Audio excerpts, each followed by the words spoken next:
Because you're only supposed to do one.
Thank you everybody for being here. We are addressing a few more logistical concerns before we get started, so I'm just waiting for the go-ahead.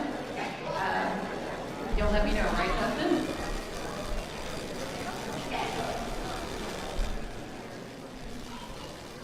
Okay. I now call the Board of Education regular meeting to order at 5:37 p.m.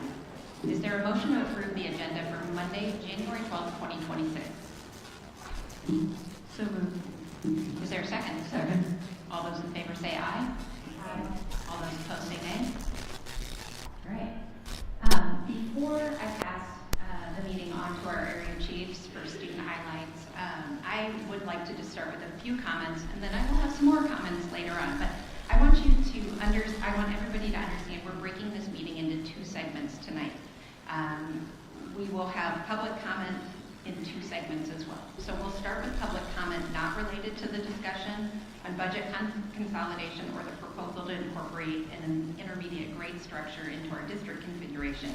We will start as usual with student and staff celebrations, board report, superintendent report, and administrative work before we move on to the consent agenda and then on to our work session and the administrative portion of our evening, where we will have a separate public comment expressly to hear from those of you who are attending for that purpose. So this first public comment we will have tonight will be for anything not related to that, and the second public comment will be to hear all of your voices. So I will have some additional remarks at the start of that work session, but I'd like to remind everybody here that we are all here for the same reasons. No decisions have been made, and tonight is all about hearing the recommendations to balance our budget and redesign our district to not only be sustainable, but to regain our position in the state and the nation as a top-ranked choice for education. I will turn the meeting over to our chiefs in a moment, but I do want to make mention of just a quick couple of things.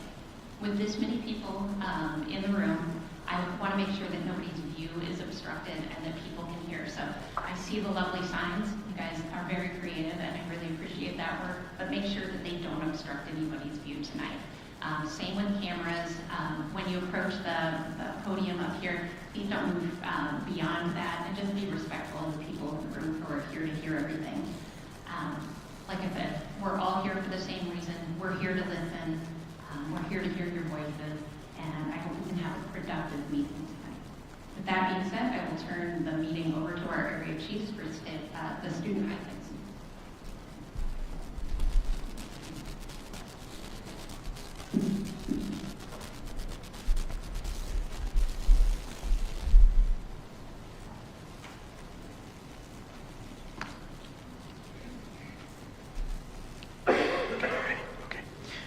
Good afternoon.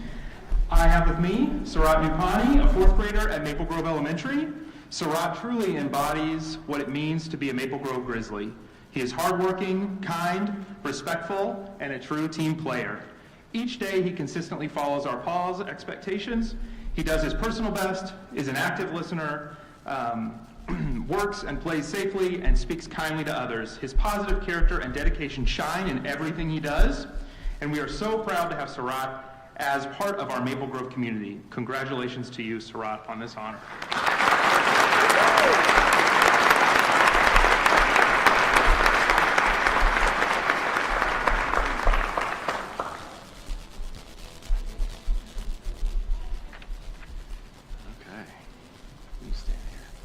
All right, tonight we are going to recognize Grace Good, a fifth grader at Harrison at Madison Elementary. Grace is a positive student leader at the school. She is kind and always helps her peers when they need support. She's a member of our student news reporter leadership team and helps record our morning announcements with a smile, adding her own pizzazz to the productions. Grace is a role model for other students in the building and leads by example in everything she does. Congratulations, Grace, on this well-deserved honor.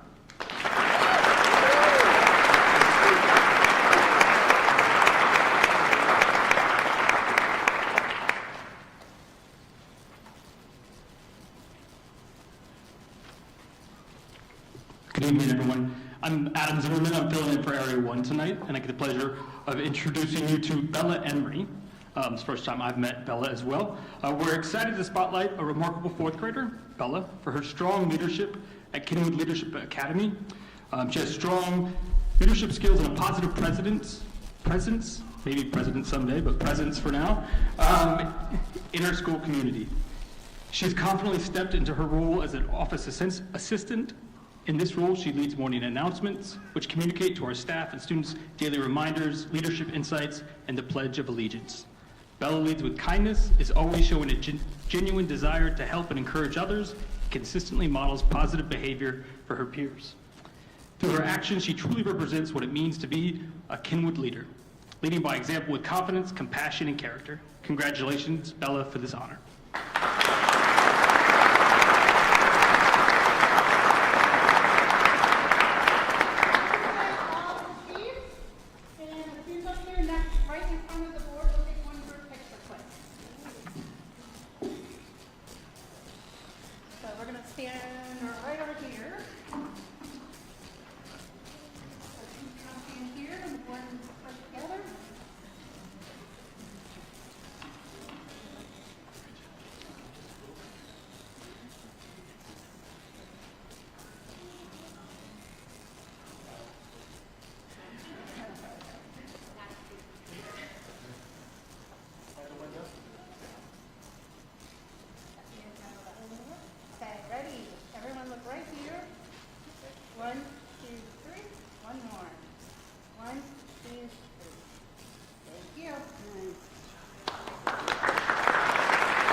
Brittany White.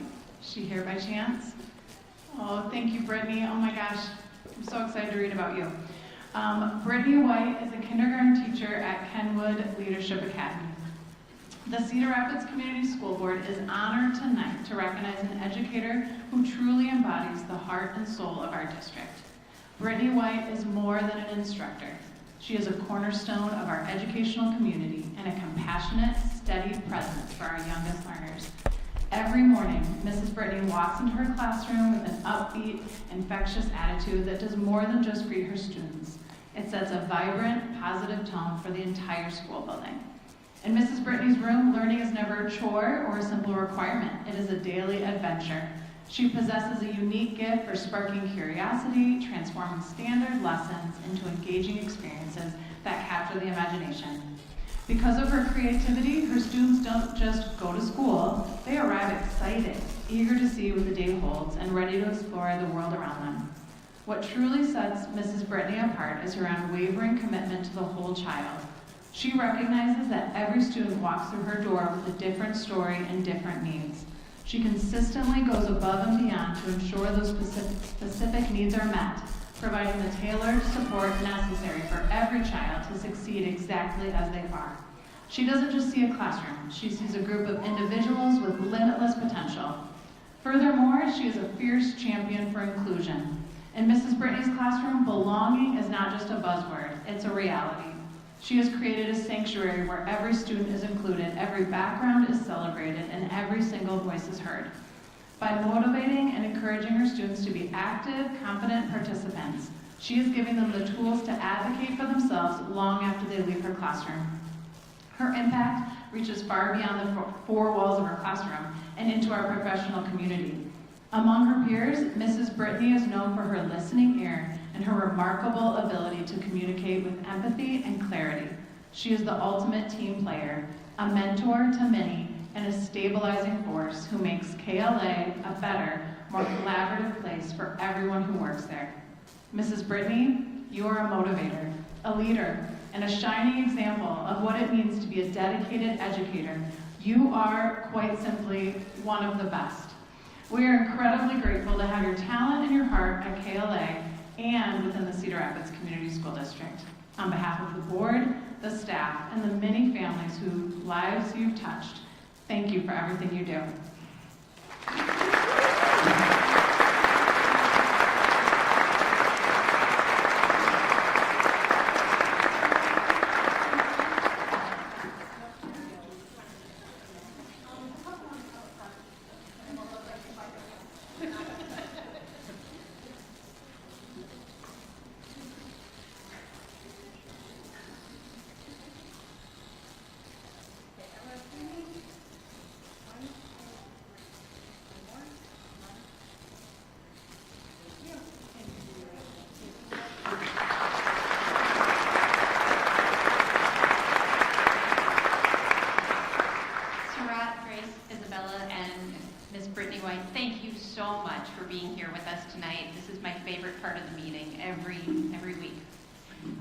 Tonight, we have 5 public hearings for the Cedar Rapids Community School District. The first one, the 2026-27 school year calendar. The second, the new elementary school on Hoover Elementary School site project bid issuance number 3. The third one, new elementary school on the Van Buren Elementary School site bid issuance number 3. The fourth one, Kennedy High School Building Automation Systems Project, and the fifth, Wilson Middle School Roof Improvement Project. One thing I did not mention earlier is because we have more than 20 submissions for public comment tonight, all public comment will be limited to 3 minutes tonight. So before we start with the public hearings, do we have anyone who has requested to address the board this evening regarding the published hearing on the 2026-2027 school year calendar? We have not received any written correspondence for any of the hearings, and we also have no one that has requested to speak on the 26-27 calendar. Okay. So on any of the public hearings, we don't have anyone that's requested written correspondence or that has turned in to speak on any of the hearings. Okay. Sorry.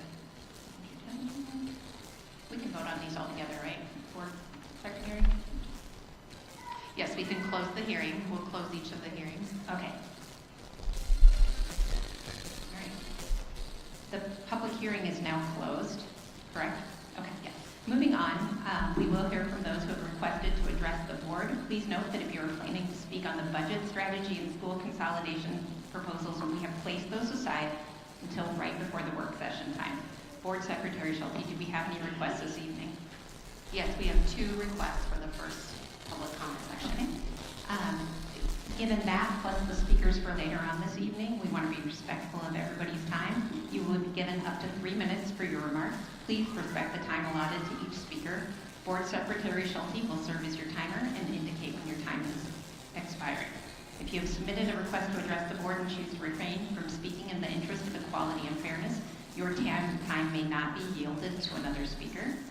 To abide by the open meeting law, there will be no dialogue between the board directors and the public during this time, except to clarify the nature of questions or comments from the individual speaking. We ask that the audience and speakers refrain from using inappropriate language and outbursts as a matter of respect for all in attendance.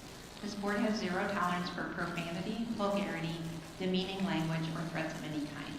And lastly, I'd like to remind our speakers that the board cannot address personnel and student matters. The board policy outlines a process for addressing and resolving concerns. We ask that speakers refrain from using personal names and information during public comment. Before we begin, I'd like to remind our speakers to state their names and addresses when called to the podium. Board Secretary Schulte, please call our first speaker. Our first speaker is Jessie Stoll on policy and procedures.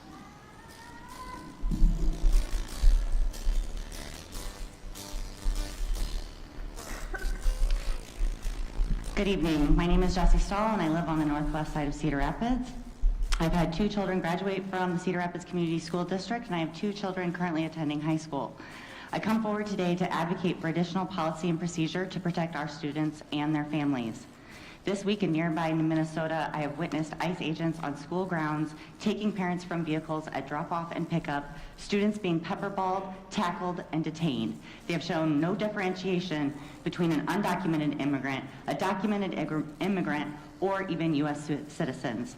They are using racial profiling, including skin color and accents, as enough reason to detain people, including students.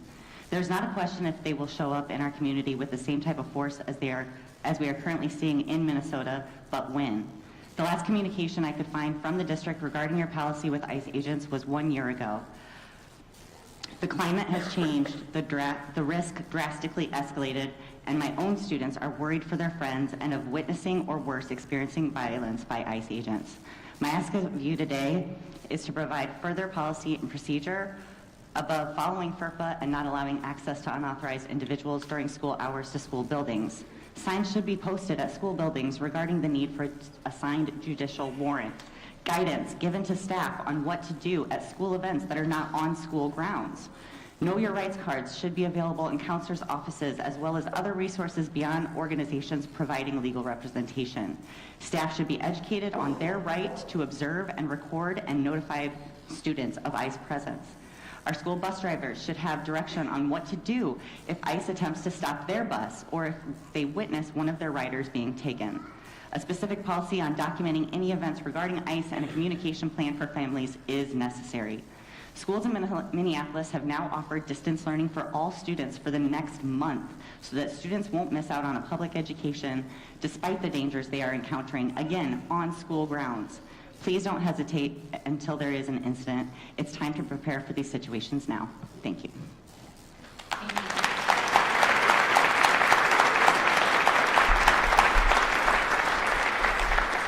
Our next speaker is Chris Seeley speaking on session 1.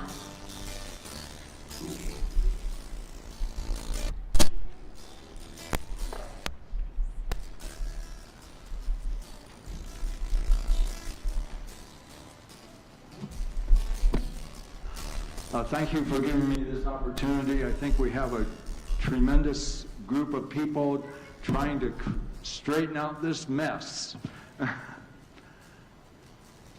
I'm a Christian, and I'm glad of it. I've never been more happy than I am now in my life. The Bible says that except the Lord build whatever's being built, those that labor in vain. That is a scripture. I can't help what the Bible says. The Bible is documented with 25,000 documents, making it a valid supernatural book. The next closest is Homer's Iliad, with only 900 documentations in the 14th century. Our founding fathers and our founding documents were very important. They were, to a certain extent, inspired by God. God's giving me the power to love everybody on the face of the earth. I may highly dislike their behavior, but you can do it.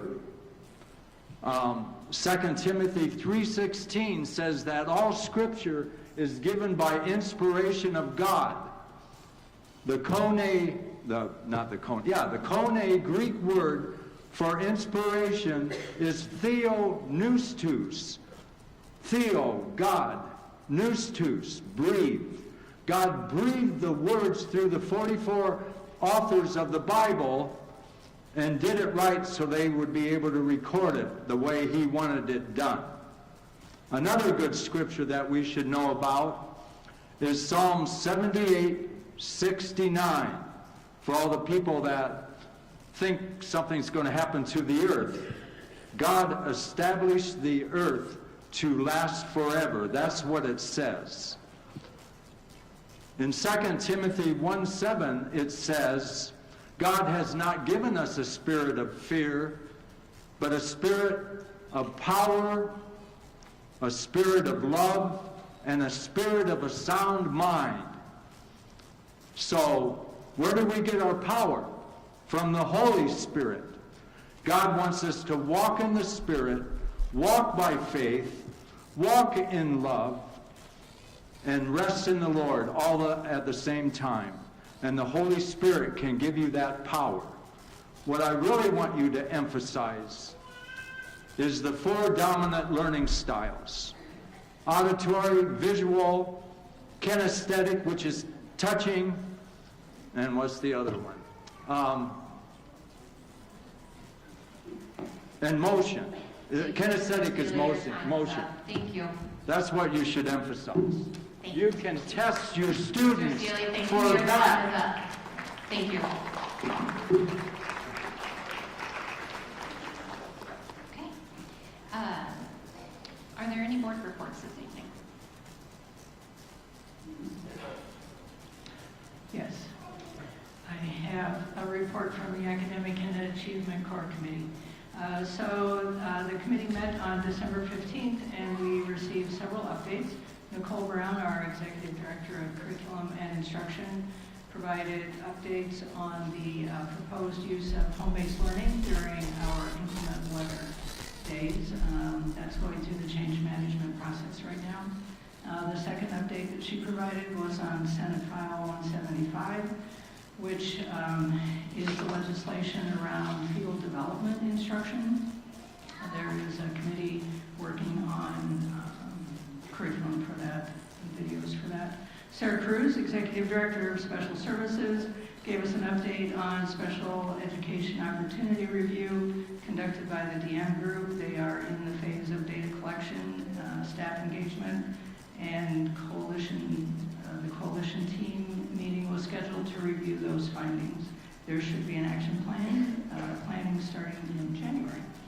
Jen Van Fleet, our Executive Director of Student Services, provided an update including corrections to attendance coding that will more accurately reflect our student attendance, streamlined processes for tracking 5 free days and ongoing PBIS Tier 1 classroom observations.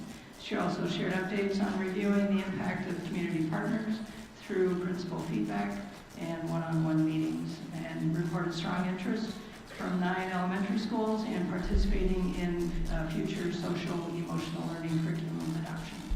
And that was the highlights from the meeting. Thank you. Thank you. We will now hear from Dr. Landon as she shares her report. Thank you so much, Madam President, and also just want to welcome all of our family members and staff members, community members. It's great to see everyone here. I think it's a great day when we have to open up the walls to invite all of our community members in. So thank you all for being here.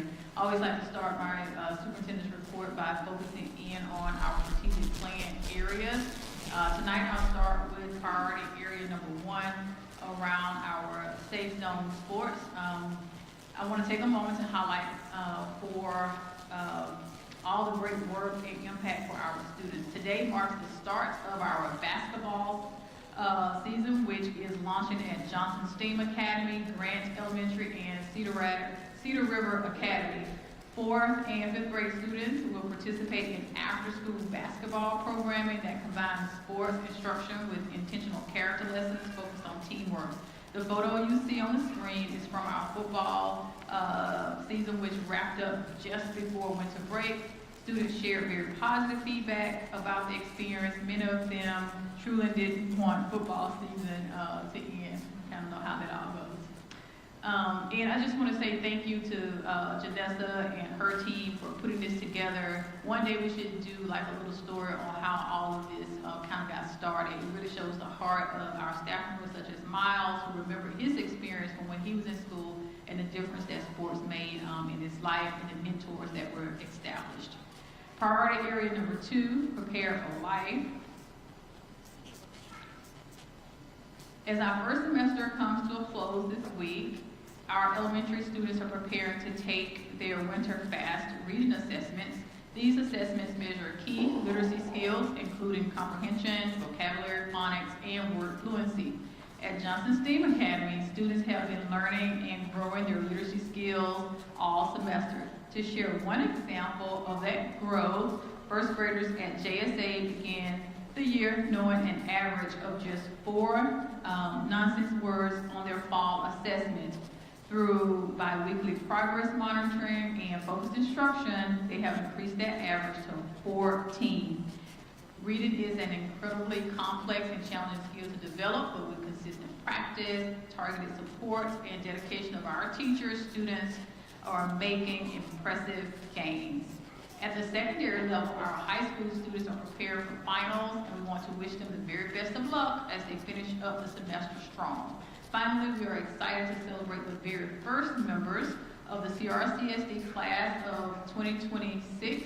Metro High School will be holding its winter commencement ceremony next Thursday, January the 22nd at the Doubletree Convention Center. Approximately 30 students will graduate, and we invite our community to join us in celebrating these graduates as they prepare to cross the stage. Priority area number 3, partners, as we have staff and our parents as partners in this work. Last week I had an opportunity to meet with several important stakeholder groups throughout that week so that we can continue to hear their thoughts as well as their feedback. This included our superintendent's teacher cabinet, superintendent community cabinet, and our community coalition. During these meetings, the district shared proposed cost-saving strategies and engaged in meaningful dialogue with participants. I received valuable input and thoughtful perspective from each group, which will help inform our work moving forward. I'm extremely grateful for the people that show up meeting after meeting to share their time, their insight, and their reflections. Their feedback is critical for most of our groups. As far as the teacher cabinet and our community cabinet, we meet on a monthly basis, and they continue to help us move forward. And as we kind of get here towards the end, so priority area number 4 is around us being fiscally responsible. And so as we close with this area, I would like to take a moment to thank our CRCSD leadership teams who have been working diligently since last week's board work session. Over the past week, our teams have been taking a deeper look at potential cost-saving measures, analyzing the data, reviewing the stakeholder feedback, and carefully reading through the comments, all of the comments and input that have been shared to help ensure our decisions are informed, they're thoughtful, they're aligned, and whether or not we move forward with the feedback or not, to acknowledge what matters to our staff members as well as our families and how we have to think about those items as we move forward. And I just want to say, I know that we have asked a lot of our community in regards to taking surveys. It is truly a way for us to have a broad reach for feedback and for also being a part of other meetings and gatherings where we have also had the opportunity to have conversations. So thank you, and I'll come back once we begin some of the other discussions to talk specifically about those areas. That concludes my report for tonight. Thank you. President Newman. Yes.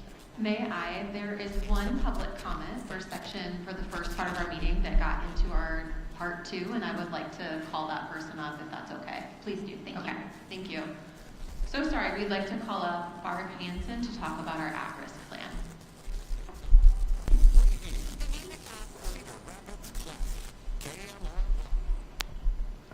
Good evening, members of the board and superintendent. My name is Barb Hansen, and I live at 6440 40th Street Northeast. And I'm here to speak about the at-risk and dropout prevention program. I'll try to pare down, but I will send my full message to you via email. According to the presentation, 4,150 students are currently identified at risk. The proposed plan includes over $8.4 million in funding, most of which goes towards staffing. The details around implementation matter, so here are some questions that I hope come in the presentation tonight, but if not, I encourage you to inquire about. How many of the at-risk students are receiving services from the partners? Is it near 100%? What Tier 1 supports are in place to ensure students experience safety, regulation, and connection prior to discipline? What does de-escalation look like in practice? Is it relationship-focused, strength-based, or compliance-driven and threat-focused? What training do the staff providing direct services receive? Do they learn about healing-centered engagement, neuroscience, how bias can impact perception, how disabilities can present in behaviors? Students with disabilities are often penalized for disability-related behaviors, yet this plan does not explicitly address adequate training and resources for staff around that. And this is not hypothetical. In 2022, the district entered into a settlement agreement with the U.S. Department of Justice after an investigation found students with disabilities being unnecessarily restrained and placed in seclusion, sometimes multiple times during the day. Yet in 24-25, there was 318 physical restraints, up from about 200 the year before. Kindergarten had the highest number, 65 restraints, 5 and 6-year-olds. So when we talk about at-risk prevention, we have to be honest about what patterns of behavior in our district have been and what real prevention looks like. I say this as someone who is trained in ACEs and in youth mental health first aid, experienced in PBIS for over 15 years, holds a master's in child, youth, and family studies, and is neurodivergent, raising a neurodivergent children who are all identified as at risk. My oldest is now a software engineer. My middle is an organic chemistry major. We actually moved here for my role in this district where my youngest started kindergarten, and we left for safety. So I speak not from theory, but from lived reality. Another area needing reflection is the role of school resource officers. Their specialized training noted in the presentation is 40 hours, 1 week. Compare that to therapists, social workers, and school counselors who receive years of training in trauma development and mental health. If our goal is truly prevention and regulation, we should be investing more in professionals trained for that work. I also want to name a concern about how behavior is being framed in this district. In your own survey last week, options that were used were about control and punishment, not regulation, connection, or belonging. That was a red flag. Being at risk is not a personal failure. It reflects the systems involved in our school and in our community. And I'll send the rest by email. Thank you. Thank you.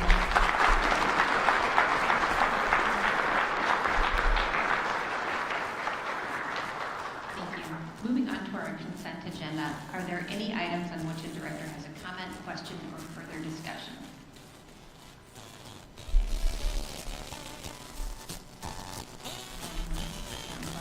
All right. Are there any items on which a director requires an item to be pulled from the consent agenda for a separate vote? Finally, are there any items on which a director needs to abstain? If so, please state the item. Do we have a motion to approve the consent agenda as written? So moved. Is there a second? Second. This is a roll call vote due to the personnel report. Director Byers? Aye. Director Burns? Aye. Vice President Drzymski? Aye. Director Garlock? Aye. Director Zimmerman? Aye. Director Tominski? Aye. President Newman? Aye. Do we have a motion? Sorry, we don't have a pulled item. Moving on to administration, our first item is a presentation followed by the approval of the at-risk dropout prevention plan 26-27 school year. I will turn the meeting over to Carla and Jen Van.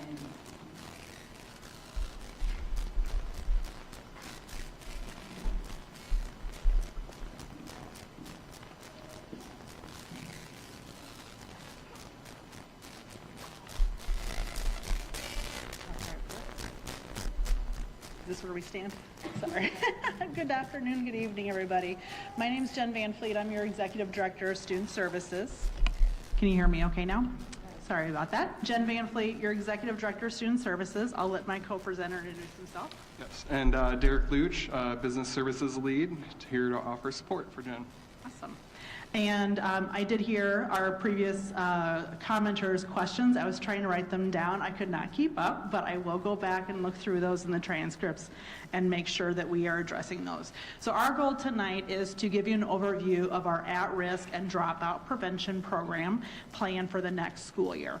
This is a yearly required presentation that we would come to you and give as from the planners to the school board, so you can see a preview of what we are planning to do with this opportunity for modified supplemental aid and the district match that goes with that.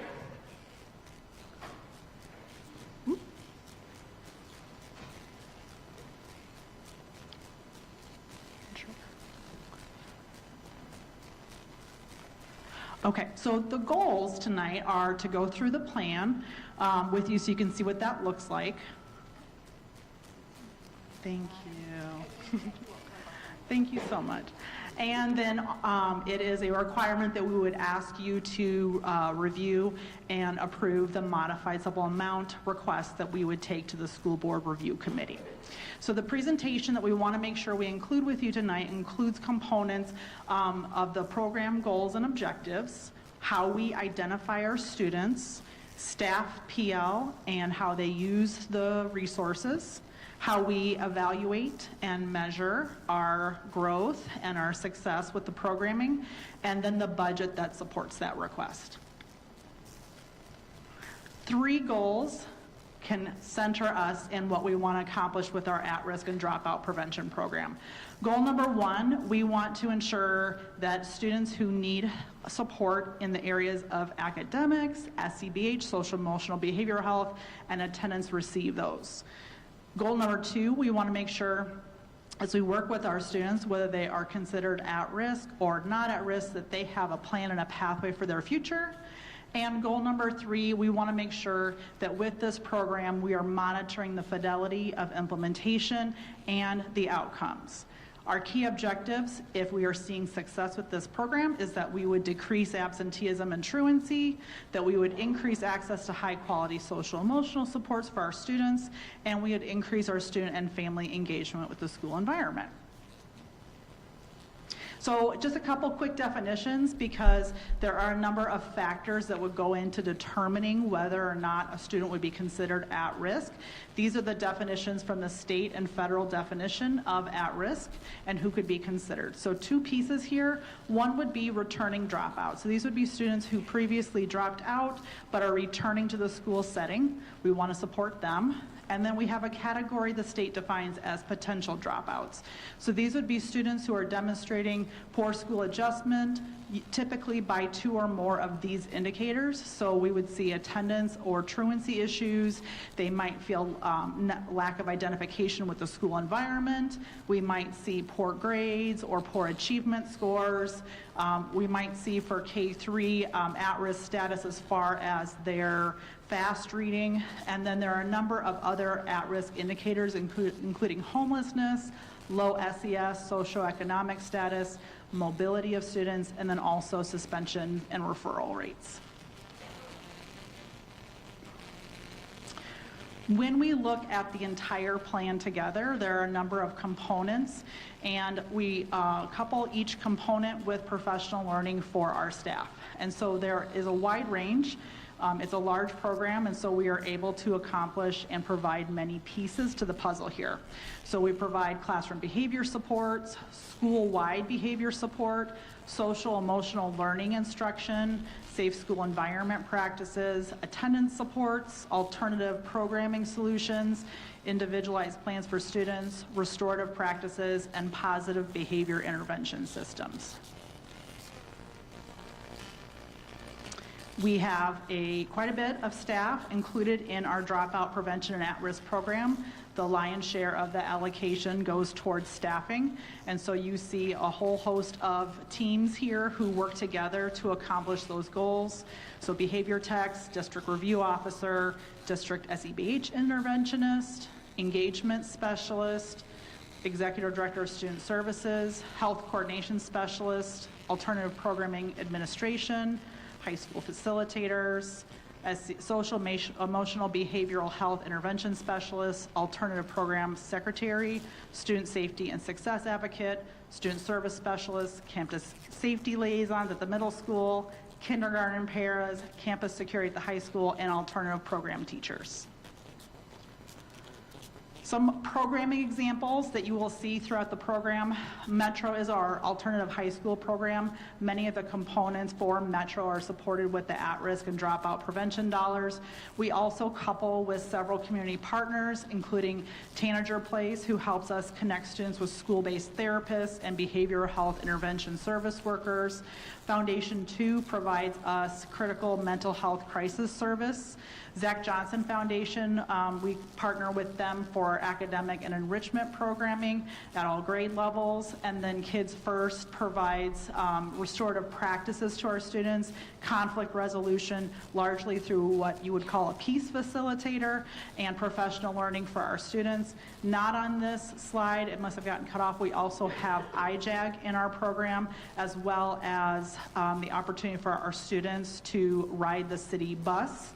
And then also our school resource officers are included in our at-risk program. When we are looking at the program and figuring out we have a plan on paper, and then how is that coming to life, and how do we know we're making the right decision for our students, we have many pieces that we are looking at. And we are getting better and better all the time at measuring our impact and what is our return on investment for students. And so we do a number of fidelity measures. So we have building team self-assessments of how are their students doing, how do they feel they're maneuvering through the plan, what kind of feedback are they seeing and hearing. We walk through the buildings to do some observations and to listen to staff and hear how it's going as far as the school and classroom environment, and also the planning at the building level, the meetings behind the scenes to help make that happen. We also take a look at a blueprint of our professional learning to determine if we are making the next right choice when we have the time to put professional learning out in front of our staff to support them as they build their capacity in their roles. And then we also make sure that the at-risk and dropout prevention program options are infused in school improvement plans. For perception measures, we have our yearly conditions of learning survey, which I believe we'll do again this spring. And then we provide opportunities for staff feedback and listening sessions for how the pieces of the puzzle are going from the building level. When we look at and then what for our outcome measures, what we are wanting to see is an impact in a positive way for our academic achievement through ISASP or credit accrual with our students who are at risk. We want to see a reduction in office discipline referrals and suspensions, and we want to see their attendance stabilize. And here's where my friend Derek comes in. He's going to talk about the money. All right, and so how funding is secured for the dropout and at-risk program is through a modified supplemental amount application due to the state. So the funding amount is based, next year's funding amount is based on current year cost per pupil and our current year certified enrolled number, and we can request application for up to 5% of that. So we are requesting a maximum $6,354,534, and there is a required 25% match. So that $2.1 million is the district match, which gets us to our total program budget of that just under $8.5 million.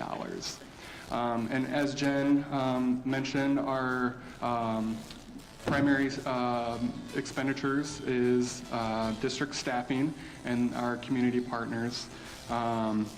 This salaries and benefits does make up a majority of this, with supporting Metro, our high school alternative program, as well as counselors, engagement specialists, behavior techs.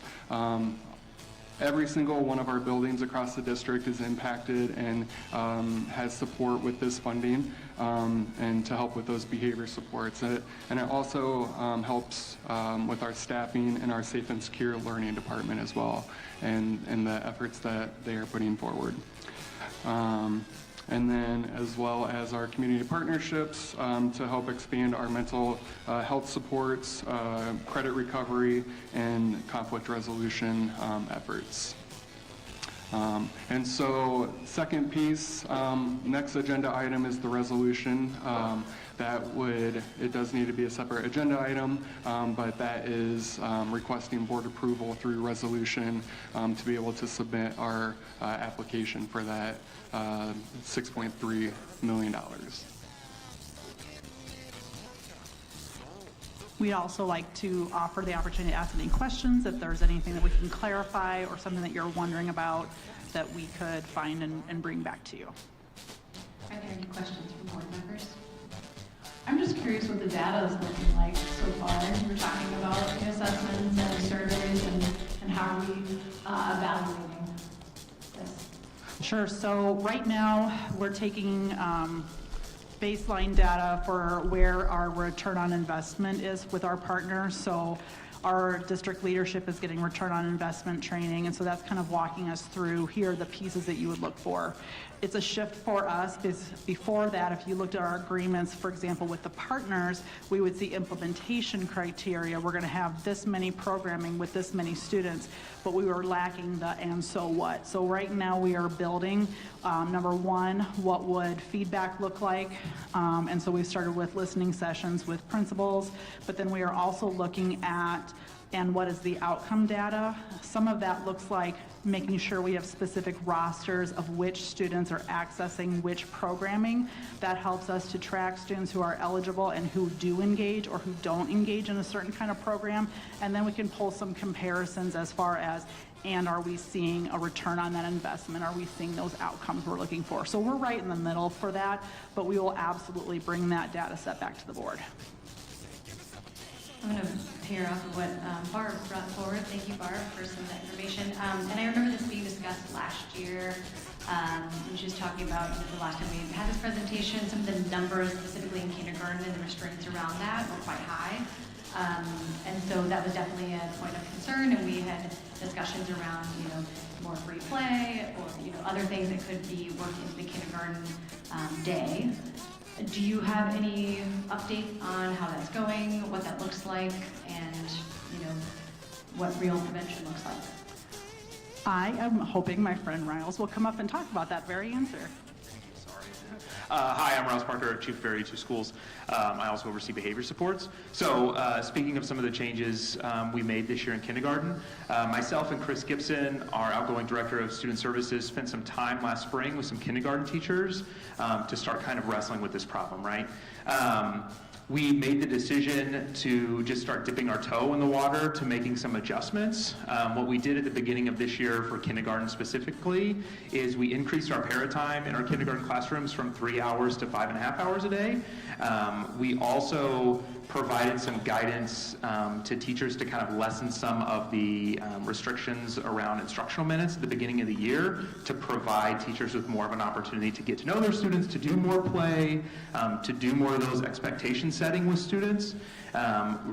We're halfway through the year. I can say I was just at a building last week and talked to a couple kindergarten teachers. They were very positive about the changes, and then we're just saying, okay, now what's next? And that's kind of the work we're tackling right now. Is we have a good data set now to see that this little bit that we've done has given us some good gains, and then we need to go back with our kindergarten teachers and start talking about what further steps do we need to take, because I think we would all agree that we do need to take further steps. We just want to make sure we're taking them in the right direction. So very positive reviews so far, but we know we have more work to do. Yeah. Other questions from board members? I do have one real quick. What is the likelihood the request will be fully funded? Is this something that we do every year? It is, yeah. We do this every year. There is a deadline to have that application in by January 15th, and as long as it's presented before the SBRC, it automatically gets approved. All districts that have it in by that deadline, it gets approved. I apologize if you said this. Is this an increase over last year's, or? It is, I don't know the exact dollar amount. Overall, it is a slight increase overall, but that's because the district cost per pupil is increasing, so. I'm just just trying to think through what this looks like in the school setting, right? So we allocate these different resources, these partners, whether it's Tanager Place or Kids First, the rundown there. So how we're allocating that across the district, and you mentioned you get feedback. I'm just wondering, so I think it was like a 61% decrease in office referrals over at Johnson this year. So that indicates that something is working, right? When we hear those specific stats, then are we making, not waiting for an end of your survey, but instead saying, hey, what is it that's working for you? Is it, that on-site counselor from Tanager Place? Is it the peace circles? How do we get that in real time so that we can make, when we see those big dips, like how do we do that? What does that look like in real time versus, waiting for a survey or waiting to get feedback later, just so that we can be really diligent about where we're putting those services and when? Absolutely, really great question. So one thing that, something that I do, I work around the district and sit down one-on-one with each principal and have just an open dialogue about what's working, what's not working, and then how can we better serve that. So that's one piece. Additionally, what we've been doing, and we've had 2 sessions with principals in the last week here, is we have a working draft of how we're assessing need throughout the district based on a number of metrics, and then how we would take the access that we have to, say, community partners, say it's Tanager Place school-based therapists, and how do we allocate that reasonably, effectively, and principals have been able to give a lot of input and shape that resource. They're going to have a lot of input when it comes to their building, what that looks like. And they've got a variety of options. So we've definitely been working hand in hand with them to take this pot of resources and then get it out into the buildings where it can do well. That's great, because I just know every school looks very different, right? One setup doesn't work for the next school. And then I know that SEBH specialists, we've kind of bulked that up in this past year. So I'm curious about, how are we competitive with who we're attracting, that we're getting the best people in those roles, since that is a very important program, and what do we look like compared to other districts? I'm going to have Ryle speak to the SEBH pool. The question was, are we competitive with other districts in regards to that position? In regards to pay, so that we can get the top people in those roles and really get to the root of them. So that position, as far as like the Cedar Rapids Metro goes, is a little unique. We spent a lot of time with Iowa City. We've modeled a lot of what we've done off of what Iowa City has done. Compared to that position in their district, we pay considerably more for that position. We've had really good success in attracting highly qualified candidates with degrees and or that have experience at places working with adult students with mental health. That's one of our top-notch work groups. They've been amazing coming in. We've also, I know you've probably heard me talk about, we've also done a ton of training with that work group because they were a fresh start this year. We were really able to be very intentional about specific expectations we have for them and what their job duties needed to be and the learning we needed to get them. So that has helped us create a very strong group of people that we're meeting today to tighten up again. So I would say we're very highly competitive, and that work group is doing tremendous work so far this year. That's great. And sorry, one last thing while you're up here probably, because I was thinking of, where's my note? This came up in the comments, and then also had it in my notes of the restorative practices, if we are conducting that in these groups with students, and some of us were over at Kids First last week, kind of getting an update. How are we ensuring that, everybody in our schools, to the point of, SROs or staff, just have an understanding of what that is, so that we have, the ability to really reach students, and it's not they're going from here to, then a classroom where they're not informed about that practice. Yeah. I want to make sure it's very fluid, and do we have the option to do that? Yeah, and I'll let Jen tack on too if she has any other work around this. I was doing a lot more of that work last year. So we worked with Kids First last year to kind of tighten up what it means to have restorative practices, because there are a lot of different definitions out there in the world about what does that mean. this board a year and a half ago spent some time wrestling with like, what does that mean to have restorative practices, right? It means support as well as kind of guidelines, and there are expectations and things like that. So we worked with Kids First on that. I know another piece that's funded partially through this, I believe, is some of the behavior texts that we added at our secondary level to really facilitate in-school suspension. Those folks, as well as our middle school safety liaisons, have been getting restorative practices training from our Safe and Secure Learning team.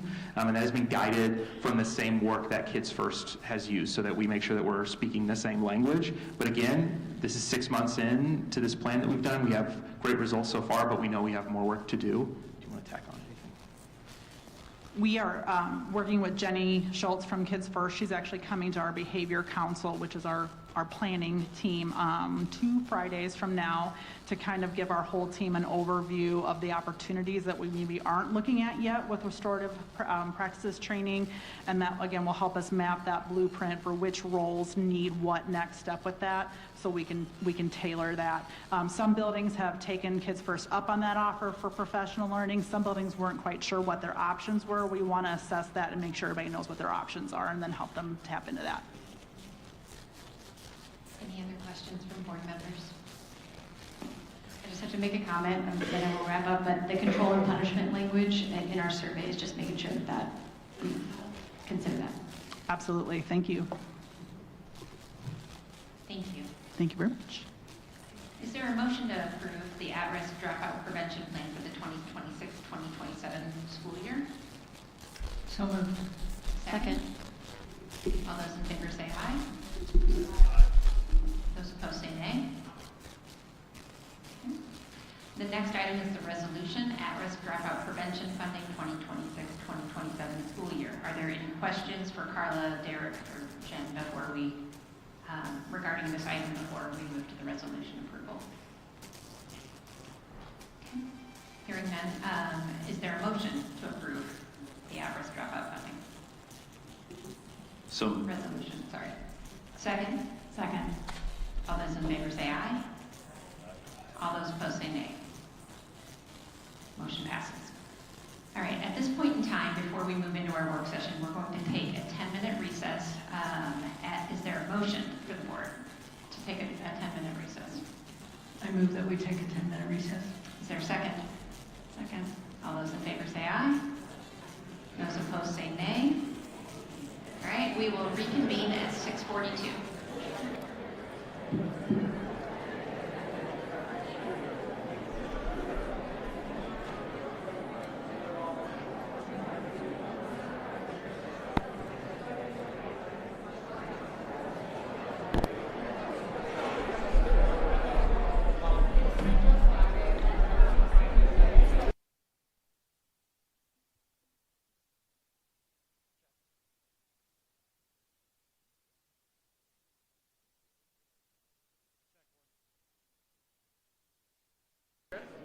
Check 1 2.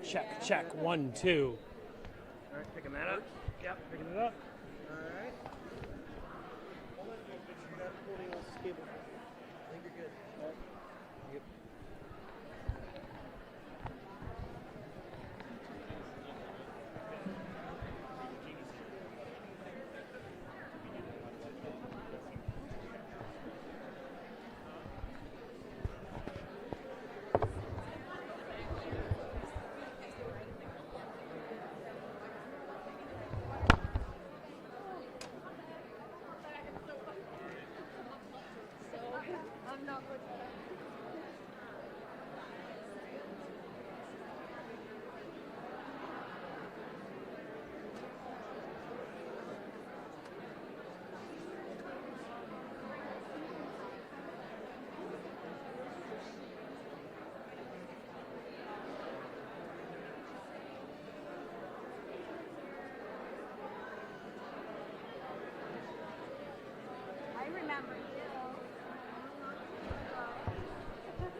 hear me okay, Kevin? You hear it? Will this work? Testing, 1, 2. Testing, testing, testing.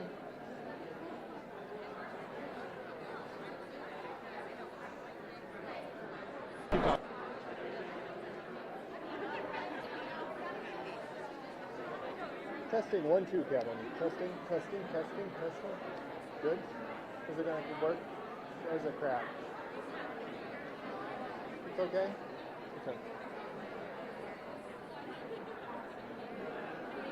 Yeah.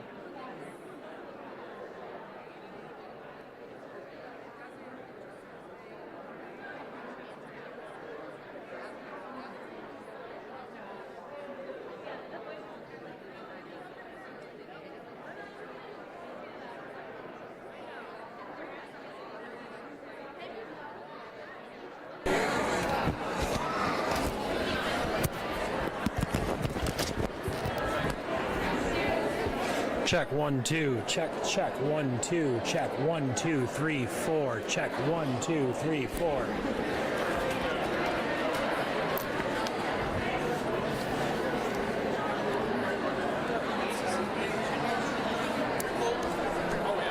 Is that mic peaking? Or is she talking about? What? Is your mic peaking? Check, check, check. No, because I don't think it's talking.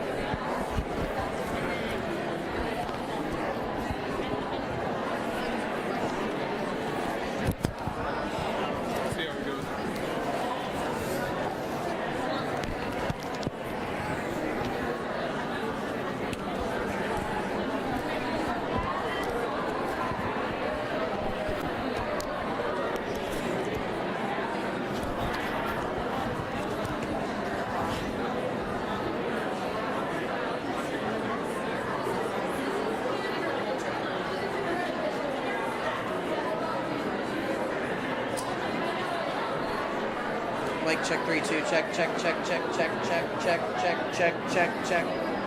It's not peaking.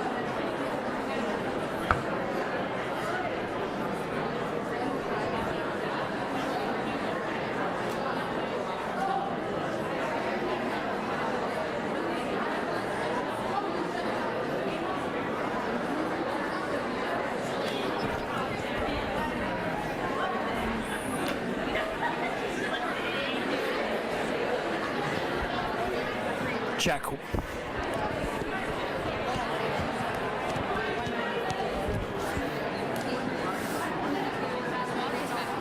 Check 1 2. Check 1 2. Check 1 2. Check 1 2 3 4.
have about 1 minute left before we're at our 10-minute break. So if you are not breaking right now, you're in the room, can you please find your seat?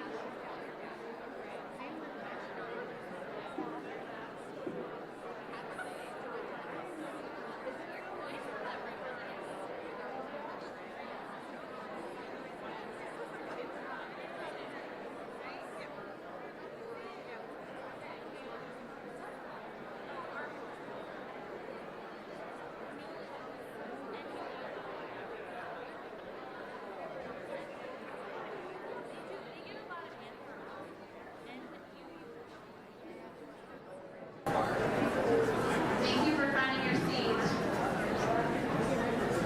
All right, ready? Hold on. All right, we will now reconvene the meeting. We now want to hear from those who have requested to address the board regarding the budget strategy and school consolidation proposals. Before we move into that, I have a couple requests to make of you. So with time limited to 3 minutes per speaker tonight, we want to hear from everybody. This is really important, and when we have outbursts or prolonged applause, I'm not going to say don't applaud at all, because we can't help it, right? Like, this is important stuff. But just keep in mind that we have a lot to get through tonight, and I really encourage everybody at the end of this to stay for the work session, to stay for the questions the board has, the presentation that will be done, and the discussion that ensues. This is where good information comes out, more context, and I think this is a really important part of this entire process. So that's my request of you before we move into that. I also just want to say, I started off by saying at the beginning of this evening that we are all here for the same reason. And I know that some of you may doubt that right now. You're frustrated, you're scared, you might be angry over some of the changes that are proposed. I understand that. This board is here to listen tonight, and that's what we plan to do during public comment and during the presentation. We're here to listen to the recommendations being brought forward and ask questions and discuss what those changes might mean for you and our community. We also have many of our staff and building administrators here to provide more context for the recommendations for the budget and the opportunity we have to rethink how we deliver education to our schools. This work is hard. There will ultimately be hard decisions that need to be made, but we've run out of time to kick this can down the road any further. Failure to put a plan in place will jeopardize student outcomes. I've been on this board for 6 years. Enrollment started declining in 2018, and year after year we hoped and were even advised that it would level off and even pick up a bit and tick up at some point. And that was before ESAs, which pretty much obliterated that hope. At the same time, while the district was hoping and praying the consultants were right, we used one-time funding to pay for ongoing expenses like salaries instead of making incremental cuts and systemic changes. And yes, I was on the board during that time, and I own that. To be fair, there was a lot going on, and we didn't even know how the pandemic, the derecho, and Superintendent Bush's passing would affect us. We can't continue down this path. Dr. Lehman has cut the budget all 3 years that she's been here, but it's too little and it's too late. And I'm willing to own that as someone who's been here and was a part of this. What I can promise you is this: no decisions have been made at this point. Tonight is about recommendations, questions, and discussion. We hear all of you, and we are committed to ensuring we give this process and this community the time needed to design something we can all live with. Yes, there will be sacrifices, hard decisions. We will not make everybody happy. But as a board, we will guide this district with integrity and common sense and empathy and heart. To that end, we've already discussed not implementing major changes in the fall of 2026, while we seek enough budget reductions to balance the budget for the next year and listen, plan for, and design a system that serves all our students, our staff, and develops the feeder system we've needed for decades. This is an opportunity to reimagine Cedar Rapids schools. It's hard, but I appreciate every single one of you for caring so much about this. We are here because we believe every student can achieve. We may differ in how we think we should get there, but together we can chart the right path forward, with student outcomes at the forefront and building our resilience and sustainability for the future. So like I said, please stick around after public comment. We are listening to you, and we hope that you'll listen to the public, or to the discussion tonight and to the presentation, and you will keep in mind that we are all pulling for the same thing. So thank you. Board Secretary Schulte, we're moving right into public comment. We will have time for discussion after. I think it's important. I would just like to take a pause and say, I do know that it's very tough to conduct this board meeting tonight while we have so many people in the room, so many emotions in the room, and to me, it feels sort of wrong to be sitting here doing that without and asking questions about anything other than what everybody is concerned about. So I just want to say that we've been inundated by calls and emails and texts, and for good reason. So before we dive into public comment, I do think it's worth some of us up here sharing that, reiterating, no decisions have been made. Everything is on the table. We have to put everything on the table so that we know what we're working with. And we want to do whatever won't disrupt teachers and students, right? That's the main goal. And we understand the decisions we're making. Not only are they very timely, but they're going to majorly disrupt, lives of kids and family potentially, and we don't want that. So I just want to say that we know that these carry impact for many years to come, and it's important that we take a pause, we slow down. I think it requires us to really be thoughtful about this decision making, look at the big picture, and we do not, as a board, intend to rush into plans. We don't intend to risk a poor rollout because we know that does carry long-term consequences. We're aware of that. And we've heard concerns about a lot of things that people will share here tonight. We've heard about boundaries, we've heard about staffing, we've heard about transportation, we've heard about transitions, designing spaces for different age groups and students in those buildings, and the numbers of students in buildings, and those are all important things that we need time to anticipate potential issues with each of these items, and we know that we need to know all of the unintended consequences before moving forward. So we don't, if teachers aren't supportive of this plan, we will lose them. We know that if families are nervous about this plan and they don't feel like we are listening, we will lose them. And if we don't have students, we don't have a district, right? So it's really important that that we all have also our own, when this was rolled out on Friday, we heard about it a few hours before the teachers, right? So we saw this information, and that's the way the structure is going, right? So we, jaws on the floor. I guess I can only speak for my jaw. My jaw was on the floor. It's a lot to take in, and we understand that, and it's a lot for us to take in. So thank you for reaching out. Thank you for giving us all of that insight. It's really important that we have that information because we've been dealt a tough hand, and we need to see what options are on the table. But these are certainly not fully vetted options, right? We're not there yet. We're still processing. We're all processing collectively. So know that we're in that with you.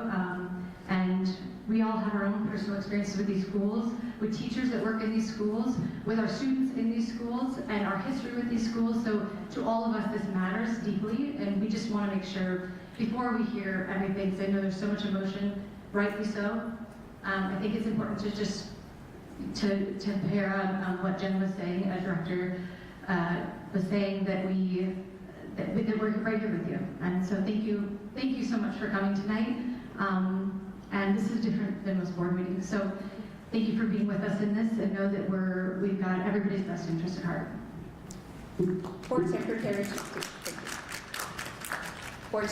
Schulte, can you kick us off with our request for this evening? Yes, we will start with Rebecca McCarty, speaking on the Pierce legacy.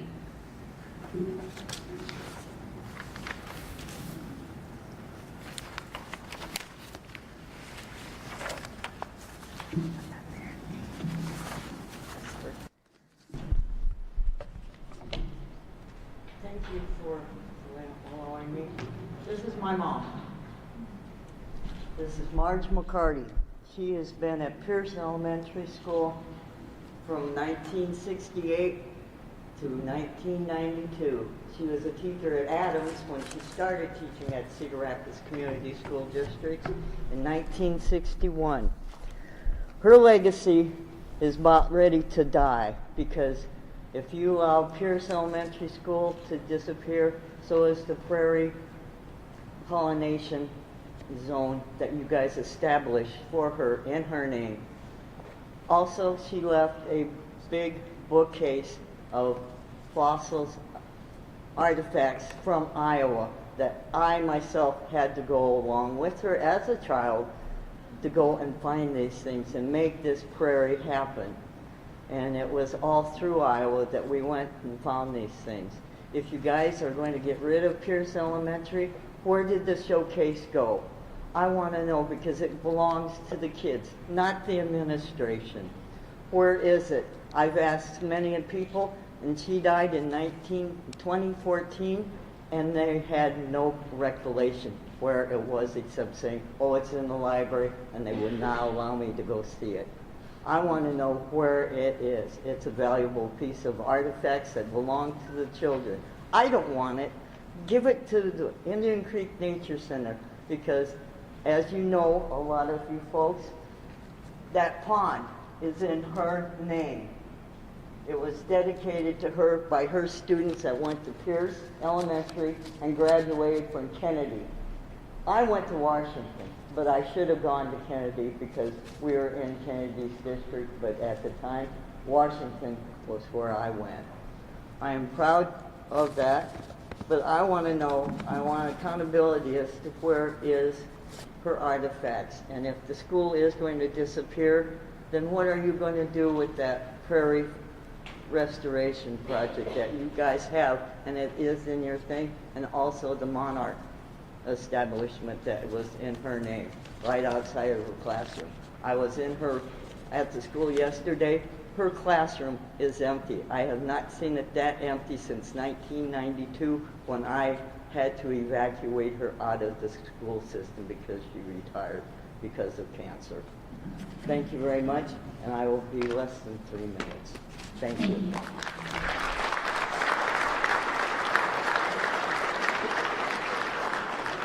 And I'd like to invite all our speakers to, when you go up to the podium, please feel free to adjust the microphone so that everyone can hear you. Our next speaker is Haley Lada, speaking on school consolidation concerns.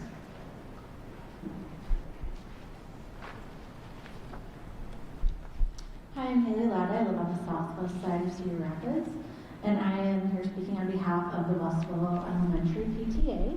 We also sent you our concerns in an email this weekend.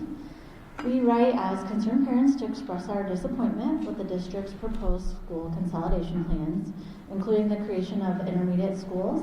While we recognize the significant financial pressures facing the district, we believe the current proposals, particularly option 1, raise serious concerns regarding equity, student well-being, and long-term outcomes. While neither option is ideal, option 1 is notably less equitable for certain elementary students. Under this proposal, students from Westville Elementary School will be reassigned to schools they would not otherwise attend under established or historical attendance patterns. This approach concentrates disruption on a limited group of students, creating negative impacts without a clear academic benefit. Research consistently shows that minimizing unnecessary reassignment and disruption supports stronger academic and social-emotional outcomes for students. Additionally, the proposed plans would require students to change schools every 2 years. Frequent transitions disrupt peer relationships and destabilize connections with teachers and staff. Research demonstrates that increased school transitions are associated with declines in academic performance and increases in behavioral challenges, particularly during elementary and middle school years. Stable relationships between students and educators are a critical protective factor for both behavior and emotional regulation, and repeated transitions undermine that stability. These changes also risk inflicting further trauma on already marginalized students whose families lack the financial means or flexibility to pursue alternative outside of public schools. At the same time, more affluent families may be positioned to use new government resources as an exit from CRCSD, further exacerbating enrollment loss and deepening the district's budget challenges. Finally, this decision jeopardizes the relationships students have built with trusted staff and peers, as well as a strong sense of Westside community pride that families have intentionally chosen for their children. Disrupting these connections will negatively affect all students, but the impact will fall most heavily on students and families already navigating trauma and limited resources. We respectfully urge the board to reconsider the proposed consolidation options through a stronger equity and outcomes-focused lens. Specifically, we ask the district to reject option 1 due to its disproportionate and inequitable impact on certain student populations, and reduce unnecessary school transitions that negatively affect academic, behavioral, and social emotional outcomes. Thank you for your consideration of the real and measurable impacts these decisions will have on students, families, and communities. Thank you.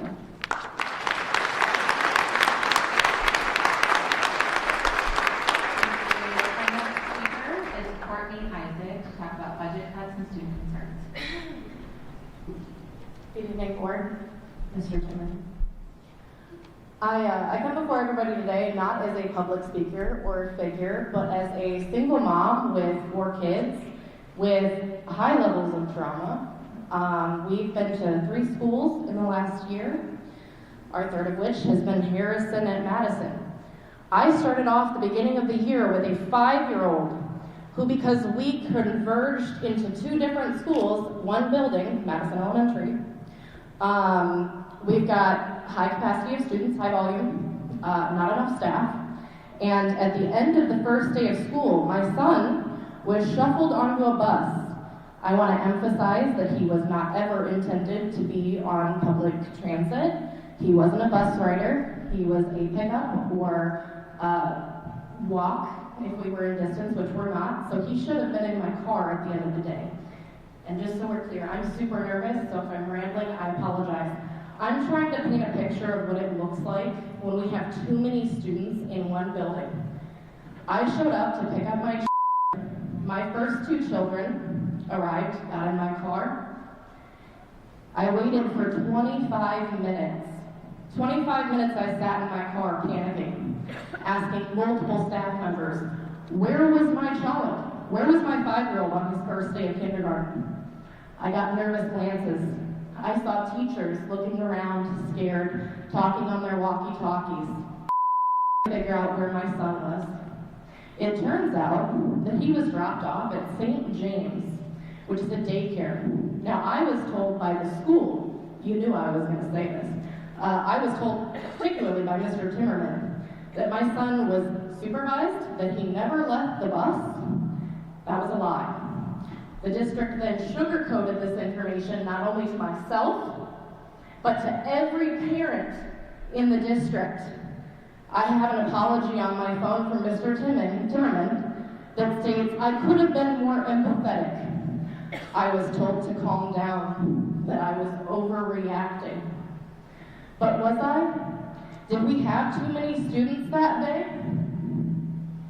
We had teachers that were scrambling, that apologized to me faster. Teachers that, mind you, my students don't attend their classes.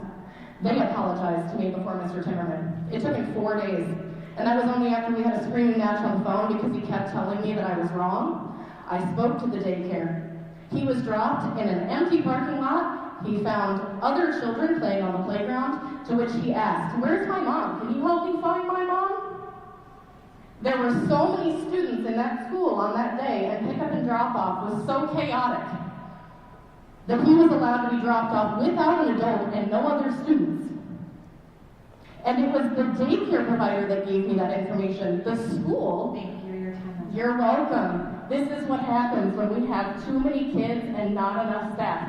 Cutting the budget does nothing. We can afford to give money to Israel. We can afford to give money for everything else. For genocide? I don't care, you can remove me. Our taxes can go to genocide. Genocide. However, we can't afford to pay for a proper education. You're welcome. Thank you. I'll see myself out. Our next speaker is Jill Lazarowitz, talking about foreclosure. We can afford to pay for genocide.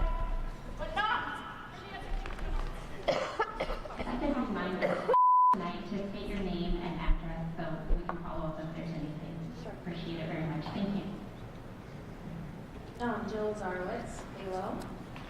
I'm speaking tonight because what is happening right now feels less like thoughtful leadership and more like a scramble. And our children and staff are the ones being asked to absorb the impact. We've known about this financial situation for at least 2 years. During that time, the district continued to buy new curriculum, roll out initiatives, expand ELSC staffing, and increase salaries. Those decisions were made knowingly without a sustainable plan. And now, instead of owning that reality, the solution being presented is to close neighborhood schools. This crisis was not created by the students, it was not created by teachers or the families, and it should not be solved by uprooting them. What we are calling feeder realignment is in reality displacement.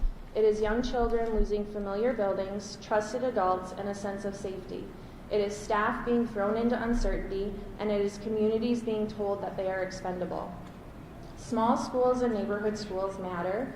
They matter because relationships matter, and they matter because families matter. Research is clear that younger students, especially those with higher needs, thrive in smaller, stable environments where adults know them well. I want to draw attention to data from the school report card. It shows a clear and concerning pattern in the schools being proposed for closure. 5 of the 6 elementary schools identified serve some of the most vulnerable communities in our district. These schools have disproportionately high percentages of students living in poverty, English language learners, and students with disabilities. For example, Wright Elementary serves a population that is over 73% low socioeconomic status, with nearly 1 in 4 students being English language learners. Cedar River Academy serves more than 80% low-income students. Cleveland, Johnson, and Nixon show similar trends. The numbers matter, and they tell a story about who is being most impacted by these decisions. We also need to talk about who is not in this conversation.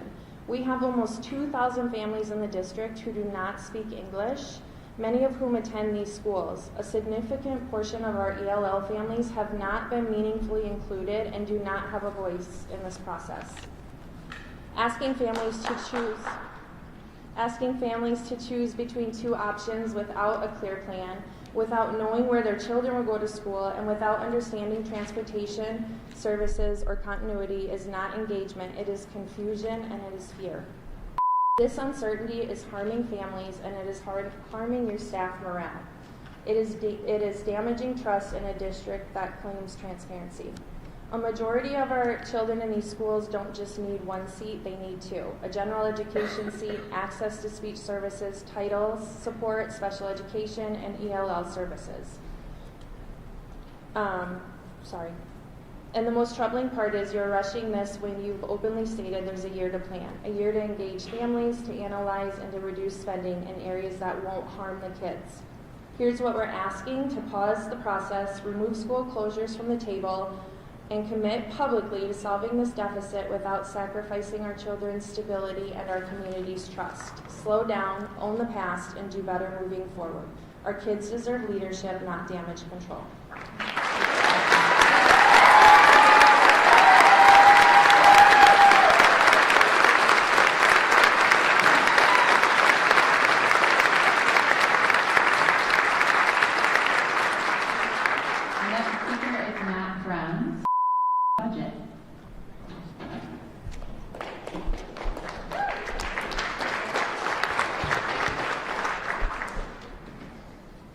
Good evening. My name is Matt Brems. I live on the southwest side. I'm speaking as a parent in the district and a teacher at Pierce.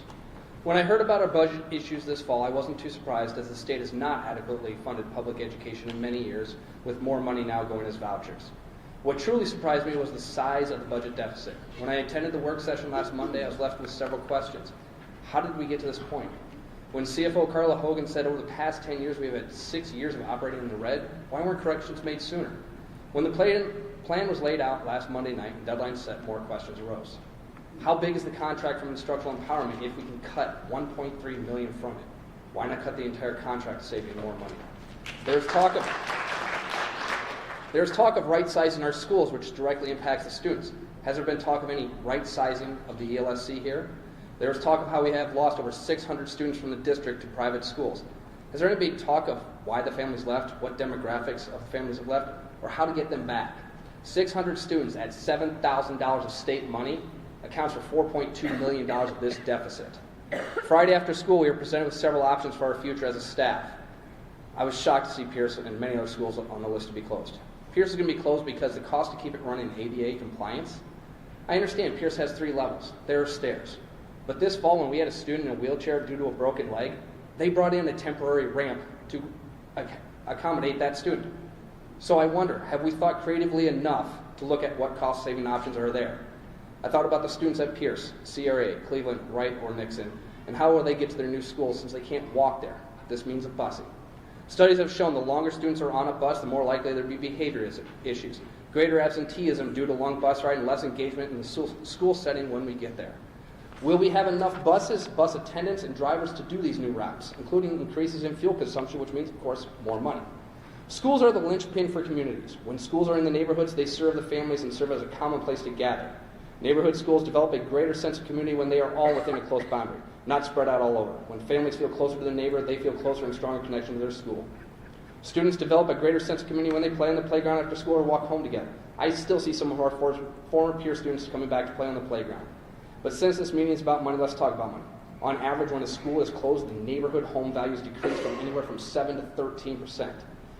Home value decreases mean less property taxes, which means less money for us. I understand we have a budget shortfall. We need to find ways to make up the money. However, I think we are rushing to find a solution.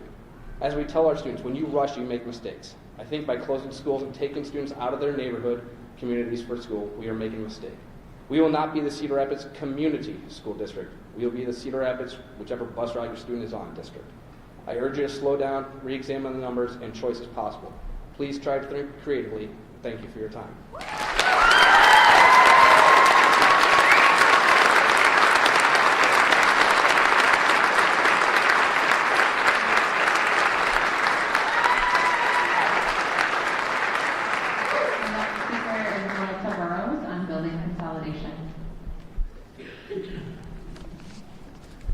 Hello, my name is Melissa Burrows. I'm a resident of Cedar Rapids on the northwest side. I'm here tonight as a parent of a student with special needs at Cleveland Elementary. While I understand the district is facing a $10 to $12 million budget gap and needs to right size, I'm deeply concerned that the proposed consolidation and the new 5th, 6th grade intermediate model will disproportionately burden our most valuable students, those who rely on stability, specialized facilities, and consistent routines to learn. I have 3 specific points for the board to consider. Most students with IEPs struggle significantly with transitions. Under this new model, a student will move from elementary to intermediate, then to middle, and finally to high school. That is 4 major transitions in 8 years. For a child with autism or anxiety, each move can cause months of academic and behavioral regression. How will the district specifically mitigate these transition trauma for students who cannot handle frequent changes in the environment? Secondly, many of our current schools have been retrofitted with sensory rooms, adaptive restrooms, and specialized equipment. As you identify buildings for closure, I ask for a guarantee that no specialized program will be moved to a facility that is less equipped than the one it replaces. Efficiency cannot come at the cost of accessibility. Lastly, you noted that consolidation allows for full-time access to specialists. However, larger buildings often lead to larger caseloads. I'm asking the board to commit to maintaining or ideally lowering the student to paraeducator ratios in our level classrooms regardless of the building size. Before a final vote is taken on which buildings will close, I am asking the board to release a special education impact report. We need to see in writing how the feeder patterns will keep regional programs intact and how transportation times will be capped for students who cannot tolerate long bus rides. Our students with special needs are not light items to be moved around a map. They are the heart of our community. Please ensure that right sizing doesn't mean sidelining the kids who need you the most. Thank you.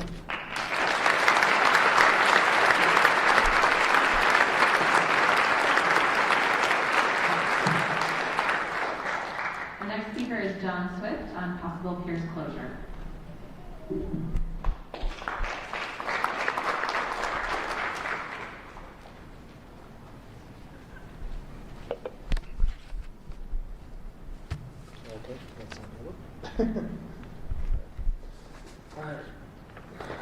Good evening. My name is John Swift, and I live in Cedar Rapids, and I'm speaking tonight as a parent at Pierce Elementary and as a volunteer in the Pierce community. I'm here tonight because Pierce Elementary has been identified for possible closure, and I'm concerned about how quickly the decision is moving and how disruptive it'll be to the children and the families. Most recently, families received a feedback form sent late Friday, due by noon on Monday, asking them to weigh in on feeder max, building capacities, and implementation timelines. Respectfully, that is not meaningful public engagement. These decisions are permanent. These families are being asked to respond under extreme time pressures, mostly through online servers. Pierce serves many working families and families with limited resources and relying on almost entirely on short-window digital input risks excluding the very people most affected by these changes. My son is happy and thriving at Pierce, and it's stability that matters. It's not just academically, but emotionally and socially. But I'm also concerned about the broader impact of closing multiple schools at once. Once several schools are closed, those disruptions compound and the district options fail quickly. I also haven't heard of a clear explanation of what alternatives have been considered before the closures was the primary option. If those discussions have happened, families haven't been meaningfully included in them. Closing schools gets attention, and you certainly got mine. But it shouldn't be the first time families feel invited to the conversation. Pierce isn't just a building, it's a family. It's an anchor for the neighborhood and the broader community. It sits next to Kennedy High School, creating a natural, logical PK-12 connection for students and families. The connection already exists in real ways. Pierce students sometimes visit Kennedy on field trips, becoming familiar with the campus and seeing where their path can lead. The long-standing before and after school program at the neighboring Lovely Lane Church is staffed in part by Kennedy students, giving Pierce children daily role models from the school that they will someday attend, students they recognize, look up to, and learn from. The district has said it values clear, continuous PK-12 feeder pathways. Pierce already provides that continuity in a real, everyday way. And closing it would dismantle something that's already working. What concerns me most about this is the sequence of the process. The district has stated staffing and operational planning will begin shortly after the facilities vote, and the long-term strategic plan with the community input will follow. That order matters. A long-term plan should come before deciding which schools to close, not after. Without that plan, families are being asked to absorb a major disruption without clear vision for what comes next or how success will be measured. I understand the financial pressures facing the district, but urgency should not eliminate deliberation, especially when children's daily lives and families are at stake. Once a school is closed, it rarely opens. Okay.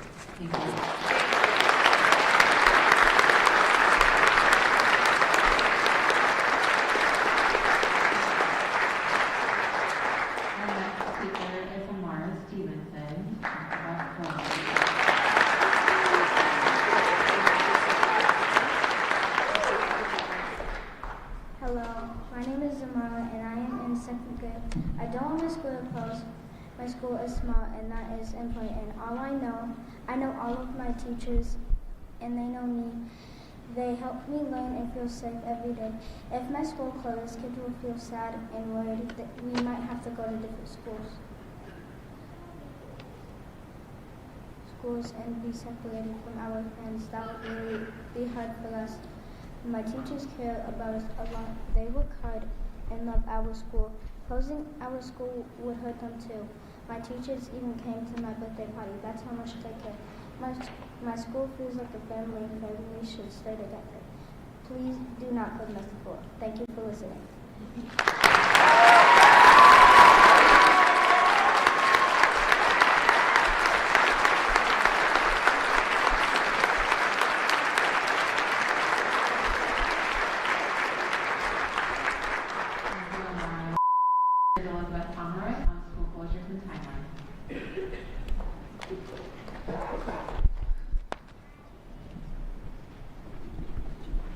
My name is Elizabeth Pomeroy, and I am at Stony Point Road Southwest. I am a West Willow Elementary public educator, and tonight I'm also speaking on behalf of other families who have asked me to raise these concerns.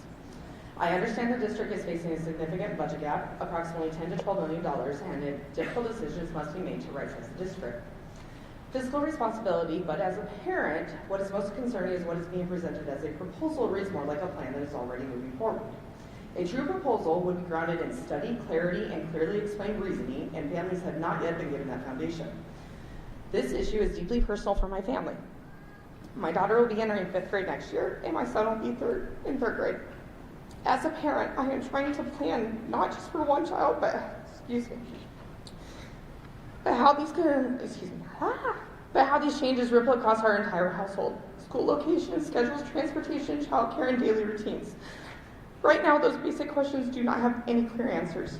The current timeline moves quickly into consolidation and grade restructuring without first addressing the questions families already are struggling with. Where will their children attend? How long will the bus rides be? What will the school day look like? And what staffing is in place? How will these changes affect childcare and younger siblings? These are not small details. For many families, including mine, they determine whether a school day is even workable. Transportation is one example that continues to raise concern. Many families currently walk to neighborhood schools, which reduces pressure on an already strained bus system. Longer routes, later dismissal times, and extended ride lengths would place a real burden on families, especially those with elementary-age children who rely on predictable schedules and safe transitions between school and home. Process matters, especially for parents trying to make a stable decision for their children. Less than 3 months ago, this community was asked to support a bond to build or renovate schools. At that time, there was little discussion about closing multiple elementary buildings. This disconnect makes it very difficult for families and taxpayers to understand how today's decisions align with what is recently asked of the community.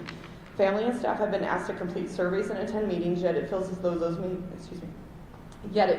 major decisions have already been made.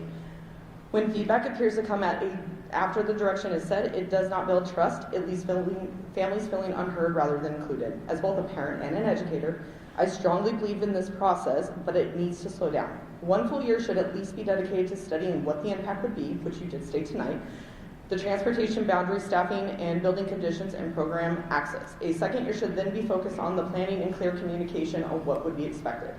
After that, should the implementation occur, and what would occur should all happen at once. We should not have these tiered I can't even think the word out. Not through phase changes that repeatedly disrupt children, families, and communities. Our children, including mine, are not lines on a budget sheet. Thank you for your time.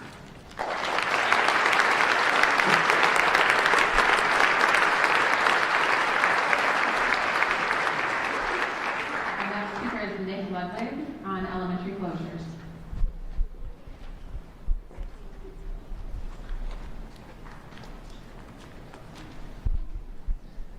Thank you. Nick Ludwig, 3700 Antelope Court, Northeast in Cedar Rapids. We have 3 children. We're in the Pierce District.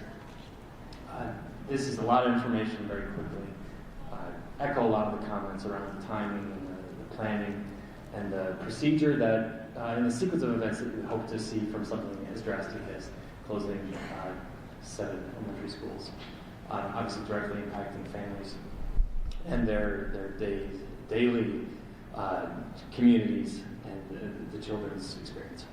And just to be honest, I'm not necessarily entirely opposed to a better situation, but the timing of this, and I think you can tell by the people in the room, it's just such a purgatory of a lack of information that's so difficult to be able to comprehend. And I think we all maybe are just stuck in that. And obviously I don't want my kids' school to close. I'm also, like many of you, I'm sure, equally concerned, frustrated, angry at our context within the role of how public education is being treated by the state. And I encourage and deputize each one of you in your elected position to get angry, be on the news, maybe even get arrested, because I've been tweeting, calling, etc., and obviously it doesn't do a thing. So, and I know many of you, I'll vote for you twice as hard if you get arrested. It's frustrating. I love Cedar Rapids. I want to be here. I don't want to take my kid out of public schools. And I hate to even say that I would consider it, but I think I represent a lot of families that if we're not looking at the best situation for our kids, we're gonna move our kid to a private school. I don't want to do that. All that being said, I hate the ESAs. I'm sure you do too. I like the resolution that's at the end of the meeting today.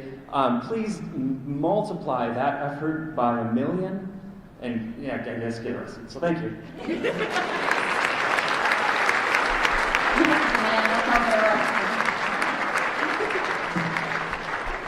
Our next speaker is Keely Marlowe on the consolidation plan. My name is Keely Marlowe. I will not be giving you my address because that is unsafe because we are being broadcasted. I am the vice president of the PTO that my children go to. And we're going to start with, I'm also livid. It is astonishing to me. I have been here for 2 hours waiting to speak with you. And you should have made this the first thing. You are wasting all of our time by making us sit here for 2 hours. It is a Monday night. Do you know where I want to be? At home with my boys. The fact that you are disrespecting parents, siblings, grandparents, teachers who have grading to do, who give so much of their time to you, to us, 2 hours. Abysmal. I'm so glad that some of you have thought this through, and I'm so glad that you have heard it all. But have you really thought about it? Have you actually thought about the kindergartner who's not going to be getting off the bus until 5 p.m. because you're putting them at a school that is 15 minutes away without additional bus stops? Have you thought about the cost of it, the emotional and mental impact it's going to have on our children, on the teachers' jobs that you are costing? Some of the best teachers I have ever seen in my damn life. I'm sorry. If this plan goes through, I fully intend to pull my children. They will be going to Iowa City, they will be going to Clear Creek, they will be going to Marion, Linmar. I do not care. But they will no longer be going to a district with a board that thinks this makes sense. You guys honestly, can you look at me and honestly say that you think that you can make this plan work in 6 months? Even a year? No, you can't. You cannot make this plan work, probably not even until 2030. And you know who is going to pay for it? Not you. You know who's going to suffer? Us. Our children are going to suffer. And you guys will go, well, we tried and we'll keep going. But they're going to pay for it. I'm going to pay for it. My children who love their school, their teachers, their fabulously amazing brand new principal are the ones that are going to suffer. You think that this is going to be saving money for the district? Congratulations. This has been a problem for years. You admitted that, and I appreciate that. Why now are we making this drastic change? You're not going to pay. All of us are, and our children will. I need you to think about it.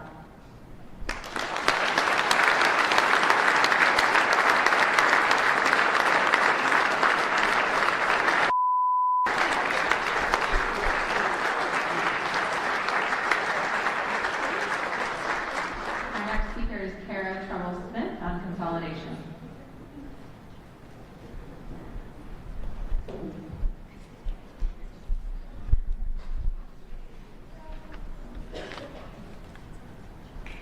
Thank you. I'm Kara Treble-Smith, and I live on Keith Drive in Cedar Rapids. My son attends the Wright Elementary School.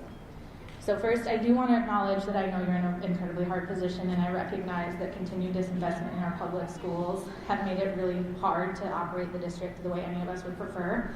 And I see that, and I take this on as a shared challenge. Second, I am also asking that any path forward is done so with clarity around all of the impacts and not just the ones that feel the most obvious and immediate. So as I said, I'm a parent of a first grader at Wright, and I have a 2-year-old who I was excited to send there. My family has built our life around this school. When our kids were babies, we sent them on the strollers around the loop that they now run on at recess. We have spent countless hours at those playgrounds. It's where we walked our dog, we met neighbors, we caucused, we vote, we looked for monarchs, and we practiced riding our bikes there. Because of its proximity to where we live, we were able to keep our son in the in-home daycare we love while also going to preschool at Wright. We have been looking forward to him walking to and from school on his own to build some good independence that we think is really valuable and also to decrease our before and after care costs. I recently joined the PTO because I want to be more involved and contribute to the school that I love and to build relationships with other families who are raising kids near us. When people ask me about where I live, which I do get a lot because I work remotely with a lot of no one in Cedar Rapids, the first thing I say, and I'm not joking when I say this, it's that I love my neighborhood school and I feel so grateful to have it. I wish I could put a dollar value on that to factor into this cost-benefit analysis we have to do, but I can't. It's just not there. So it's not surprising to hear that I was really sad when we got the email on Friday. Despite that initial reaction, I did want to understand more, so I did watch the video of the working meeting, and I was hoping to feel more encouraged, and to be honest, I didn't get that. I heard a lot of excitement about what will happen with grades 5th and 6th, and a little bit about preschool, and very little about K through 4th, and specifically not a lot about what will happen to those kids who are especially losing the school. And I have to be honest, when you're talking about an impact as significant as removing an anchor of our community, that felt pretty dismissive and demoralizing. I am a strong public school advocate. I echo the former parent and other gentlemen up here. I believe so much in public education, and even I had to think about whether or not we would explore other options. I hate that reaction. I do not want to do that at all. But it was a good reminder to me of how much trust matters in this process. If this is the path forward truly, then I am asking that you come to the schools that you are being asked to lose the most and show up in person and not ask us to come to you, but come to us and get the feedback and input that you need to move forward.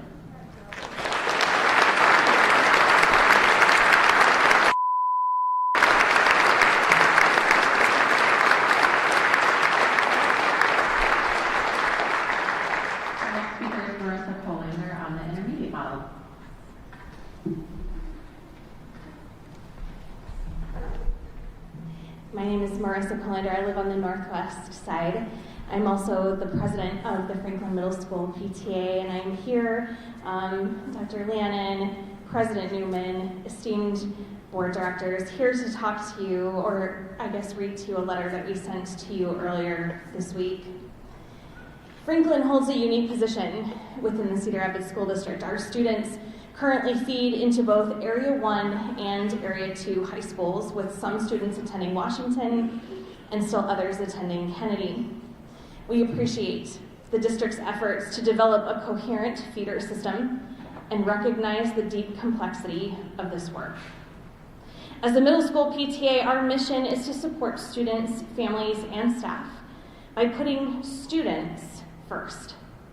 We also know deeply and personally the realities of raising and educating adolescents. Middle school students experience rapid physical, emotional, social, and psychological growth. This is a vulnerable and formative time. Research and our daily experience consistently show that students at this age need stability, consistency, and strong relationships with trusted adults in order to feel safe, connected, and ready to learn. Under the proposed model, students would experience transitions at multiple points. Elementary school consolidation, a transition in 5th grade, another in 7th grade, and again in 9th grade. That's 4 transitions during a developmental period when stability matters most. Research shows that frequent school transitions are associated with declines in academic achievement, increased stress, and disruptions to peer and adult relationships. To put this into real human terms, many of our current 6th grade students attended Arthur Garfield in 4th grade, Trailside in 5th grade, Franklin in 6th grade, and under the proposal would move again to McKinley in 7th grade, 4 schools in 4 years. 4 sets of teachers, 4 peer groups, 4 building closures, and 4 times having to start over. The pattern would be replicated across the district as elementary schools consolidate. As parents, we already struggle with how best to support our children during the brief 3 years they spend in middle school. We worry about friendships, mental health, academic confidence, and behavior. The idea of compressing support systems into a 2-year intermediate or junior high model raises serious concerns. I'm going to jump.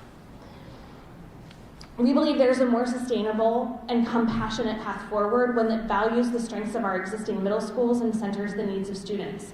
A 5-8 model would significantly reduce transitions and better reflect what we know about adolescent development. Positive, consistent, teacher-centered relationships are foundational for motivation, behavior, and academic success. Those require time to grow. We urge you to consider these logistics and facilities and the lived experiences of our children. Thank you very much.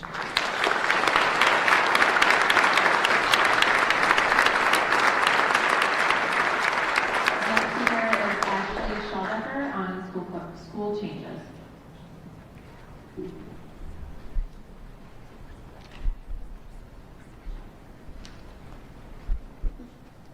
My name is Ashley Sheldecker, and I live on the northeast side. My son, I'm going to speak for him because he goes to elementary school, Wright Elementary School. Go a little closer to the microphone. Sorry. Is that better? Okay. I stand before you as a parent, a concerned parent, pleading to take Wright off the list. There is no secret that my son has behavioral problems, but as a parent, I have never felt more seen and more heard from Wright Elementary School. They have worked so hard and worked with my son so much, and he adores his teacher, counselor, and principal. I come also as a mom, but also someone that has worked with children for 4 years and counting. Someone that advocates for children. Your job is to advocate for children. I ask, how is the solution advocating for children? How is this benefiting our children? So many children can't handle new changes. This greatly impacts them all. I ask you to think about these kids. We are shaping them to mold the future. I have never been more concerned for my son's future, but all these kids that you're about to rip out of their schools and stuff them somewhere else. For what exactly? Why does Wright Elementary School have to be on the chopping block when the building alone has been around for so many years and has shaped so many kids? I thank you for your time.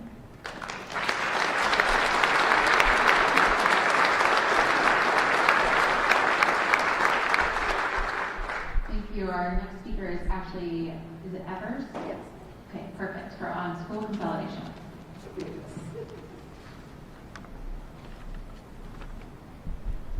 My name is Ashley Evers. I live on the northeast side. I'm here to read to you the email that we sent over the weekend from Trailside Elementary PTO.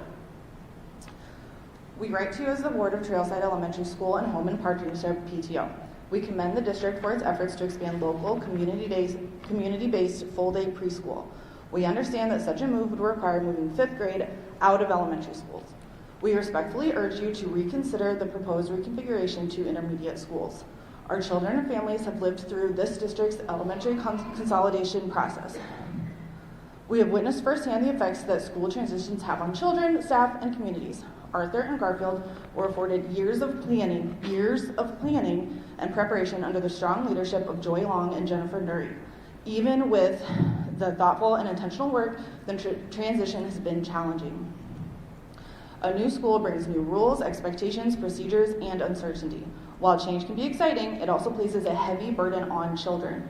At Trailside, we have seen increased behaviors that impact students' sense of safety, their love of learning, and the well-being of our deeply valued staff. These impacts are real, ongoing, and difficult. We ask you to be courageous in your leadership. We understand that the proposed 5, 6, and 7, 8 model offers administrative efficiencies, but the lived experiences of Trailside children tell a different story. Increased transitions bring increased uncertainty, fear, behavioral challenges, particularly when combined with the transients created by school closures and consolidations. We firmly believe the district can prioritize both efficiency and community. We love this diverse and vibrant district and want to see it thrive. To truly embrace who our students are, we must prioritize stability, strong student-adult relationships, and a sense of belonging. As the district considers closing up to 7 elementary schools, our experience at Trailside is especially relevant. Under the proposed model with elementary consolidations, students could attend as many as 4 different schools within a 5-year period. This level of disruption is deeply concerning. Research supports these concerns. Hanover Research, which we emailed you the link to, found that intermediate schools serving only grades 5 and 6 were not supported by the literature, and that students in these grades fare better in schools with a wider grade span. Additional research shows that multiple school transitions during early adolescence are associated with decreases in self-esteem, grades, test scores, engagement, and attendance, alongside increases in disciplinary infractions and suspensions. The transition to middle school has also been shown to be more harmful for low-income students than their higher-income peers. Almost 70% of Trailside students qualify for free and reduced price lunch, significantly higher than neighboring districts such as Limar, which is 25%, and College Community, which is about 30%. Given these realities, we struggle to understand why the model has been shown to exacerbate challenges for vulnerable students who would be considered. Thank you.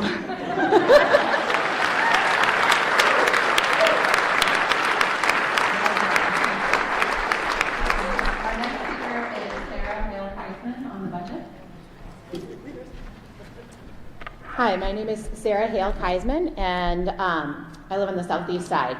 I'm a parent of a student at Trailside and a student at Franklin.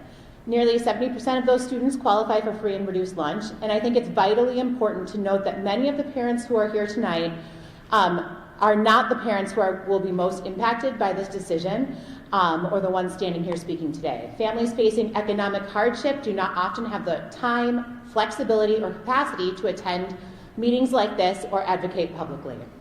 Those of us who serve on PTA and PTO boards take that responsibility of representing these families seriously. We are committed to representing all of our stakeholders and doing what is best for all students, especially those whose voices are not present in this room. When we look at the research on school transitions, the evidence is clear. Students who are already at risk are the most vulnerable to negative impacts. Multiple school transitions during early adolescence are consistently associated with decreases in self-esteem, academic performance, test scores, engagement, and attendance, along with increases in disciplinary infractions and suspensions.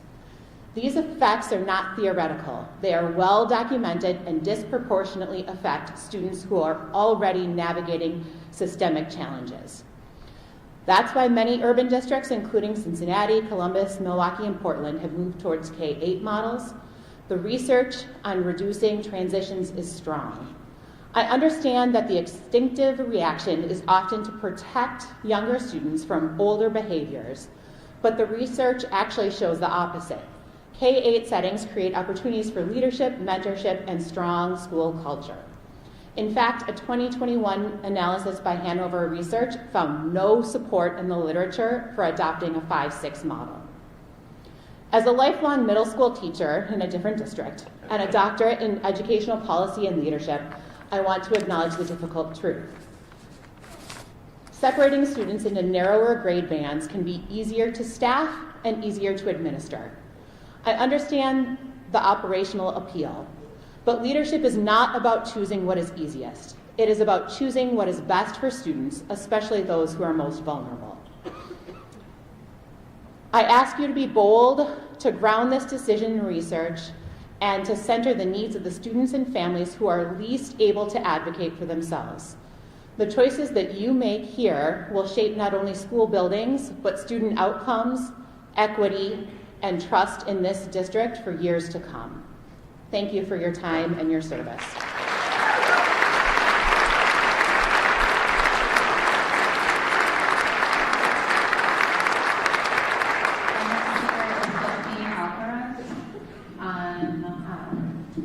Getting data.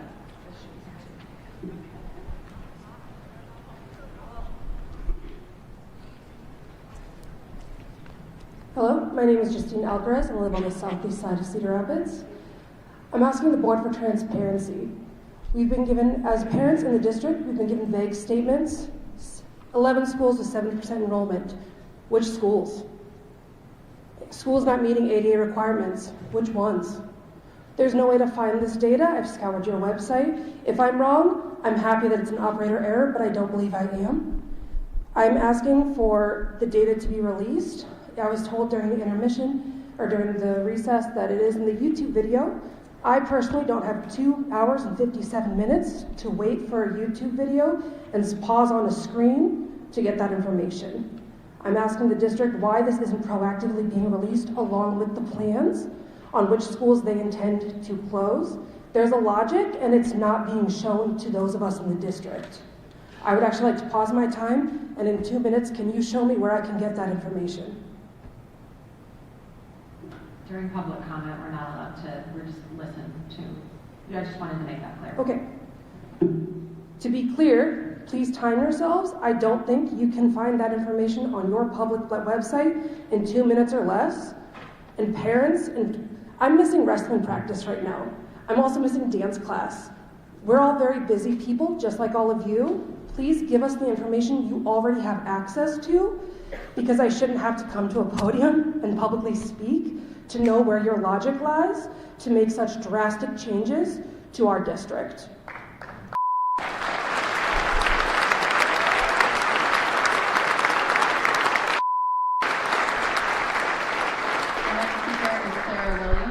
Budget and school closings.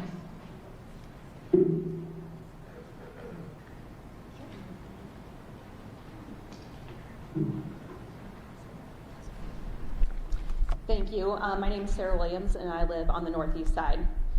First off, I'd like to say that I'm very disappointed in the board. When I look over the last 5 years of our district and the things that have happened, it is astonishing to me that we haven't addressed these concerns sooner.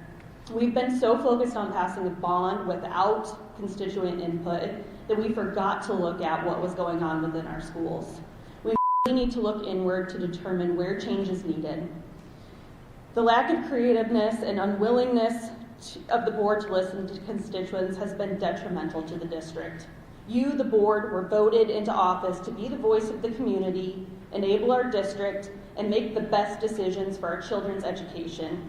While the state government continues to dismantle our education system, the district will continue to face budget challenges without real reform.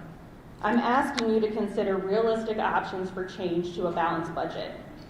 Firstly, we need to assess the leadership at ELSC and the positions and district changes that have been made over the last 3 years. This includes the area director's position in City View High School. Eliminating both of these will open up almost $1 million in budget in 2026. We need to consider alternate design options for the schools that have building projects in flights. Could we look at Van Buren, Hoover, or Harrison to be better suited for students in those areas? We need to really think about redrawing district lines to not align geographically, but minimize socioeconomic diversity. We really need to be looking at minimizing transportation needs and expanding socioeconomic diversity.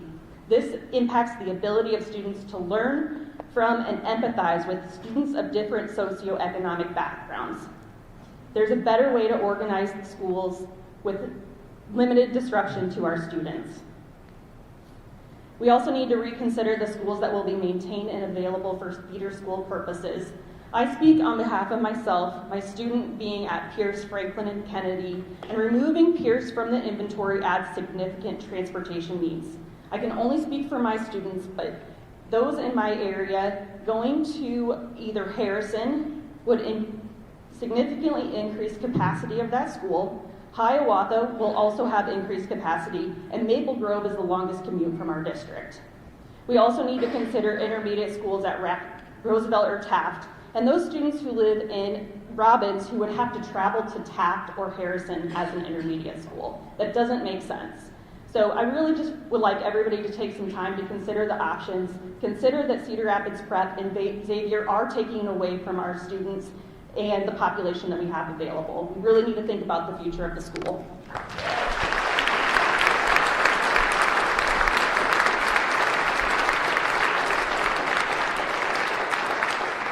next speaker is Katrina Davenport from the topic questions on the budget.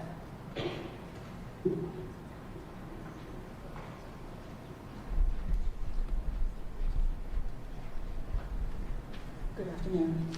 My name is Katrina Davenport, and I live on the southeast side of town. And I watched the meeting last week, and I was really, really concerned at, number one, how fast we're moving.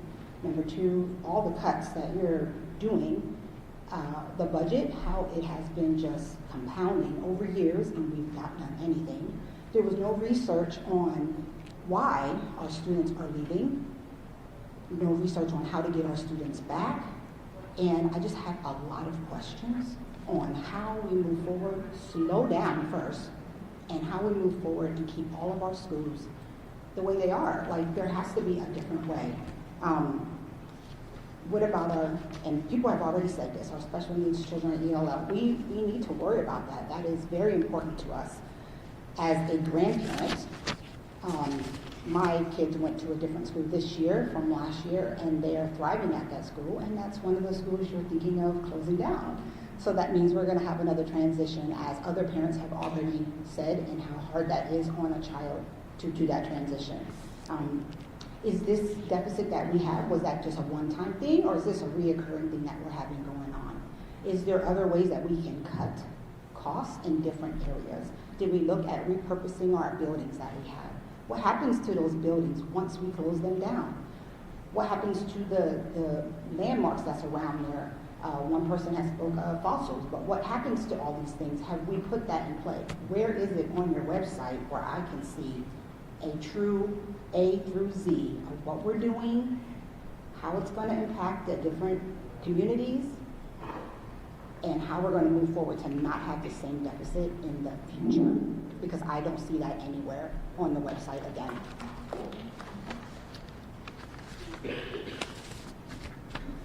And the last thing I have to say is, I really thought coming to these meetings would give me more of a understanding of how we come to these decisions, and I've been coming since, I will say, August, and I have not gotten that. I've listened to the meetings online, I've read through the different information on the website, which is not very helpful. The way it is put together is not very easy to manage. And I do have time to go through it, but once you get down that rabbit hole, it gets bad at 11 o'clock at night. So I just need you to just be more transparent and give us more information, give us more than you think we need, so that we can digest what we want to have and throw away what we don't. Thank you.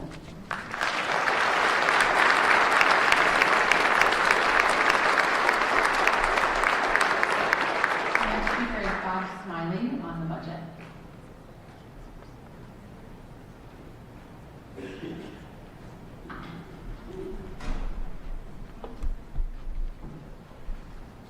Yes. Wasn't it last year you came up with money to buy $7 million or something for some property that was not near worth that? Which I commend you for looking to the future, but we shouldn't throw away our present for the future. It's hard to get answers. I went to Harding. A year ago, you wanted to close Harding. I never publicly found out why you wanted to close Harding. What was wrong with it? Well, I guess it's still open, so it must have been okay.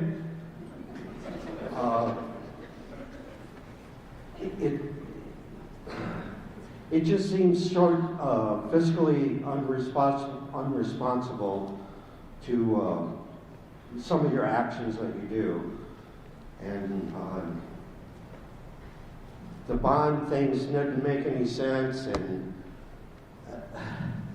it just seems all short-sighted. And I guess you better increase your staffing of the delinquency department more than what you already have, because in 5 or 10 years you're going to need them, because riding a bus for an hour or two every day for a little kid, they learn to hate school. Their friendships get fragmented. You better have more people in your delinquency department. And thank you.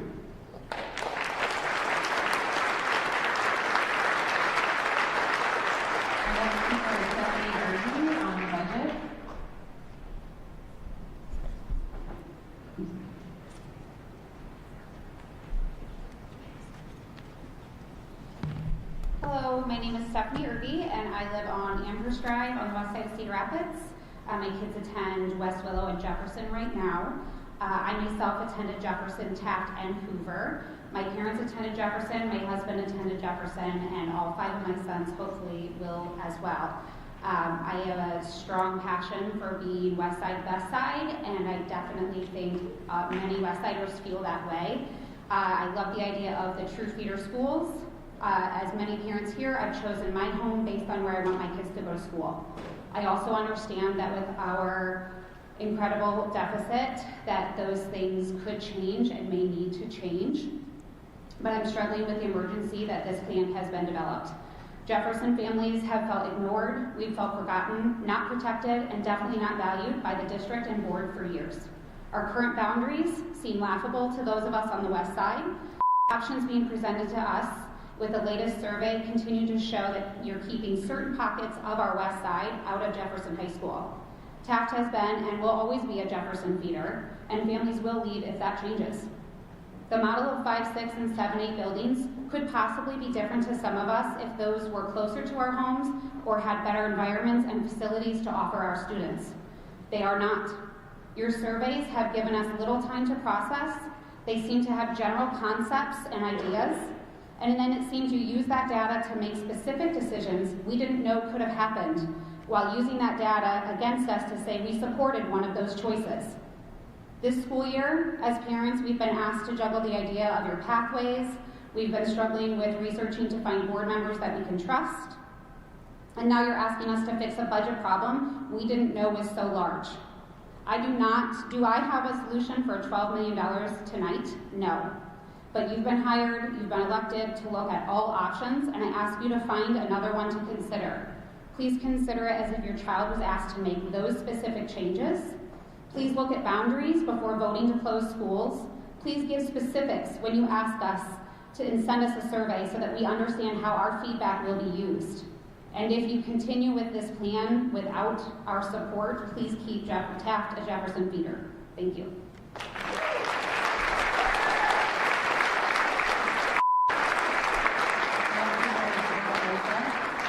On budget and consultation.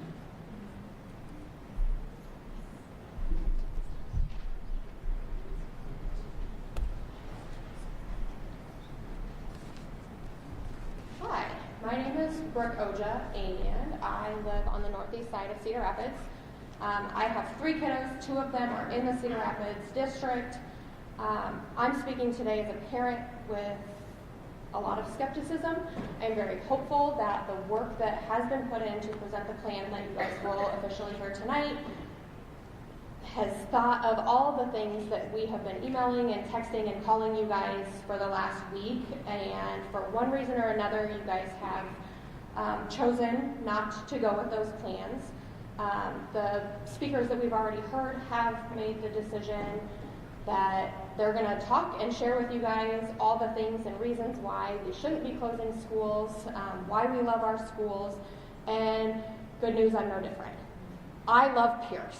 I want Pierce to stay. Our families are so embedded in this school. The staff are amazing, from the principal to the teachers and staff, the students, the custodians, the lunch helpers. My 2nd grader knows their names and interacts with them, loves all of them. I am year 7 at Pierce. I participate in PTA and different events that they offer. I see the interactions between the Pierce Panthers and the Kennedy Cougars. They come over to Pierce for our walkathon and they cheer us on during our fundraiser. We get to go and watch their plays. We see them all the time throughout the year for different reasons. And you guys stated that that is one of the reasons that you want us to look at these true feeder patterns. So don't close Pierce. We are literally already living that relationship model.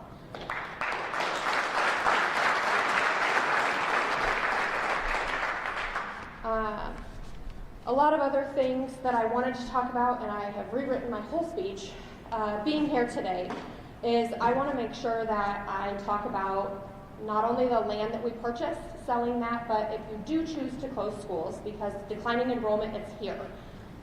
But we need to really look at selling those schools, and I know that there is a fear of a charter school or a private school buying it. Who cares? They're buying GoDaddy. Like, sell them. Take those charter schools' money so that we can get Pierce ADA compliant and keep it open.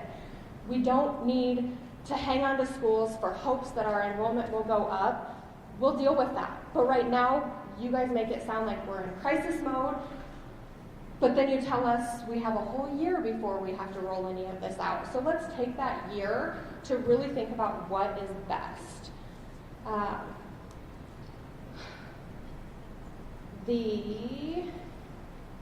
goodness, I lost my place because my notes are all over. I know, oh.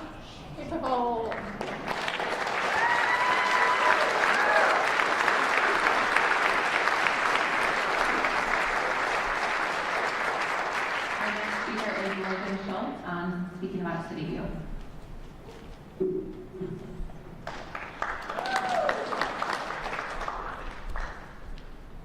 Exciting night. I know. Hi, my name is Logan Schultz. I'm here on behalf of the City View PTSO.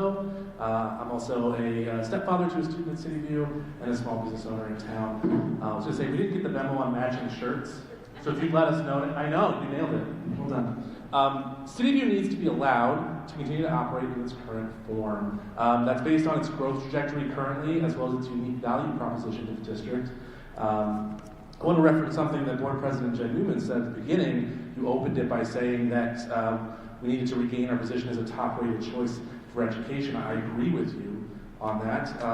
However, I think that it requires, obviously, not just cuts and consolidation, but choice, growth, and innovation. I think that's something that City View is doing particularly well. If you're not familiar with City View, and I wouldn't blame you, it has not been well communicated by the district.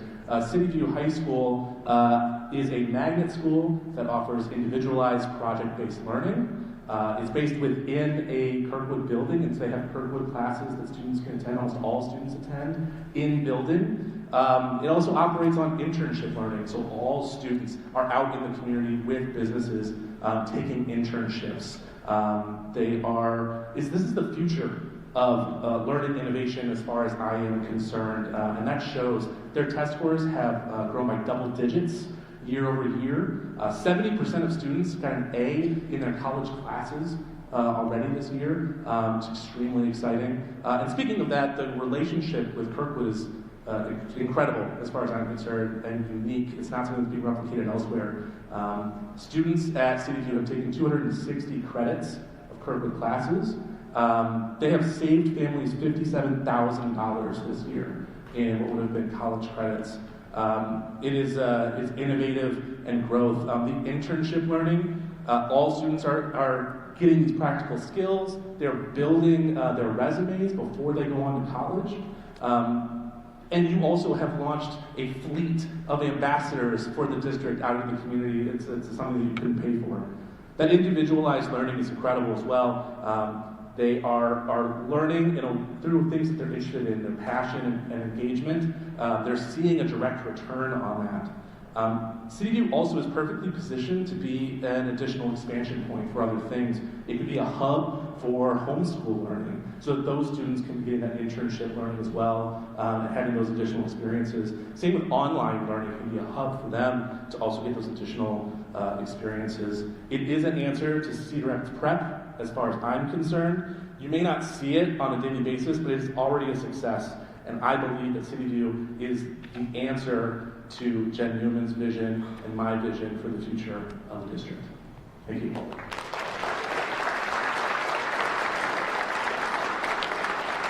Our final speaker is Megan Murphy-Sawyer on the budget decision.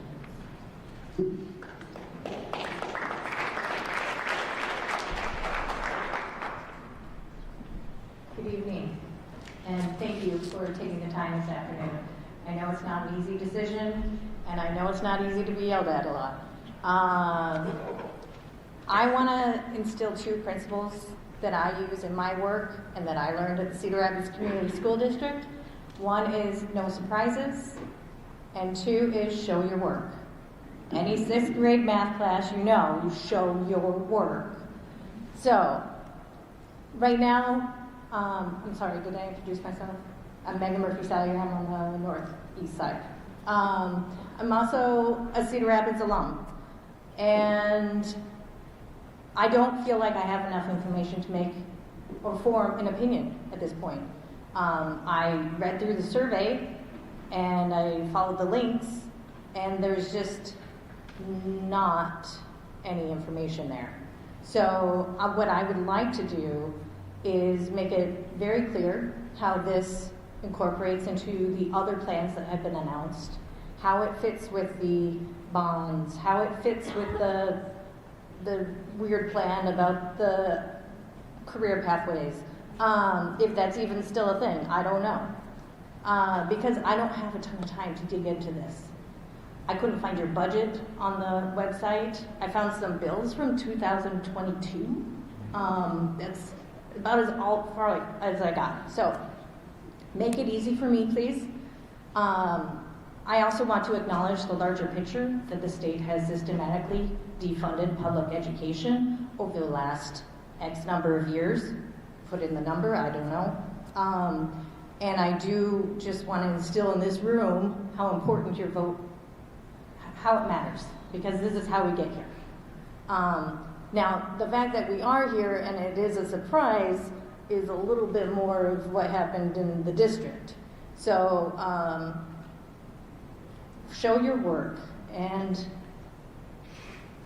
let us know. So what I would like to ask is for any big announcement, and we've had a few, that there is a community communication plan, that you go to the schools, that you have open houses in the community, that you present your work and be able to be there to answer questions.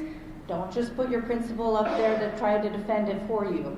I want your staff people that have the knowledge in there, and I want to see the references, I want to see the research, and I want to be able to form that opinion. So give me what I need so I can make the right decision and support you as we go forward. Thank you.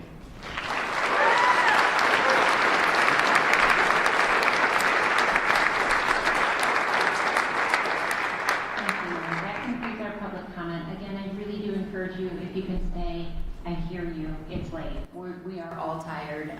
But this is energizing work, and even though it was hard to hear a lot of what you had to say tonight, it's good. It's good input. It's important input. So if you can, please stay. If not, there's a thrilling live feed of it to recapture if you cannot. And with that, I'm going to turn this over to Dr. Grover.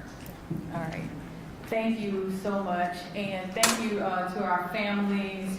I just want to start out by saying, at the beginning of the year, and just bear with us because I'm going to try to see if I can cover some pieces that our team may not cover to try to get to some of the things we heard tonight.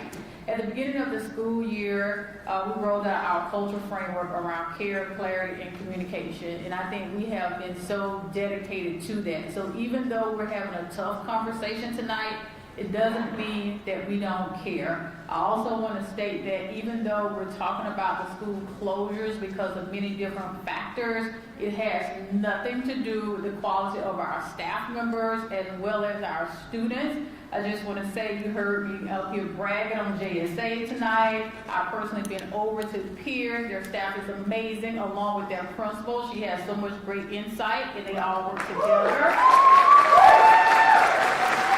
Cleveland, we are so proud of you, the hard work that you've been doing to show that even some of our most vulnerable students, that they can achieve at high levels. And just hand down, people have nothing but extraordinary things to say about Truman and our Early Childhood Center and Monica and all of her leadership over there. Nixon, we had to get a new leader. You all rallied, you came together, all of the things, right? Right along with rights, new principals. I love that. So this conversation is not about that. To our presenter who said, like, no surprises, I have really taken it to heart of what you all have been saying, and we have to let you know the things that we're talking about. So I know it feels like it's so much, it's rushed and all the things, but I'm just glad that you're here. No decisions haven't been made, but I want to talk a little bit about kind of how we got there, maybe some of the things we've been hearing as we go forward. So over the past several weeks, a lot of conversations back and forth, a lot of emails, social media posts, all the things. I've heard the concerns shared publicly and privately, And some people have asked, why didn't you tell us plainly that if the bond failed, what would happen?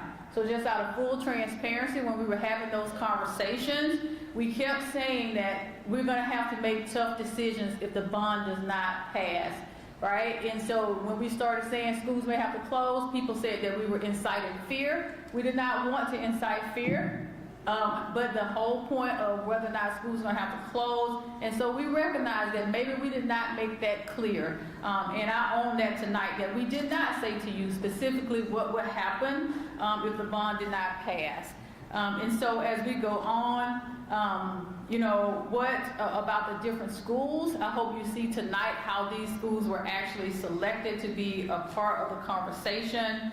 I also want to acknowledge that no matter what we do, your own individual experiences, I know that it may impact you in a certain way.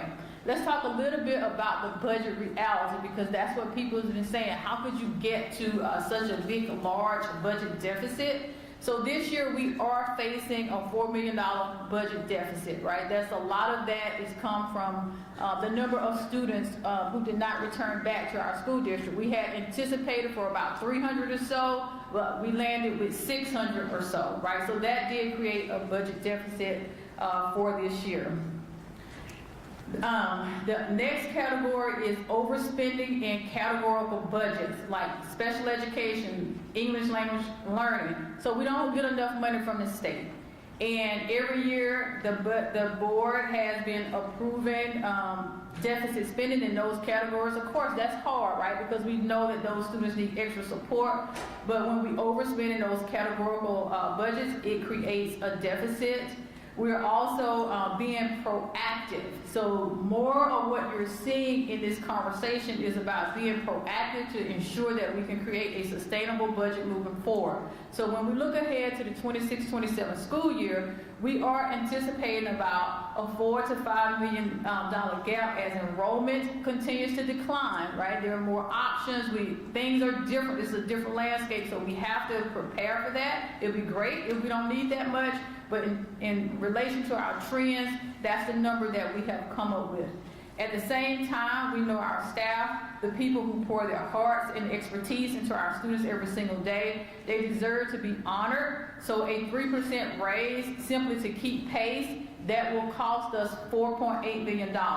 And as a community, it's also asking us to rightly strengthen student supports and what they experience in our school district. So earlier this year, we had a conversation about the fine arts programming, and if we were to support the fine arts program and making sure we have specialists in all of our buildings, that is an approximate cost of $650,000. The behavior supports in our larger elementary schools, and I can understand some of that trepidation because when we went to the larger buildings, we've been told that we were promised to have different types of staff members in those buildings, and currently I don't think that we've done that right now. Our model is one per building. It really doesn't account for the size of the building. So if we were to put in additional behavior supports into your larger elementary schools, that will cost us about $435,000. I do want to say that when I was out visiting all of the schools in the first semester and really hearing what staff members felt like they needed, this is how some of these conversations are coming to be. We can't really give people what they're asking for because of the budget constraints. So we're stretching a budget that is already thin across a growing set of needs and underfunding. So in order for us to move forward, the way that our system is currently set up, it makes it hard. I know that there's a perception out there in terms of that decisions have already been made. I want to kind of track the way that we've been moving forward, and I hear all the feedback in terms of how we can get better. Really, even starting with a better website that's coming. I agree things are hard to find, and we have a lot of conversations up here that are long and just all times of day and night, so it can be hard to get that right place for all the information. But decisions have not been made at this point. The board asked us to bring forward recommendations. Those recommendations were grassroots efforts, which you would hear about more of that tonight. And so this is what listening has looked like across our system. We've had multiple working sessions with our executive leadership, including our campus leaders and principals, as well as our leaders here. We've had ongoing talks with our teacher cabinet and our community cabinet. A first staff survey on consolidation models and budget reductions. So we had about 1,200 people respond to that.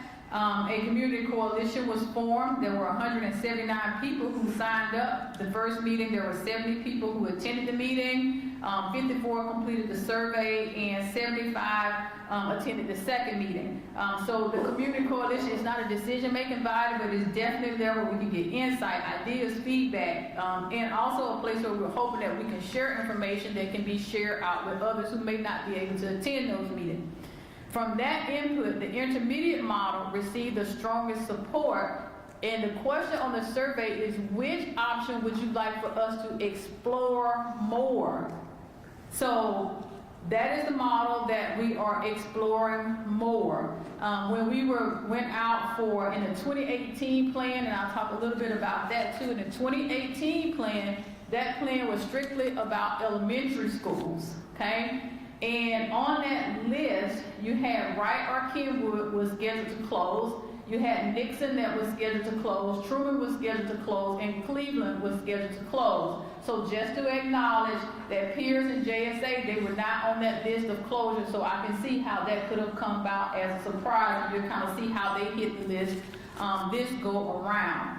And so as we move forward, other ways that we feel like that we've been listening, when we sent out the survey, there was huge opposition or lack of support for outsourcing, so we took that off the table. We also saw for Metro that we really want to keep Metro open, and we really do appreciate all the work that happens. And they are our alternative school.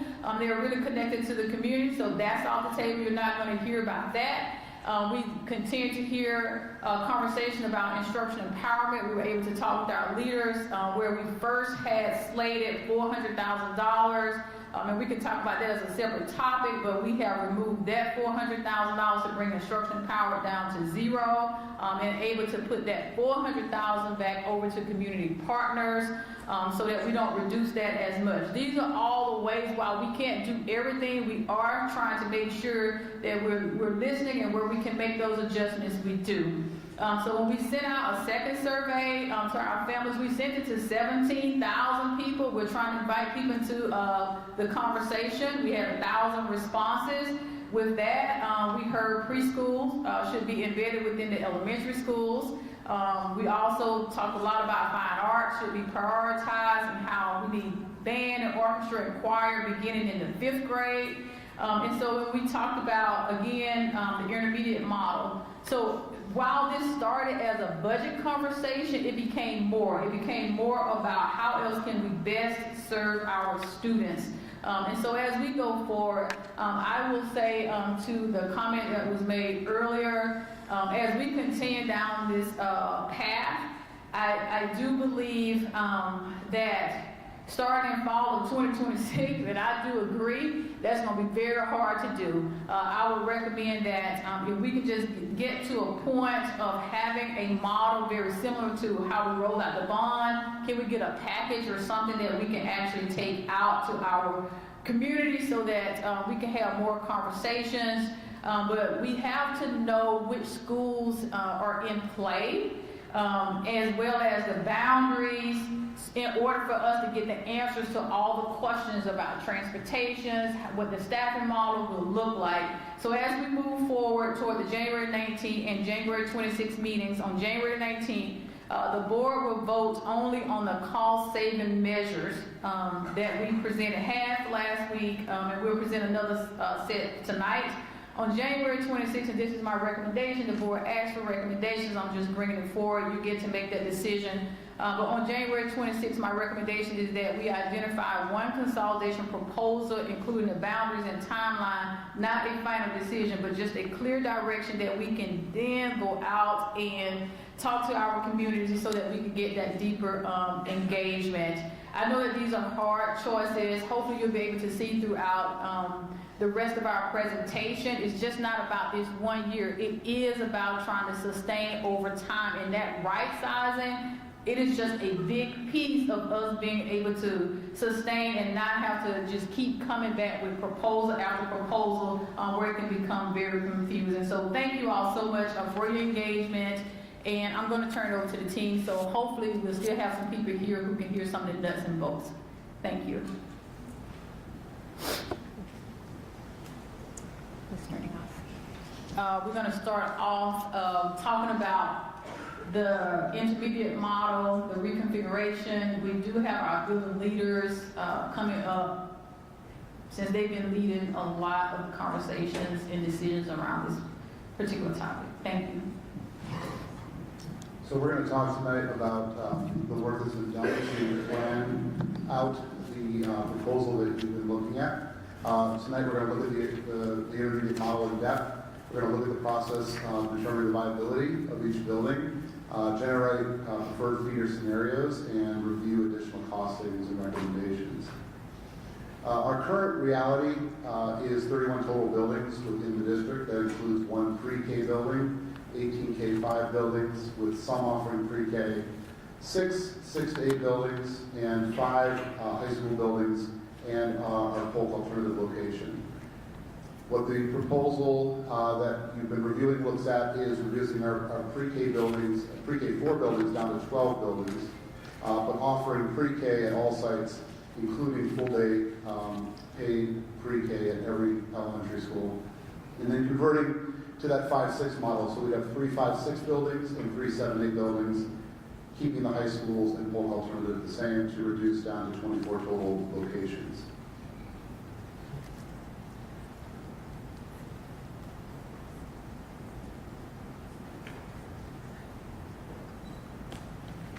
So the data that is shown up here has been the data that has been kind of collected throughout the process.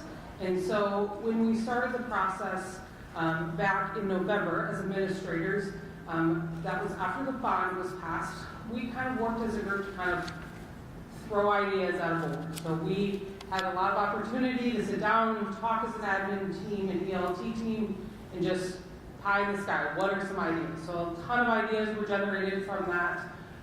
Elementary consolidation, middle school consolidation, and the idea of an intermediate model came up out of that. And so in conversations, that's where the 3 came out for people to provide us feedback. And so we started with staff. What were staff thinking and feeling around the options that were out there? What were their thoughts around elementary consolidations, middle school, and then that intermediate consolidation? And from there, you can see that the favorable choice from that to explore was the intermediate consolidation option. And then there was a community coalition group that had been meeting, and they also validated to explore the intermediate option. And that is when families were asked, what are their thoughts? Could they be in favor of this? Could they support this? And so you can see the data around 4s and 5s. It was a scale from 1 to 5, where we fell out at. The next screen is going to show 3 4s and 5s, where 3 is kind of that neutral. I maybe need more information. I don't know enough. And you can show that staff was at almost 87% of that time that they'd like to explore the intermediate consolidation plan, where community was about 78%, and families at that time for a 3, 4, 5 were at 80%. So from this data, we as an administrative team started to explore what do those mean and what do those look like.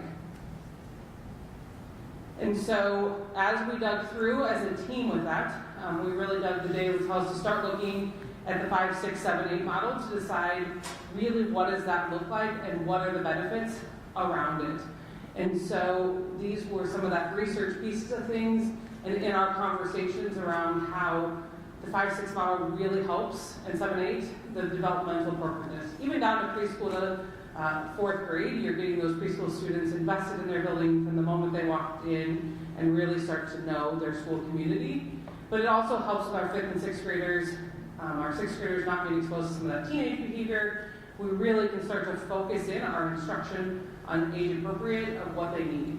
It also allows us to have a more targeted focused instruction. And so when we think about our 6th graders, one of the big shifts coming from 5th grade to 6th grade is the number of transitions. And so when they feed into one middle school coming from multiple elementaries, they're all coming from very different experiences of what transitions look like for their day. Some are still walking in line order when they come into us. Some are getting the practice of going from a couple of 5th grade teachers, and that change is very different amongst what elementary school they are coming to us from. And so this opportunity would allow us to really practice within our 5th and 6th grade, those transitions, less transitions, more controlled transitions, and really work up to 7th and 8th grade, really preparing them for high school, because we see that transition from 8th to 9th grade also being very difficult, of the difference between middle school and high school. In many of our buildings in middle school, we're operating on one section, so we have one 6th grade ELA teacher, and so there isn't a lot of movement in the day of how we can shift kids around. There isn't a lot of teaming that can happen because there isn't a 6th grade. If they want to team, they got to go talk to another school with those pieces of things and how we model that for them. So that teaming model where they can really collaborate on their content with each other. And really teachers can build in that whole team model of working with each other so they have other partners with it. And then we also think about just stretching across lots of buildings. I think about some of our resources around sports. We have some of our middle schools who don't have enough kids that can even have an 8th grade basketball team right now. And so those kids aren't getting the same opportunity as another school that can, or 7th graders have to play up with 8th graders because we don't have enough kids to even put them out there. And so when you think about across buildings, the supports and services that kids get is very different depending on the number within those, as well as elementary, our staffing. So here's kind of those transitions that we've heard a lot of people talk about as the increased number of transitions. And so right now our current model has 2 transitions. If they are in our preschool programs, depending on if they are not in their homeschool ready, they actually will have a transition there, which would be 3. But our proposed model would have those 3 transitional pieces, but those kids stay together all the way through. So here is a picture, and many of us can, as principals, can talk through that we don't have true feeders. One of the few spots that true feeders do exist is the Wash McKinley and then your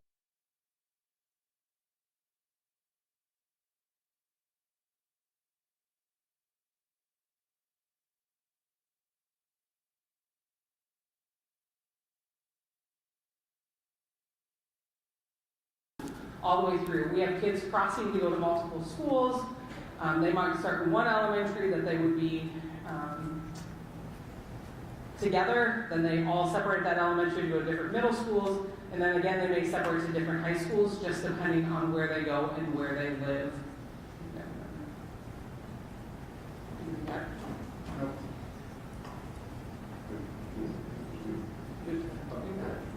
All right, so transition, some of those conversations we've heard from a lot of you is about that transition dip. And each transition can have an impact on student achievement because they do. We have to acknowledge that there are those transition dips. They're navigating those new buildings, they're navigating new systems and expectations and what that looks like, and identifying those new groups. We see that right now. When they come in from 3 elementaries, they're navigating those new peer groups and who they are and forming those relationships, and that is a true thing that can happen. But when you think of the power up through a feeder system, it really helps because those kids start to get to know each other as they work their way up. And ways to think about those transitional dips is some vertical PLCs, so that's kind of your going up, so that schools are talking to each other. We have less schools to talk to about all of these transitions. We're in a lucky spot that I only have 3 elementaries, but for other middle schools, their kids are coming from 4 or 5, and then they're transitioning off to multiple places. And so how can you have that consistency amongst those 4 elementaries at 5, 6, 7, 8, up to their high schools to really get that common language? And so Other things you can do is consider looping of administrators, counseling staff. You can really do a move-up day. That can be hard in some of our settings now because kids go to multiple different directions in 5th grade, and it really provides that stable friend group through True Feeders. So when we were exploring this initially, I was probably the most skeptical person in the room when it came to the 5-6 system. In fact, we divided up as principals and ELT members in the room, and I was by myself in a corner because I was the least interested in this model initially. But what sold me on exploring this more deeply is that this system gives us what we believe to be the best pathway to having a true feeder system, which is something that we've been talking about wanting in this district for many, many years. I've been in the district for 13 years, and I know that conversation has gone on long before I came here. So what are the benefits of having true feeders where students who are in an elementary school will go to a single intermediate school together with 4 other elementary schools, and then from that point forward they'll go to the junior high and the high school together with the same group of kids for the next 8 years. That peer group stability is an extremely important part of this. Although there are more transitions that will occur, the notion that I will transition once to a new group of friends, but then from that point forward I'm with the same people for the next 8 years during those most formative years, 5th through 12th grade, is extremely, extremely valuable. And avoiding the, as Jocelyn pointed out, the crisscross that happens where I'm with a group of kids, then we split apart, and sometimes we come back together, which happens now, especially I'll say for students at Kennedy where we bring in 4 of the middle schools come to our school. It's just very disjointing for a lot of students. And the fear that a lot of students talk about isn't the new school, it is the people they don't know, the students that they don't know. So we think that peer group stability really is a very valuable benefit of the True Feeder system. This process also allows us to implement fine arts and athletics in 5th and 6th grade, which we don't have as strong as we could now, certainly not in 5th grade. It would allow us to do competitive intramural or interdisciplinary sports in 5th and 6th grade, which we don't offer at this point. And it would allow us to offer band, orchestra, vocal, show choir in 5th grade, which our peer neighboring school districts are doing, and we need to catch up with them on because we are behind when it comes to where we start the music programs that we have. It allows us to increase the competitive programs that we have in the 7-8 level as well. As Jocelyn pointed out right now, because some of our middle schools don't have enough students interested, this consolidation would allow for larger populations at the 7-8 buildings and thus have operational teams, operational arts programs as well at that level, and likely more competitive programs at all of our middle schools.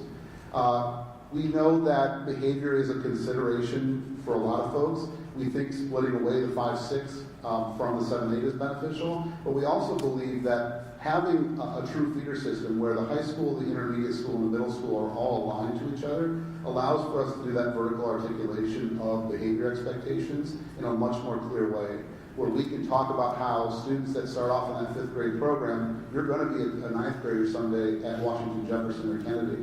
And thus, here's the expectations that are going to exist there. That's the same expectation you're going to have for the next 4 years between 5th and 8th grade.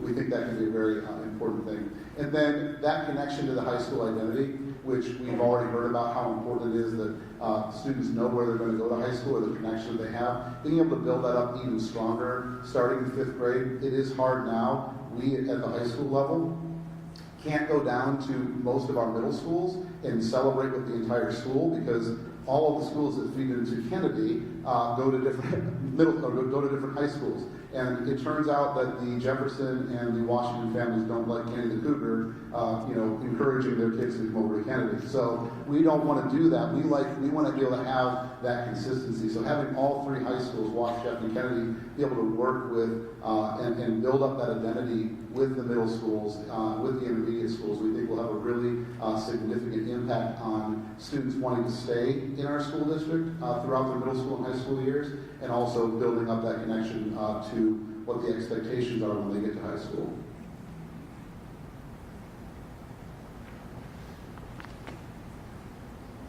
So we see a lot of benefit, especially for preschool, as we consider a pre-K-4 option as well. So allowing preschool to be in each elementary school starts our foundation with students earlier. While we appreciate and love Truman, there is that transition when we take students from Truman into the elementary school or potentially from other preschools in daycare centers and places. So if we could offer a preschool option in every home school, elementary school, that would be a big benefit from starting those foundational relationships with families, sort of like they said about setting the tone for how you're going to do school. All of that can start as early as 3 and 4 years old, which is a big benefit. So every elementary would offer preschool. We'd be able to offer full-day preschool options in a way that we can't right now in our current system. Hopefully, if we approve this, then every elementary students living in those neighborhoods would have access to preschool, which isn't always the case right now, without sitting on a bus for 30 or 40 minutes to get across town. So getting that into neighborhoods is really important as well. And then being able to consider the ages of the students coming in. So while a transition from 4th to 5th, and then another one from 8th to 9th might feel like a lot of transitions for those middle years, that preschool transition can be very difficult for 4-year-olds into 5-year-olds too. So that's a benefit to the younger students. And what I found from having preschool in building and not having preschool, having that connection with families is huge. We have students that want to stay at our building simply because they started in our building. So giving every elementary that option will be huge for our community as well, to build some of that foundational relationships with families. And then, like we said, ensuring preschool spaces in every place and allowing the redistribution of the Truman staff into the neighborhood schools into these PK4 schools will be important too. And I know somebody mentioned, this isn't on the slides, and this is just my opinion as a principal. I know there was a lot of talk, or there was some talk from the community about how does this benefit anybody besides preschoolers. And when I think about our current 4th graders and giving them the opportunity to be leaders within the building, having them be the oldest students in the building and be able to set that, they still love coming to school, and having them to be strong leaders in the building, I think that's a benefit as well. Really quick, could I have the 3 of you just introduce yourselves to everybody here? Sorry, I'm Jenny Gable. I'm the elementary principal at Maple Grove Elementary. Jocelyn Hanna, principal at McKinley Senior Academy. Jason Klein, principal at Kennedy. Thank you. And Director Newman, can you clarify, we are waiting to the end of each of the presentations to do questioning, not throughout? Yes. Okay. So some important things to consider as we go forward with this and explore this is we need to make sure that we are identifying, and we've heard a lot of the concerns tonight, we're identifying those concerns and addressing those concerns. We believe that this is going to be a difficult transition. There's no question about that. It is not going to be simple to do this. So we need to make sure that there is opportunity for families impacted by changes to permit to schools if they wish to, as well considering continuity. If the student is on permit, allowing them to consider that school of choice if a boundary were to change, and provide that as intentional supports within the feeders for students.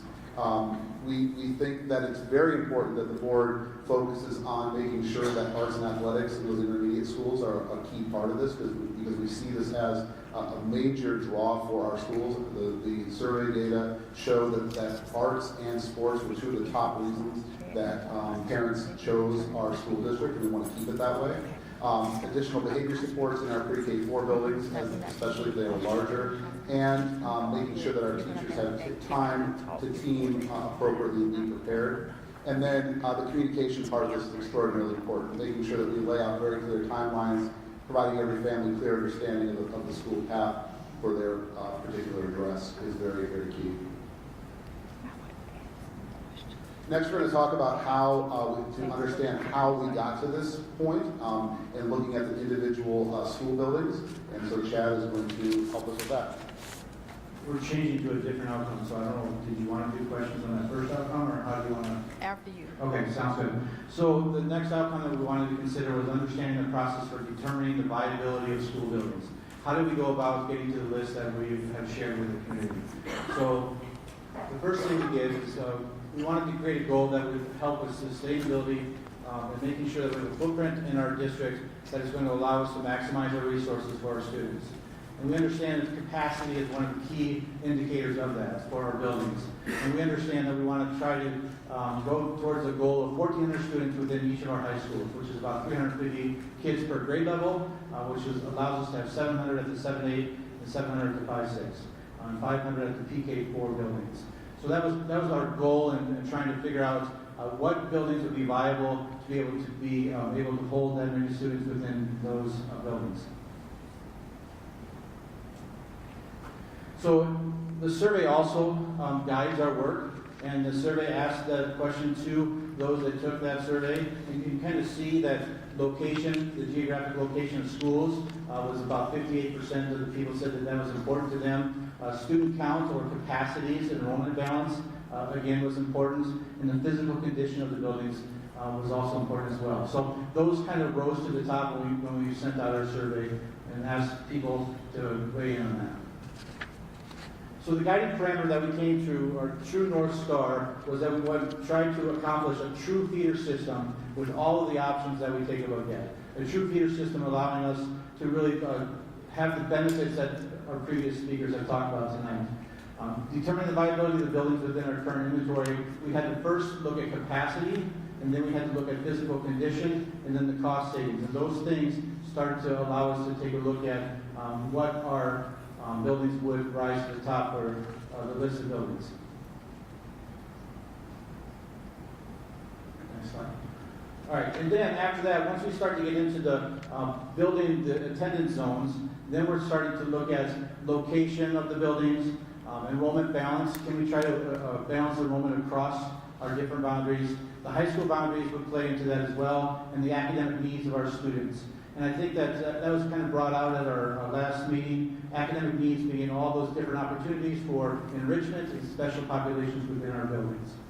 So knowing that those are criteria that we are going to live by, we first started to look at capacities. And so Jocelyn's going to talk a little bit about that. So as principals in our meetings, they've kind of divided us up, and so we had different committees that we were part of. And so we could be part of kind of building the capacity, building capacity, our feeder system. We could be part of a communication team, so how are we communicating, what's the timeline? And then we could be part of the staffing. So principals had an option, and so our committee that really looked at boundaries, we worked together to determine and create some sort of rubric that would go out to all principals. And on this rubric, principals would share from their perspective what their building has. Because we could look at just their building map, but that doesn't tell us everything about how spaces are used, what the spaces are for, all those things. And so the rubric went out to building principals, and they shared they had a whole bunch of questions, so they just share about classroom space. One thing to note is like preschool, kindergarten, first grade have to be on a first floor. And so they had to tell us how many classrooms they had on a first floor. They had to tell us how many classrooms they had for second through fourth. What is their special space look like? So do they have a dedicated art, music, IMC, their gym space? And then we also looked at lunchrooms. So what's your capacity within your lunchroom? What's the functionality within that lunchroom? And they all can hold different capacities. How many shifts do you have to get through your kids now? How many shifts would you need at 500? We looked at then remaining spaces for ELL, title, special ed, specialized classrooms, so the sensory rooms. What other type of spaces do you have in your building? What are you using them for? And then we also looked at playgrounds. So we know that a preschool playground has to look different than a kindergarten through fourth or fifth grade playground. And so who has the preschool playgrounds, who doesn't, those kind of things. And from there, principals completed that for us. And then a small committee of us got together and we took those rubrics and we put a point value on them. And so 2 means it was ready to go on those things that we asked of them, so they were ready to go. A 1 means it's possible, but maybe just a little bit of work needs to happen. And a 0 was it's just not feasible in that space. We can't add a classroom if there isn't enough classrooms in the building with those things. And so when we focused on capacity, we focused on whether a building could hold 500 students. And so those numbers on the previous screen showed you kind of how many in kindergarten. So class sizes aren't huge, they're in that average number. And so from that we determined we needed 20 core classrooms in a building. So that's the number we were looking at. and 10 of those classrooms have to meet the PK to first grade requirement of being on a first floor. So if it is a building that has 2 floors, we also had to ensure that they had 10 on that first floor to meet those expectations. And so we went through all of those pieces of things. If they scored a 15, that meant there was enough capacity for us to go on to look at the rubric for 5-6. And so from there, if they scored a 0 on capacity, so we knew that they could not hold in a 5-6, we were looking for approximately 30 to 34 classrooms, where we hit the number about 31 in the middle, when we think about how many core classes we needed, and then those offerings that Chad just talked about to ensure we had all those additional offerings at the 5-6 building, that we had space for those as well. And so if they didn't have a capacity, they didn't have 31 classrooms in there, we did not continue to score the rubric, because we knew that the rest of it was not going to come into play, because we have to have 31 spaces. And what we discovered from that is the only elementary building that was viable was Viola Gibson, that had 31 classrooms. And our new buildings actually only have 28 in them. Those are built differently because they have a lot more small classroom sizes. They don't have traditional what you need for like core specials in them. And so that is how we discovered the buildings that you're seeing for elementary. And then how we decided 5-6 had to stay with the current middle school buildings, because those are the only buildings that have enough capacity other than Gibson with that. Then we highlighted the buildings that would work for preschool through 4th with that 500 capacity, and that helped us kind of determine those. I know people have pointed out that Area 1 sometimes has 5 schools in it, and what we discovered as we'll look at the whole thing here is that there's only one new school in Area 1, and so that capacity piece of things, we need more buildings with that. We're going to get to it. Oh, okay. Yeah, for sure. Thank you. Yeah, no problem. So through that process, once we took all the buildings through the process of looking at capacities, then we looked at physical conditions. So the next thing we looked at was ADA compliance, whether or not they were fully ADA compliant, somewhat ADA compliant, or they just were not. So 0, 1, or 2 for that score. And then necessary improvements. We took a look at that and said they needed no improvements, low amount of improvements, medium amount of improvements, high, very high amount of improvements. So we scored 0 through 5 on that. Once we shook those through that process, then we took a look at cost savings. And we based that on the data that we had gotten from our work with MA Plus in the task force meeting. And we took a look at the price per square foot to run a building. And we went from a score 1, 2, 3, or 4 on that, depending on the cost of price per square foot. So the next slide shows you kind of how all these scores fell out. So if you were to take a look at Area 1, you can see that Trailside scored an 18, which is the highest score you can score, and that first line, capacity. Now, the way we did this, again, what Jocelyn was saying is, we took these through that first, just looked at capacity alone only. Can we have the amount of students needed to be in those buildings? And so that was the first criteria. Once we were able to establish that, then we moved on to the physical condition of that building. You can kind of see how those start to fall out. You can also see that Area 2 will have the new Hoover, new Van Buren, in West Willow. Now these are all just recommendations of a scenario that is possible. That doesn't mean that this is the only scenario out there, but we wanted to try to stick with what we call our areas right now and take a look at those areas as they exist. So that's kind of how we built these models. So again, if we were to stick with those areas, Area 2 would have 3 new buildings, Area 3 would have 3 new buildings if you consider Viola Gibson to be new in relationship to the rest of our buildings in our district. And they would have 3 new or newer buildings, and then Area 1 would only have Trailside as one of our newer buildings. That's kind of why we have Johnson on there as an option if needed for capacity of buildings when we start to draw our boundaries. Now, this is all work that goes into before we even start to look at boundaries of these different things. And so that's important to understand as we take a look at how we kind of fell into the buildings that we're recommending for this process.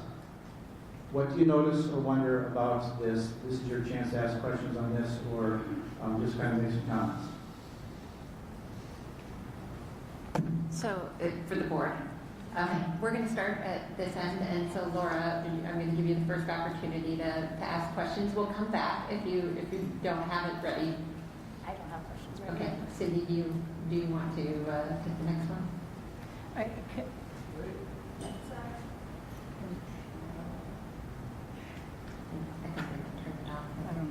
Just use her. It didn't want ready Just for use her. questions.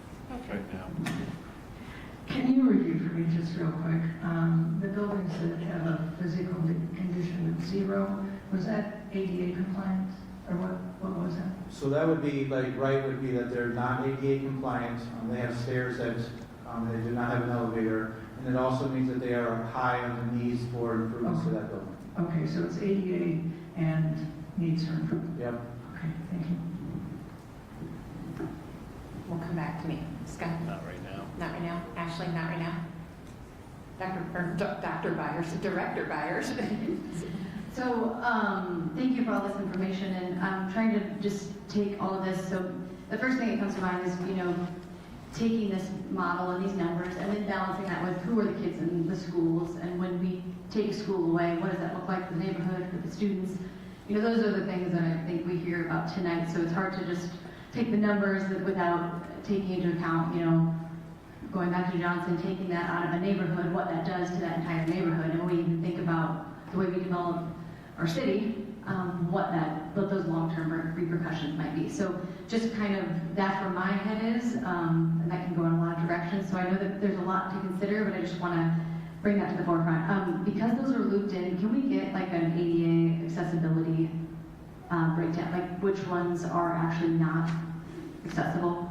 Do you have that like as a list that the board can see at some point? It doesn't have to be right this moment, Yeah, but we do have, just get we have the full to us. matrix we can get it to you, yes, Okay. for sure.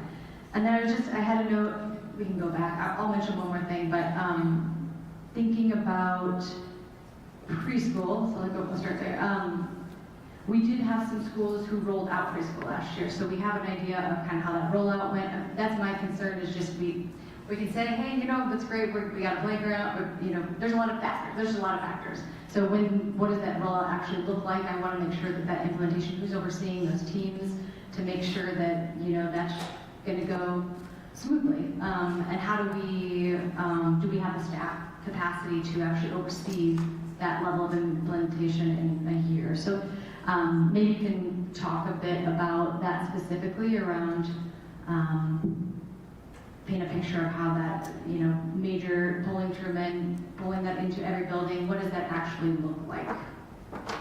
Yeah, and I guess I'm going to lean on others to talk about pre-kindergarten, preschool, and all of that.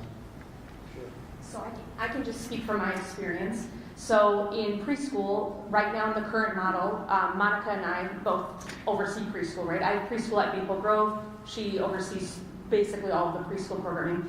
Under my umbrella, I am still the evaluator for preschool. So I'm in that preschool classroom. I'm still connected to the learning that's happening in there. I sit on the IEP meetings. I have those transition meetings when kiddos come from preschool into kindergarten. So as far as like the supervision of the preschool program, that still falls to me as an building administrator. Monica's a huge asset to me if I have questions or things that I'm wondering, because preschool is slightly different than kindergarten. It's a different experience.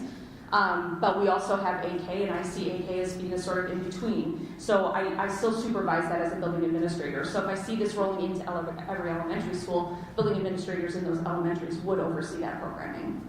Great, that's helpful. I'm trying to just, we close a building, where do all those staff go? Do we have the staff at those buildings for those preschools? These are the things that, what does that even look like logistically, and how are we making sure our people are put into those roles? We hire new people, where are they coming from? And I don't necessarily want to say that that's not an important question, but I wonder, for me, I'm going to back up a little bit, because the comment about Johnson really, it's important to understand that. I spent a long time Saturday driving the city, literally in my truck, around these neighborhoods and trying to figure out if this building were to close, where would these kids go, and literally drove our district on Saturday thinking about all of this. And so there's a lot of emotion there, but we also have to understand that we're in a position where we have to think about things as well and look at things from a different lens. And so the numbers speak to a data and a formula that we use to try to identify buildings. but we also understand that there's humans involved with that. So I wanted to double click on that, Director Byers, and let you know that that's in our minds as well. So when we stand up here and get data, we're trying to come from this with some mathematical equations, but we're also trying to think about how it impacts our district as a whole. And I think that once we get to a model, we're going to be able to answer some of those other questions much better. But I think we have to grapple with first, what is the right model? And these are some recommendations, but it doesn't mean that that's decisions have been made yet. So I'll let, if you want to, I'll let you speak to a little bit of the preschool, but I wanted to speak to that. Well, and correct me if this isn't the time for that level of deep dive, I can pause on that too, and say, but I just want to make sure there is an opportunity. These are the most pressing things, and these are quick decisions, so I want to make sure that we have some idea of what it looks like. I'm Monica Fry. I help oversee the early childhood for the district. I would be happy to answer questions. If this isn't the time for it, I'd be more than happy to sit with you or provide any information that you would like. We did have a really in-depth survey that we did send out to families, but we did gather some incredible information about what our community wants for preschool. I'd be happy to sit down and share that with you, look at numbers and all that kind of stuff, because we do know that preschool is very important in our district. I'd be happy to share that information with you. Director Zimmerman? I'm just going to ask a question, and I know this is just elementary information we have right now, but with the proposed plans, we suggest that we put, 5, 6 in some of our oldest buildings who need the most work. So I just want to understand that rationale that some of, these scores, yes, but what would Roosevelt, Wilson, Franklin, how would they score? Sure. So number one, again, we looked at capacity first. And so we knew that if we were going to have a 5-6 building on 700 and a 7-8 building on 700, we had to have a building that could hold that many kids and have the classroom space that would be able to do that. We did take a look at our newer elementary buildings, and could those possibly be used as a 5-6 building? There's potential that could possibly happen, but I think we'd have to reevaluate what programming we could offer at those buildings then, because there are classes like engineering and other things that we're able to offer if we have the space to do that. But with the classroom, the number of classrooms in those buildings, we felt we would have to give up on some of the programming to put a 5-6 building into those newer buildings. So those are some of the things that we grappled with as well. So just looking at capacities and looking at what buildings were viable, that's kind of how that process was taken through. Does that answer your question? Kind of? All right. Just going down the line. Director Garland? Okay. Director Krasinski? Vice President Krasinski? I've got a few things, but I think I'd like to wait for the rest of the facility part of the presentation. Okay. I think it'll make more sense to put all together. All right. Just going down the line. Works. Director Byers, one last bit. Do you have Is any? it possible then with the 411, 511, like, does it have to be an exact science on any part of town? So, there's multiple closing in the northeast side of town, for example. Are there some considerations or flexibility? Because we just saw option 1, option 2. I'm wondering if we could mix and match, essentially. Yeah, and you guys are actually going to be able to go through that process as a group here in a second. And we're going to give you the parameters of what we thought about. But real quick, I would say that number 1, in each area you need a high school. And number 2, in each area you need 2 middle schools, or 2 buildings that could hold an intermediate in the middle. And then from there you need 4 elementaries, possibly 5. So that's kind of the parameters. And so there are some things you could do, but those are other considerations to take. We'll talk about that when you guys go through your process. So clicking the next slide, you can jot this down and maybe we'll come back to this later. But is this process clear? Are we missing anything? And you guys can give us some feedback on that. So the next slide then, these were the options or the ideas that we were given to you and also to our community. And again, this is just, when we took it into consideration, again, we looked at capacities, we looked at buildings that could hold elementaries, and we looked at all those things that we talked about. And we also tried to stay true to what we have in areas right now. Area 1 being Washington, Area 2 being Jefferson, and Area 3 being Kennedy.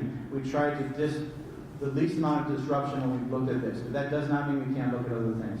So again, this would be idea 1 and 2 for Area 1 with McKinley and Washington, or Franklin and McKinley being the 5, 6, 7, 8.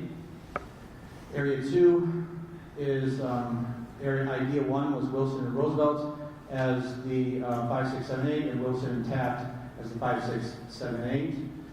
And then area 3, idea 1 was Taft and Harding, and then Roosevelt and Harding. With those schools that scored on the lower end, the ones that were put on there for consideration to be consolidated. So that kind of takes you through the method of our amendments and how we got to where we're at and why we considered the schools we did. The additional ideas that were out there, and we got a lot. I got some emails, I got some phone calls, I know others got emails and phone calls of ideas, and there are ideas of different various feeder patterns that we could possibly look at. We want to vet those, we want to look at those. And when we talk about feeder pattern, it's really we're talking about the schools that then feed into the high school. When we talk about boundaries, we're talking about where does Chad Schumacher's kids go to school, and that's the boundaries we draw. Within that boundary, those kids go to this school. Feeder patterns are the schools that feed into the middle and intermediate, and then into the high school, and trying to keep all those together. So we can shift feeder patterns around somewhat, but once we identify our feeder patterns with those schools that go into the high school, then we can start to draw our boundaries and start to say, okay, these 4 schools are going to go into that high school, now let's start to draw boundaries around them, if that helps make sense. So, Chad, I promise Yes. I would wait, but I'm not going to. That's right. I think that's one of the things I heard a lot about in the emails I received, the conversations I've had. Can you help me understand if I'm a parent and my kid's going to Franklin, but I live close to Kennedy, because Franklin's on the Area 1 list with Washington, does that mean my kid's going to Washington? Or if I live currently in the Taft area, and Taft option 1 sends that to Kennedy, and this is actually true, because I didn't live in Taft area. If that were the case, would Kennedy then become my school? I think you just addressed it, but can you just hit that one more time? Yeah, no problem. So our goal is to have a true feeder pattern within different areas of the district. So, for instance, in a feeder pattern, you have 4 elementaries, 1, 5, 6, 1, 7, 8, 1 high school. And so once we identify the schools within the feeder pattern, then we can start to draw boundaries around those to look at things like distance from schools and how long will you be on a bus. Things like, where you're at in the city and how, you're sitting on the river or you're on First Avenue, and all those things that go into looking at boundaries. We need to identify our feeder patterns first. I think that's what you're saying. Maybe another way to ask it is, if I attend Franklin right now, does that 100% assure I'm going to Washington? If I attend on those options, under option 1, if I attend Taft right now, does that 100% assure I'm going to Kennedy? What I'm hearing is that it's not how that's set up. You're really truly just looking at buildings and how they go, not which student goes where. And it's interesting because you chose 2 schools that actually split. Right. So even today, it doesn't guarantee that you go to those in the future. If Taft is identified as a school that would feed into Kennedy, then if you attend Taft, you're guaranteed to go to Kennedy. Right now, you're not guaranteed because it does split. And if it's identified to feed into Jefferson, if you go to Taft, then you would guarantee to go to Jefferson. But we have to identify those schools first. But those boundaries would change for those schools based upon where they're headed, not where they're at today. Yep. And thank you. Yep. It's been a huge question I received, and hopefully that's helpful to folks, and we can keep talking about it. But I just appreciate you taking the time to hit that one. Yep. And so we want to make sure we look at all feeder pattern configurations. We want to make sure that we vet or flush out all feeder pattern configurations. What we presented were some options. We feel strongly that the schools that have been identified are pretty solid on the ones that we are recommending for closure, but we also want to make sure we vet all of the different configurations. We also, moving on to the next outcome, we want to know if we can generate a preferred feeder scenarios to review next time. So what we're going to, is this where we're going to transition to?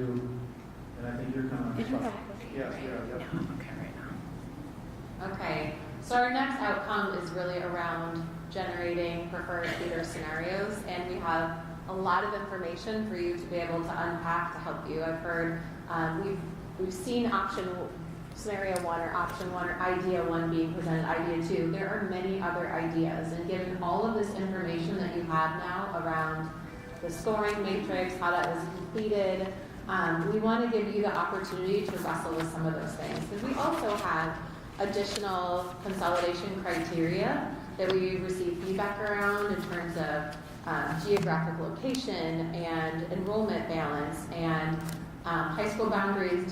How intact do they need to be? What are the expanded expanded opportunities for student achievement when we think about the number of students who qualify for PACT and ELL and free and reduced and those types of things that are all factors that we want you to be able to think about. And we won't necessarily know some of those expanded opportunities until we hear back from you around here's some things we want you to go test out, and then we can bring back like more real numbers around what those boundaries look like. So what we want you to be able to do is take that into consideration and work in pairs to create your own scenarios with some very, with just a few guardrails. So we'll go over those guardrails. I can speak real quick. Of course. And knowing that this is a two-step process, right? The first step is to identify the feeders. We're getting through that process, and once we get through the process of identifying the feeders, then we can move on to the boundaries. Feeders feed the high schools. Boundaries tell our families where you're going to attend school. Can I just reiterate something that I heard a lot of families and fielding a lot of emails? A couple of things. I just feel like we need to be very sensitive with drawing boundaries. Families have reiterated over and over again they bought their home or they bought their home for a reason, and we have to respect that. Also, a lot of neighborhood schools, like really placing value in those neighborhood schools and getting to schools close by versus well across town. When they weren't prepared for that or didn't sign up for that. And so I just want families to know that when we're doing this, we're going to be very respectful of that. And like I think Chad, you mentioned, like these are options. There's some options, and we haven't been able to really work them out. And so that's what we're hoping to do now with all of your input, which we really appreciate. And also, I think just to remind you that the intermediate model is just being explored. This is exploration right now. This isn't what we're going to do. I think we realize that we need focus groups around all those different models that have been, 5-8 was brought up, K-8. So I think we owe that to our community to have more conversation about this kind of generational change that would happen. And so just want to know that we hear you and we value that and we plan to do that when we're going through this exercise. And we do appreciate all this work that you've done to give us these scenarios. And again, we have to vet them and decide if this is what's best for our community. We plan to do that. I don't mean to jump in again, but I sort of wanted to just take a step back because I agree with that, and I guess I didn't realize we were, to me, when we're doing these exercises, it does feel like we're kind of moving in this direction, right? So I'm trying to go back to just, we want to make sure we're not violating trust by moving at this rapid speed, right? And I want to make sure that we do have other information on the table. I want to make sure that this isn't the only, because we have limited time, and I want to be presented all the options for our reductions potentially, instead of spending the work session solely on the one option. So I don't mean to blow it up, but I do. She's the only one that's listening and cares. Moving others with conflict of interest. Chad, if I could make a suggestion.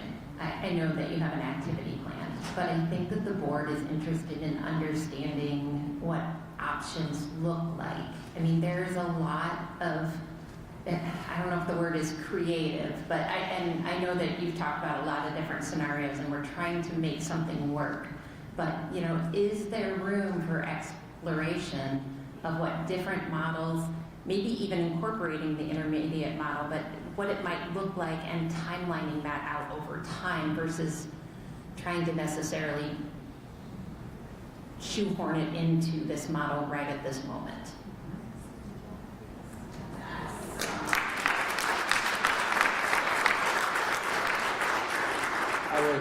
I I would welcome conversation from the rest of the executive cabinet. I guess for the director of operations, I kind of, here's the information I gave to you as far as the buildings and things go, and they can speak to vetting other options. I'm also concerned that the research they mentioned is over 20 years old, highlighting the benefits. And almost 30 for another. All right, I'm gonna ask, we hear you, I hear you, but and that's important, and we'll take that into consideration, but I do want to let them speak right No, now. that's fine, I don't know how to. Thank you. So it's a great question, and we would take direction from the board in terms of the options we have. So let's just review where we started, and then if we want to go, the whole activity was to give us the scenarios that would allow us to take the ball and move it towards something you could actually evaluate and say, yes, no, let's try this. If there's other ways that we should be thinking about it, let's talk about it and get it out. Go ahead.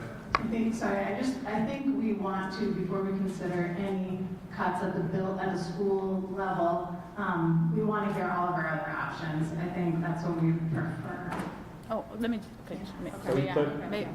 I was gonna say, so just so we have clarity about where you would like to go, so all of the other cuts that are on the list, you would like to shift into that conversation now before we continue to discuss any more about the consolidation one going forward. Because the only thing I would say is, so just for clarity, and we're here to take direction from the board, just want to make sure we understand, and that is, right now, we are looking at, depending on where the board lands, right? I think we keep trying to be clear that we're clear about where the budget deficit exists. It's kind of up to the board in terms of how much of a budget deficit you want to absorb. We have presented $19 million worth of options. $6 million of that is around school consolidation when the model is fully implemented, right? Depending on how many buildings close. So there's no way to absorb or that we will get a return on a consolidation within 1 year. So this is really not just about the budget. I think if the principals, you're in the room and you can say it better than me, please come up to the microphone. I think when people started working through the options, while we were having a budget conversation and all the other impacts of the budget, for example, staffing. So right now, part of the budget shows that we have over $2.8 million worth of staffing that will have to be cut out of the buildings, right, if we stay in the situation that we're in. So what the schools have explained to us is that losing any more staff would be hard. It's hard on everything else that we are trying to accomplish. So we've also heard, directives, we need to do better about the fine arts. You could say maybe you don't want us to focus on the fine arts because you just rather have the schools. So I think it's about understanding how all of the pieces work together. And again, as far as the intermediate model is concerned, it really is about one step at a time to understanding the model more. The elementary model was already out there. We can go back to that if you want to talk about consolidating other schools. The middle school model was already out there, but the cost and what it takes to do that wasn't approved by the community either. So we're just saying to the community that we want better outcomes, better experiences for our students, and we want to stabilize our budget in order to do that. In absence of a conversation about consolidation, that's the right sizing that we've been trying to do in this district for years. We have too many buildings. That's just a fact. If we want to keep the buildings, that's fine. But even if we make all the other reductions, it will still not address the other needs and for a long-term solution. So I just want to be clear about that. We do have the other list of all the other cuts, the ELSC. I know people are talking about that. We want to make sure we explain all of those pieces. We have that ready to go for conversation tonight. We're ready to talk about it. I saw Jason coming up to the mic. I don't know if you were coming to add to the conversation. We just want to make sure we just get a clear path about what we're doing. And it doesn't mean that any decision that you make, that it has to start this fall. It doesn't even have to start next year. We just have to have something to work with so that we can continue to address all the other issues in the school district.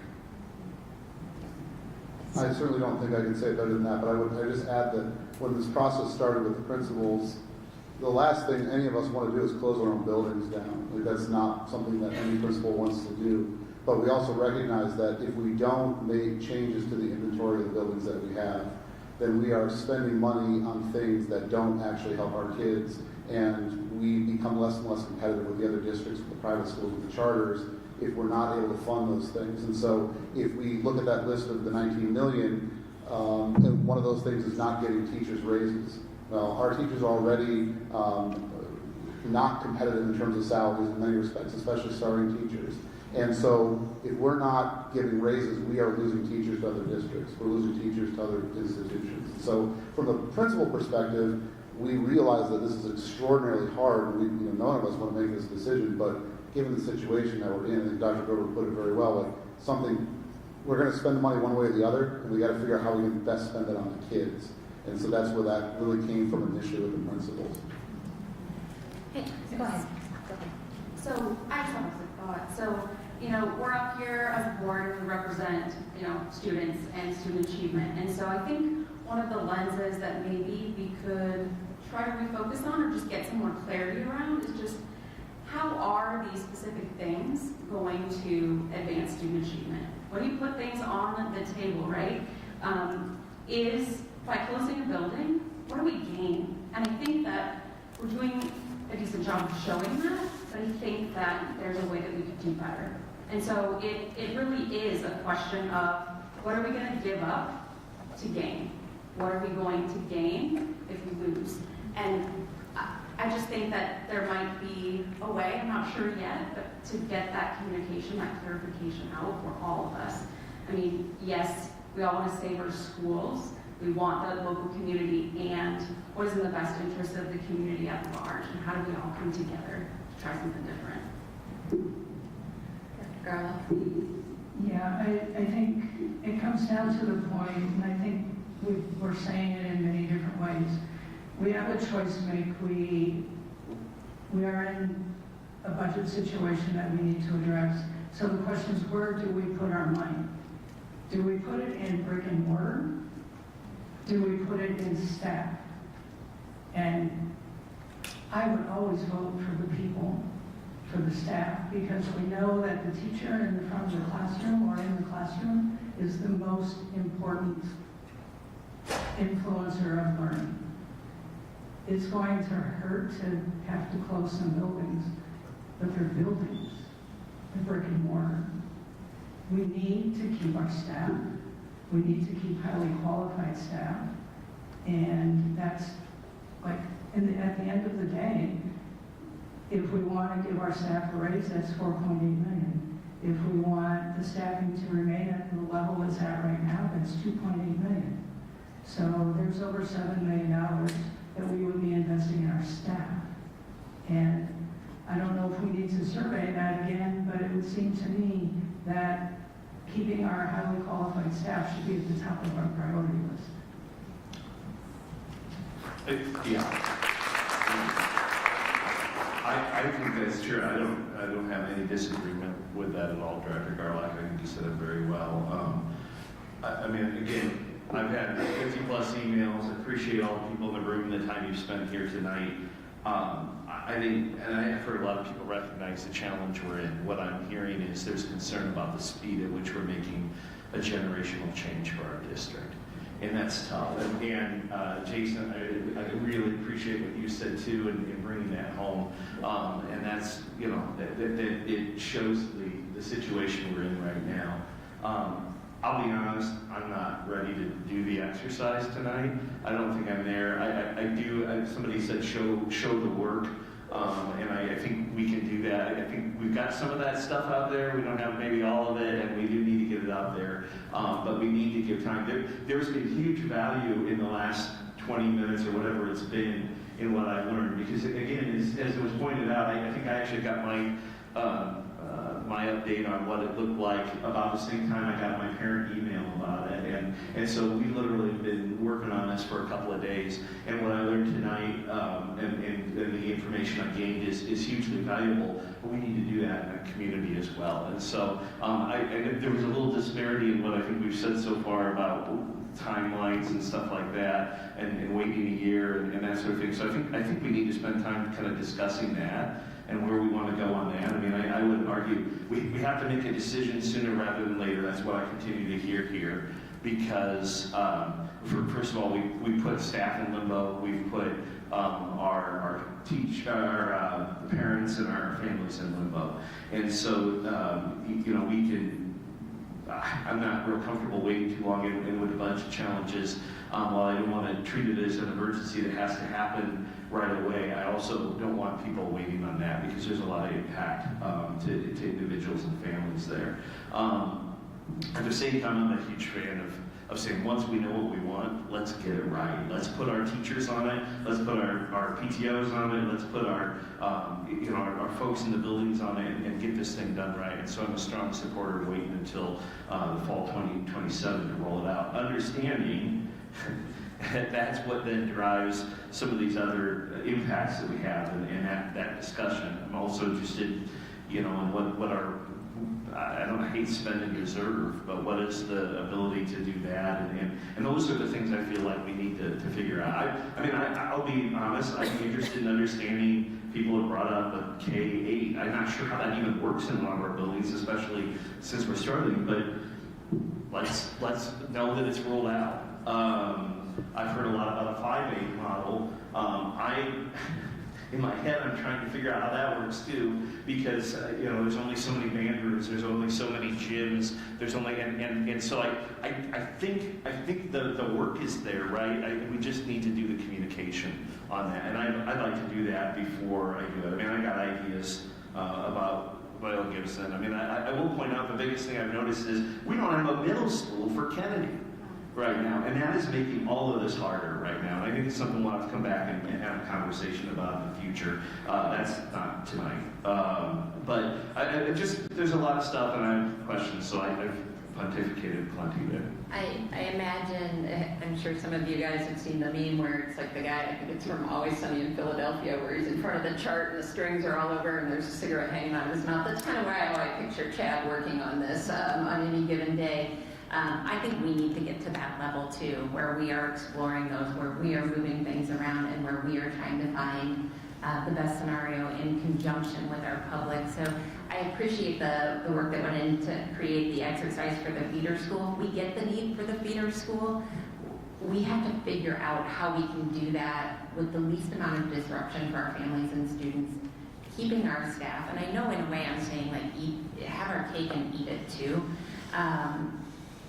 I know there are financial realities at play here. I know that there is going to be a while before we can realize some of these savings, but I think that we have options presented to us, but I don't feel like we have all the options at this point.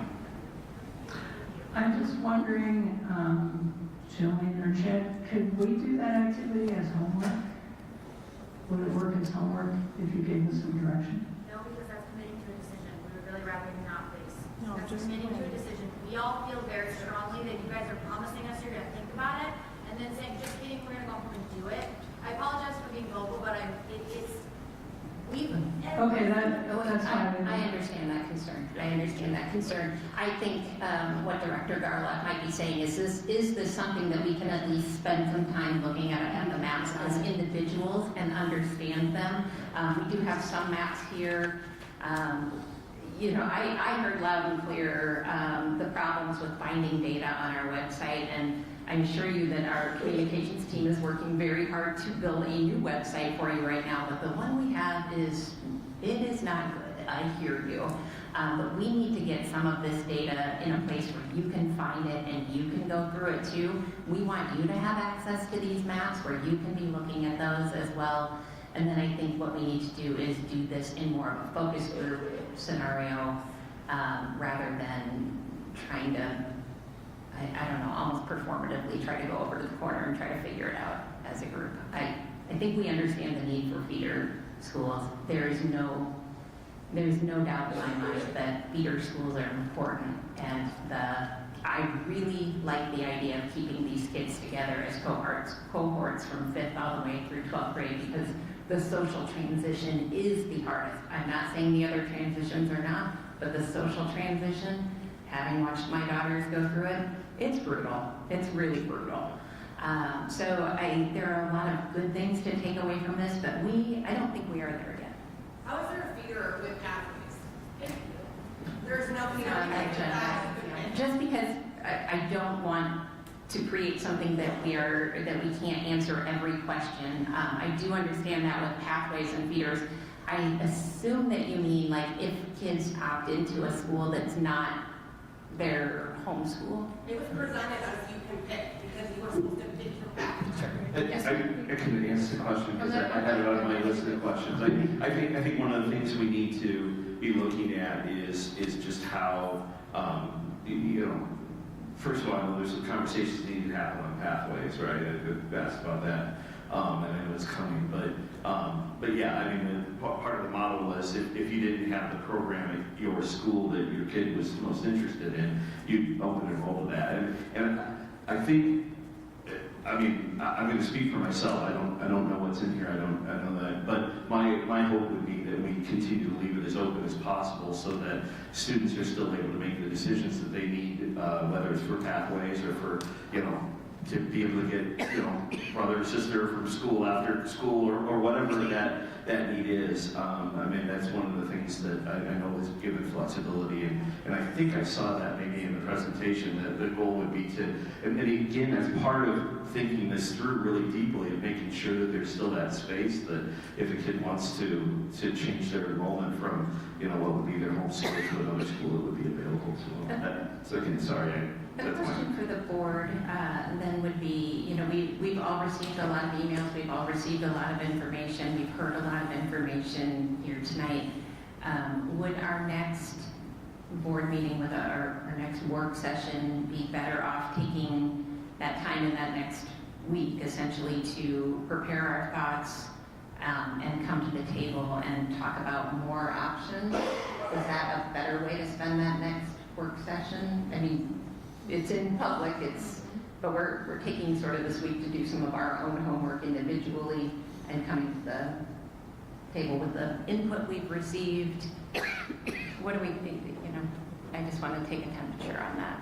I think that's great, and I also want to clarify that I'm not opposed to any of the things on the table, but it is rapid, it's fast, and it's really difficult to potentially vote on information that we're all still processing. And something that has been communicated many times, so as we discuss, how many teachers we have in our building compared to what that looked like in the past, we need to do that here as well. So the board for that work session, if we can have some sort of a breakdown of all of the roles at the ELSC, all of those salaries, benefits, what's that total cost that we're spending here? And then if we can have a cross comparison of what that looked like maybe 5 years ago. So we have an idea of what people are discussing. When that comes up repeatedly, I'd like to be able to have more clarity on that. Because just like we say, we need to right-size teachers based on students, I want to make sure that we're doing that, we here. do have that in the presentation tonight. We do. To start the conversation. So we still have additional slides. We do, okay. Tonight, right? Yeah, so I'm curious about how we can just when we say get creative, we're all sitting in this large building, and if we need to get creative, and we have lack of supports in buildings, we need to consider other options I'm just throwing stuff because at this point we've got to consider, how do we get some of the people from here into our buildings potentially? We have extra space there. How do we think about these things? How do we utilize this space for some of our programs that we're paying other locations to house? These are the things that I would like to better understand first before we're going forward to explore a new model. What are those cost savings so it buys us time to make informed decisions for a potential 27? So I'm going to ask the board this. I think we have some budget reduction slides to get through yet tonight. What do we think about reconfiguring that? And I know this screws up the timeline, but we need to take some time to do this right. What if our next work session is specifically around exploring the options to get to still, potentially with the feeder piece of it in as our holy grail here, but working together with our administration team, which means kind of slicing and dicing data on the fly here. That's above my Can I just say pay one grade. thing about the timeline? It doesn't bother us about the timeline. I just want to say that we are not pushing a timeline as administration. The building principals and the teachers themselves, they asked us to know. They said they want to know by the end of January, early February, because it impacts our teacher contracts, whether or not people want to be in certain buildings, and all the anxiety. And we've even had some people say to us, just rip the Band-Aid off, because we've been talking about this conversation for 15 to 20 years. So this is not about us driving that. I just want you to know that we are willing to work around any timeline. I would just want to know from the board, what are you expecting for us to bring back to you next week? Will you be bringing the options? Do you want to send all the options have to be vetted? We have several options that people have submitted to us. We're summarizing them, looking at them. I just wanted you to understand, especially for our staff, so that we can speak to our staff as well. I think that's the reason why you saw within the results that the staff members, almost 80%, 70% to 80% of the staff members, they support the model. That also means that, 20% they don't. But the reason why they do is because they are living it every day in terms of how our current state is impacting them. As we also, in the survey, we asked people, do you want to roll it out 26 or 27? Again, you can see it was split half and half, right? So, and I am even saying as a superintendent, yes, delay the rollout. I think the unknowns of people not knowing what we're going to do, and we also face this with the career pathway. That's why it's so much ambiguity right now. We got at a holding point. It's either like yes or no. What are we doing? We just want what's best for kids, but we just have to have clear instructions on what do you need to make a decision and where we're going, because I want to be transparent with the community. I don't want us in these budget deficits, but I'm also putting on the table to you in terms of the realities of why we are in the budget situation that we're in, because the decisions are hard and they're tough, but they have to be made in order for us to get better as a school district. So let me ask the board, what do we think about submitting your questions and potential scenarios, and we'll share that information out too. We can share that at our board meeting and make that available, but sending those questions and scenarios into, let's just say, our board secretary over the next, we need to give our team time to prepare, so you're going to have to do it fast. Tomorrow. Let's say Tuesday at this point in time. That is at least a good place to start from when we get together No? Sorry, it's Monday now. We've got a meeting Monday. We need to get those in by Wednesday, probably. So, we still have a board meeting, don't we? And we're talking about options and models, different models as well. So not just what schools, right, but the different models. Okay. Would we have an opportunity to invite the community back into that conversation? That meeting is open. I guess I mean like hearing different proposals. I just feel like the more brains we have in the room, we can maybe come up with even a better, more creative option. So I just wanted to offer that one more time. And I don't know if the best way to do that is via email, the way we've been doing it, or if we want to create some sort of input. We're happy to look at any models. What we could do for you is What we could do is go through all the survey comments and look for ideas that were suggested. We could list all of those. We could ask people, are any models missing, from what they've already submitted? And then we can start trying to give you the details behind it. We appreciate the reason we got this idea is because we opened it up and we said, whatever you want on the wall, we're willing to investigate it. We say the same thing to the community. Just let us know. I know they might be tired of surveying. We have had community meetings, but you just don't get everybody in the room. And that's the reason why we've been trying to do it both ways. We've been trying to also do a survey, and we've also been inviting people in the room, and we can let you know all the ideas that have already surfaced through those conversations, a list of them to see if anything is missing. Your surveys get stuff. Honestly, okay. I'm sorry. We do not have additional time for public comment at this point in time. I encourage you to send it to the board as an email. Agenda. All right, so So what I would like to do, go ahead. One other point, just to consider, we have a community coalition on Wednesday, Yeah. we can incorporate this into, we'll see figure out if we want to do that in addition to a survey. The other point that I needed to nail home, because I think there's some urgency on the timeline for this year, we talked about it the last time, but was around registration and staffing. So getting to a solution, at least an immediate, like what do we telling parents they can sign up for our schools will directly impact enrollment for next year. So just for consideration. Thank you. I know that we have additional slides that we need to get through, and I think those are important to get to.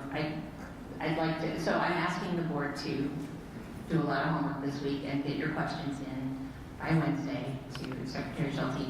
I encourage the public to email us. We do read every single one of those. There are a lot we don't get to a chance to reply to every single one of them, at least not in a timely manner, and I apologize for that, but they do get read and they do matter. So please, if you have ideas on this, I mean, we are looking for constructive, solution-oriented ideas right now. So, and then we will roll up our sleeves on Monday and dig in on this and continue the work. So I do think it's important we hear about the remaining slides, which are budget reduction proposals, because we will have to get to that at some point in time. So if we can move into that, that would be great.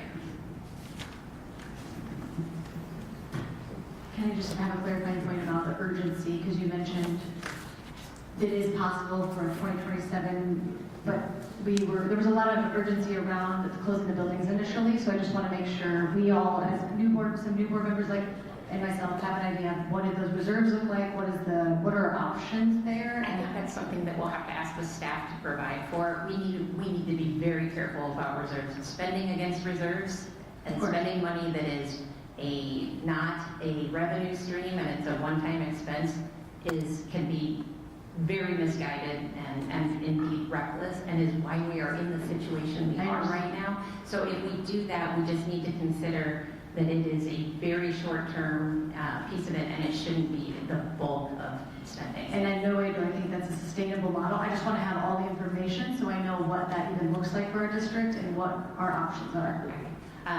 So that is something that we would definitely need input from our finance department on. So speaking of finance, we are moving on to the next round of slides. Okay. So I'm here tonight to bring you the next round of reductions. And so we're going to go through these one at a time, just like we did last week. However, last week, I didn't go through the one-pagers for the audience or for those people online, and we're going to do that tonight to make sure that everybody has a good foundation of what we're presenting. So the first one is, it says last week, it should say this week.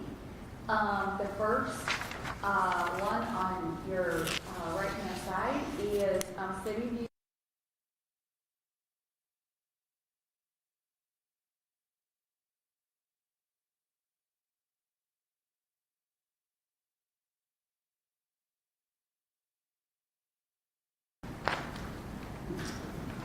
Just one thing is that you should all have this printed for you in front of you. Does everybody at the board table have that? Okay, thank you. It's also online. It's also posted online. So one of our student parents actually spoke to the proposal pretty fine grained. He looked on the website, or someone else had a conversation, but we didn't. But I think that speaks to the value of the programming that are defined here. These 4 programmings, CityView, Homeschool Assistance, CRDA, the Virtual Academy, and Iowa Big, all are alternative, right, where kids are looking for different programs. The proposal on the table is to bring those 4 entities together. They all operate separately, with Iowa Big and CityView having some connection, to create solutions that families want. So how do you know what families want? We surveyed families that left the district, specifically those that would look for virtual or homeschool environments. And they said they would need 3 things. We talked about this before, with flexible hybrid schedules, individual academic support, and early college and career pathway opportunities, specifically college credit. We think we have an opportunity here to bring kids back. What we do know now is 2 things. One, that we have a budget deficit that we're running when you put these programs together. We need to close that, and we do that through enrollment. So They are under enrolled programs currently. So the goal is put these 4 programs together in a room with the staff members to create solutions around how to increase enrollment around these priority areas that our parents and former parents have told us. We anticipate that this 215 number will grow when we understand the program design. This is the first of what could be an addition.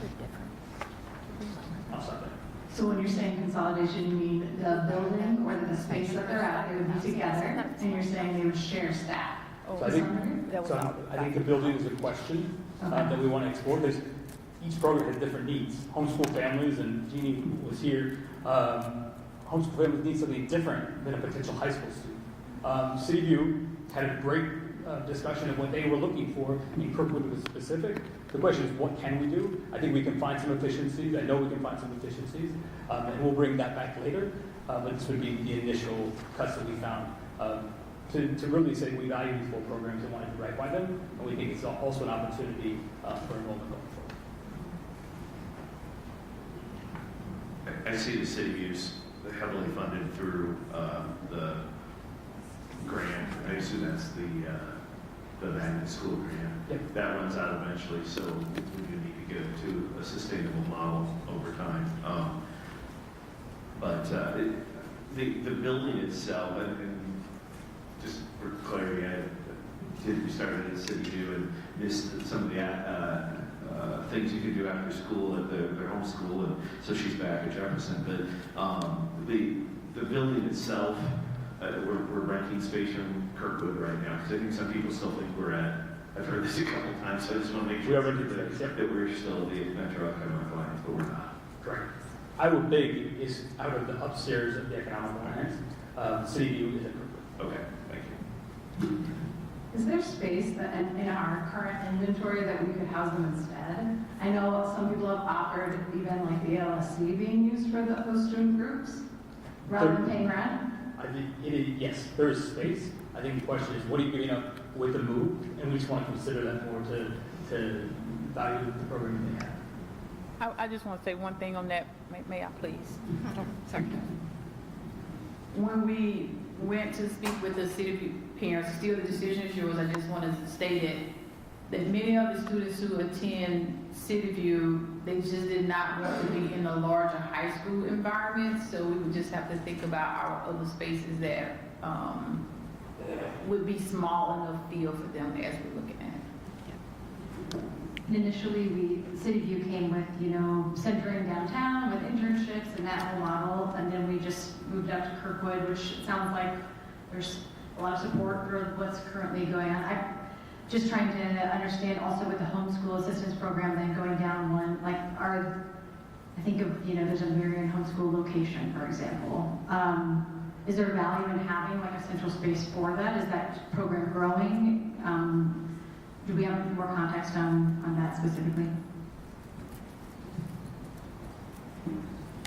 Jeannie will come up. She did actually direct our homeschool program, so she facilitated it, so she'll explain. Good evening, my name is Jeannie Johnson, and I'm the Director of the Homeschool Program here in Cedar Rapids. Yes, we have a lot of potential to grow our program in Cedar Rapids, which then would potentially bring back students that have open enrolled to other districts. Marion's district is very large, and they do have one sustainable building for all of their homeschool programming. The student enrollment for their homeschool program is half of the Marion district's enrollment. So if you saw the Gazette article that came out about a week ago, that information was in there.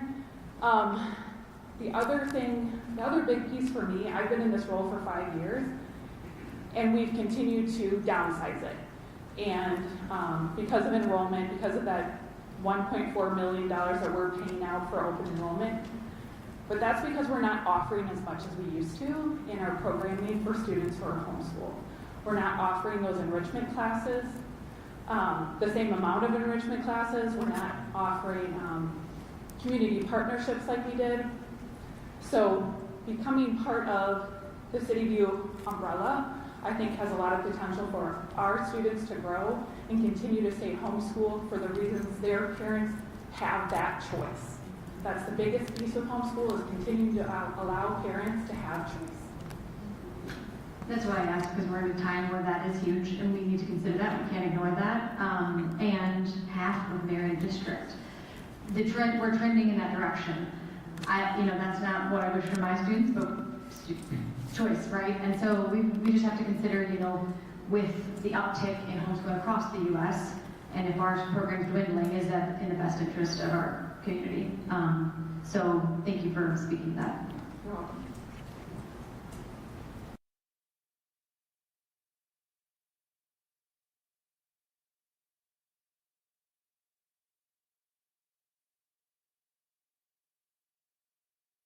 Okay. Again, because of context wasn't here, can we just, while we're making the decisions, get information maybe for next time, just so we have it? Like, what were all those costs at the EA, to operate that program, to build out that program? What does that look like now? What does that look like year to year, so we can really get a sense of what we need that number to look like consistently to, the other points made, if most of it is grant funded, not a long-term plan. We have a runway, and that runway is running out, so, yeah. Perfect.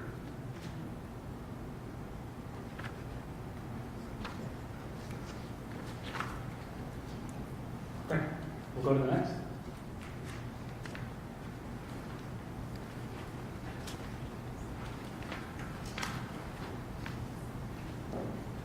Oh, yeah. Okay. I'm going to have Sarah Cruz, our Executive Director of Special Services, come up as well. I kind of want to talk a little bit about the number there. We are committing to next year being able to reduce our deficit across special education services and spending by $2 million. For the board members that were with me last year as I took over the behavior supports work that we were doing, you heard me talk a lot about digging into all the data and figuring out where we were needing certain things. That process is what we mimic now within the special education department. I think Carla, Derek, they get lots of emails, phone calls, texts, knocks on their door from myself and Sarah as we continue to dig and dig and dig. And here are kind of some overlying themes that we found. So in the past 10, maybe more years, we have transitioned our approach to special education several times in our district, whether that be through leadership changes or just general beliefs about how to best serve students. Where that has left us is where we often end up having to band-aid things across buildings, because we've gone from programming to reducing programming to increasing programming, and it makes it very difficult for us to appropriately staff and program for our students. What it also creates is that we don't always have the number of spaces available in certain programming, and that means we have to layer on a lot of additional support staff in buildings because we don't have space within that programming. So our first look at how to create efficiencies across our district is really looking at providing more narrowly focused programming across our district, not only because that will create efficiencies in how we utilize our funding, but it will also allow us to better provide support for students. We know that there is a rising need, especially as we look at our earliest learners. Our identification rate probably goes up most years for our incoming kindergarten or pre-K class.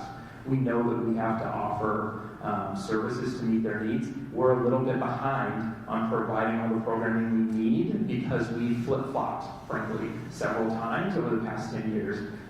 Sarah has been wonderful in working on how to chart a course on how to move forward with that for our students. That is where the bulk of these efficiencies will be able to be realized from as we get further direction on the board. When we talk about building inventories and things like that, that's the next step for us to go out and identify, right?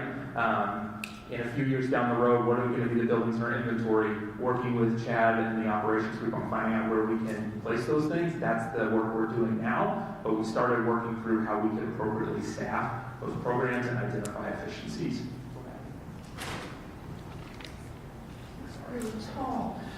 So in addition to that, we're also looking for something that not only helps us create a space for kids to thrive and succeed now, but what does sustainability look like going forward?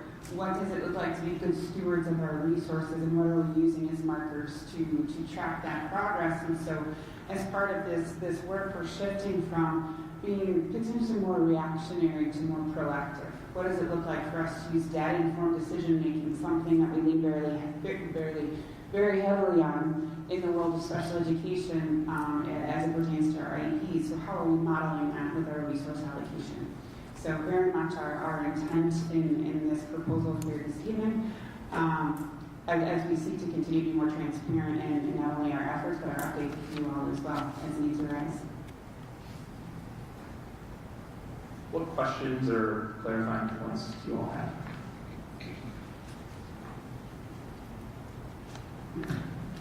When you say we flip-flopped multiple times, what does that mean? We'll fix that again. We could go back and forth on this question. We've heard a lot tonight about research, right? There's a lot of research out there about how to best serve students with disabilities. We have to, this is a difficult conversation to have, but we also have to balance the research with the financial realities that we're in. So when we have made some decisions on, there's some research that says you need to group students with like needs together. There's some research that says every student should attend their home school and be fully included in their general education environment. Those are different beliefs, and there's research to back both of those.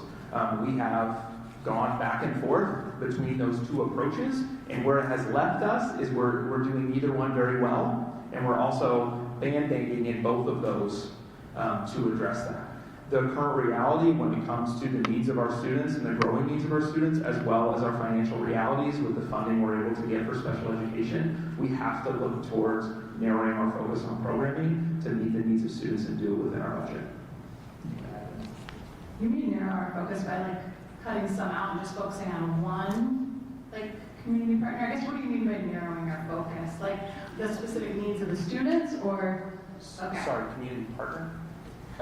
I'm looking at Student Services Department Community Partners. Is that what's Oh no, we're on special ed. Okay, sorry. No, it's okay. We're here to help. Nope. That hopefully that. To be fair, it was out of order. That was the first one, so that's. Sorry. Really, our intent is to bring the focus to the explicit needs identified on the IEP. So rather than having our children or try to program children to fit our schedule and what works for us, what do our kids need from us to meet their needs? And we also, as part of our work, remember last year the DDSDP, I presented that. We have to update that every 5 years, and that speaks to our full continuum of services and how do we represent that throughout the entirety of our district across the areas. We've tried really hard as part of some of our shaping and shifting to replicate what that looks like across each area so that we don't have to have a lot of students travel across district to receive the services and supports that they need, but how can we keep them potentially close to home and coming with their same age peers up through the feeder as we would hope to be able to do. But what we want to continue to do and what our department would say they've heard over and over again, what does the IEP say? What does the kid need and does it match? And are we providing all of those needs identified? A couple of things, just first a comment of hopefully we can get the model and stick with it. And I think that's one of the things that I mean here right now, but I hear that a lot. We'll kind of back and forth, and I think the goal should be to figure it out as best we can at that very moment, and we do that. So I appreciate that. And I don't know, maybe this is a Carla question, maybe this is actually maybe one of our advocates on the board. Why is the state not funding us to provide these programs? And do we advocate for that? How do we get that? I mean, I get it, right? That's not, I'm gonna go get arrested. I You don't really want to answer that. Yeah, where is that gentleman from here? Here we go. Brian, come get the cups. We're gonna work on getting arrested. There's a resolution coming up. Yeah, vote. And we're going to talk more about it in the resolution. Okay, thank you. Any other questions? All right. Thank you.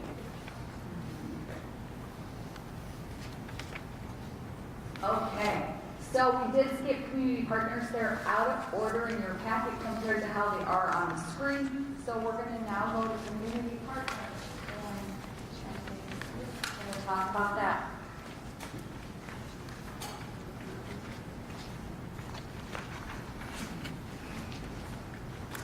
Hi, we're all up past our bedtime, so now we can talk about community partners. So what you see in your packet is a $150,000 reduction. This current year, we had $750,000 that we spent on student services community partners.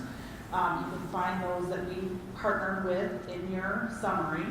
And this year, we are proposing, for next year, we are proposing to go to a $600,000 budget, which would save us about $150,000. The way that we have looked at each community partner, the capacity that each partner has, and the return on investment with each community partner and what our students ultimately get, we actually have a plan that we are working on, and I mentioned this earlier when we were talking about the dropout prevention and at-risk program, where we are working with principals, and ultimately, I think that most of our buildings are actually going to have even more access to these community partners with the way that we're reconfiguring based on need. So I'm pretty excited about that. I feel very hopeful about the $600,000 and not dropping services. The partners that we're scaling back on or not continuing with is just about district dollars. We're having ongoing conversations with them about what other grant funding do they have, how can we partner with them to continue on. So I feel very optimistic and feel like this is a workable reduction without removing services for our students. Are there any questions about what you see as far as an adjustment on that proposal? So if I'm reading this right, I'm going through the current costs here on the first page, and on the second page it says future context. We would include certain partners, and it's really just one partner that's not listed there. But I don't quite understand how that comes out to the cost reduction. Sure. So are we reducing costs, or are we reducing what we are paying the remaining partners? So a little bit of yet to be determined, because what we're doing is we're working with each building principal. They've got some discretion there about where they want to lead with those partners and bring those services in based on their buildings. And so that will ultimately help us figure out exactly how much goes to each partner. So it's an ongoing conversation with partners. With one partner, we completely reduce that, but again, we're partnering with them on alternative funding. And then for a couple other partners, we will come in at a reduced level that we can contribute, but they have other funding that they're working with as well. Okay, thank you. Just confirming, we're not like losing a social worker that just came into a building through this. So now. No direct, correct, thank you.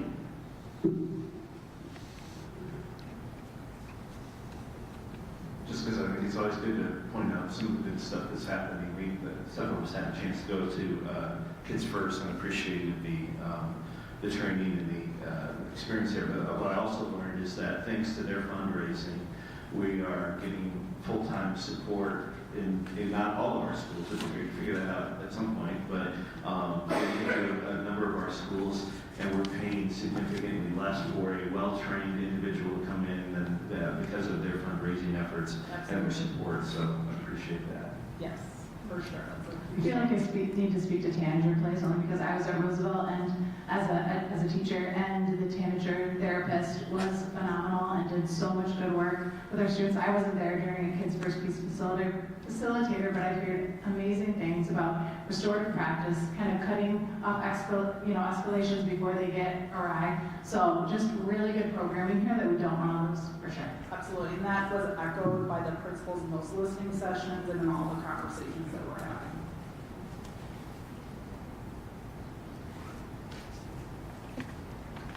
Thank you. Thank you so much, appreciate it.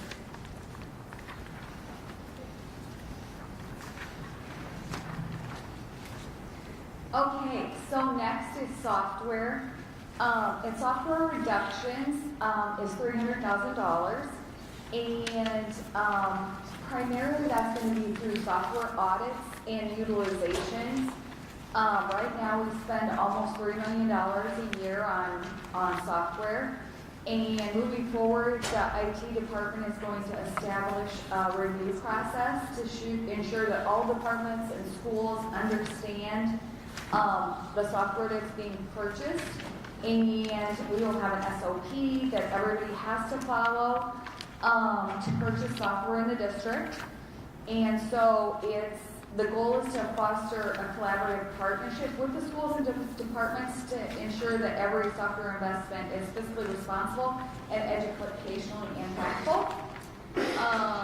So the savings will come from tiered licensing optimization. We have a lot of departments that purchase different software.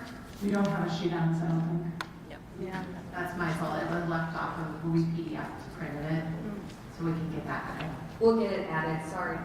And then core utilization, retiring low engagement software, which we have several software that we currently aren't really using that much. And then looking at how software is purchased on people's P cards. So all in all, it's going to be $300,000 next year, and it will be an ongoing process as software renews.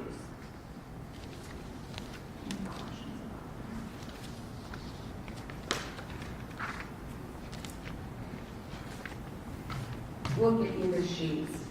Thank you. I was involved in those conversations of when we were just retiring the low engagement software.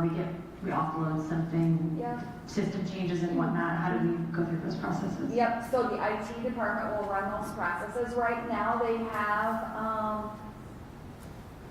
a form that you have to fill out if you want to purchase software. Not all departments and schools are utilizing that. So in the chief's update, we will put out that guidance, and we will continue to let everybody know as they purchase software what that looks like.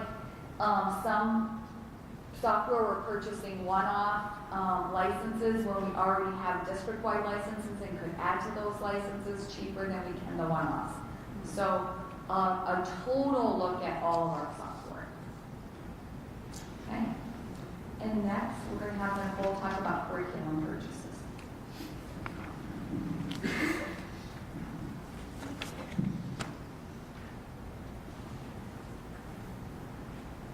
Good evening. I'm Nicole Brown, Executive Director of Curriculum Instruction. So here to talk a little bit about curriculum. So last year, I was able to work with my team to really establish where we were across the board, elementary, middle, high school, and all of our different content areas as far as when curriculums were purchased previously, how long the contracts are, because for all curriculums that you purchase with the vendor publishing company, you get to choose if you are on a year cycle. Some are 3 years, some might be up to 6 years. They obviously package it where it's kind of like when you go to Costco, like the more you buy, the cheaper it is in the long run.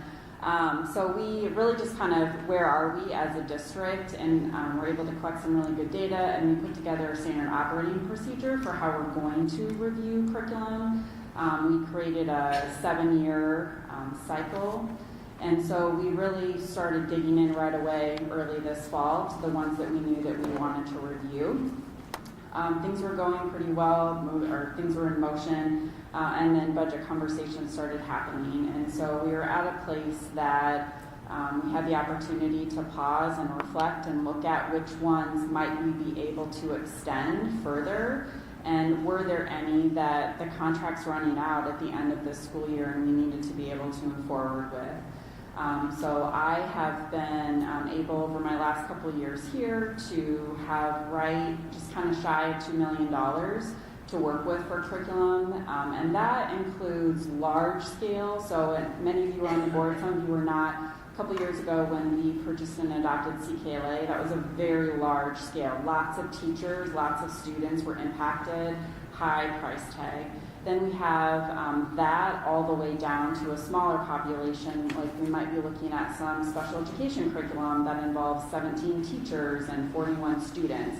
That's what we would consider pretty small scale, but all curriculums, no matter if they're large scale or small scale, are on that cycle, and we're able to review. So this winter, like I said, we were able to collect some information from teachers and principals, publishing companies, just again kind of going back to where we were with everything, and made some decisions on which ones we felt like we could pause. and which ones that we couldn't because of just the allocation timeline like I mentioned before. So all of that, in short, we were able to come up with saving around $1 million if we pause on some of those, for the most part, larger scale curriculums. And I have them, I was kind of even tweaking it last night. I was texting with Jillian, so I think you probably have the most updated document. But I don't know if there's any specific questions on any of those curriculums that are listed or just in general about the process or cycle that I go through. I just have a quick question. So I'm noticing just in the italics that I read that it's important to note, so pausing some larger curriculum purchases, that there will be outstanding costs later on. Do we have any sense of just like how much we're talking? Is that a smaller amount, or are we going to run into some? And it's really like compounded. So like one of the things that my team is working on right now is looking at, so we created this cycle on paper, this 6 to 7 year cycle. Well, if we're pausing certain ones this year, are we going to do them next year, or are we going to push what we are going to do next year off the next year? So for some of them, I think we can push them off and extend, but for some, we're going to have to do more than we thought maybe next year. And so it's like, it's evaluating that. And one thing that we definitely take a look at when we are creating this schedule is, especially for the elementaries that teach all 4 core content areas for the most part, we want to make sure that they're not implementing 2 new curriculums in 1 year. And so that was something we were really strategic about. Last year, new science standards were adopted, and so we thought we were going to be moving forward with elementary science for next year. Social studies standards are being adopted this year, but we know we're not going to ask elementary teachers to do science and social studies next year, so we're going to be at a place where we're going to get some input on which one they would rather do. But in some cases, it does compound it because we're going to be running up against, like for some of these, it gives us a 1 year extension, but then there's others that we can't push off into the further year. So that was just like a financial note, that pretty big cost savings right now for next year, but just something to be mindful of moving forward, that we could kind of see that kind of uptick in cost, I guess, some years. It's been interesting to learn about curriculum and purchases and this timeline and cycles around that, just in this board role and talking to other districts, and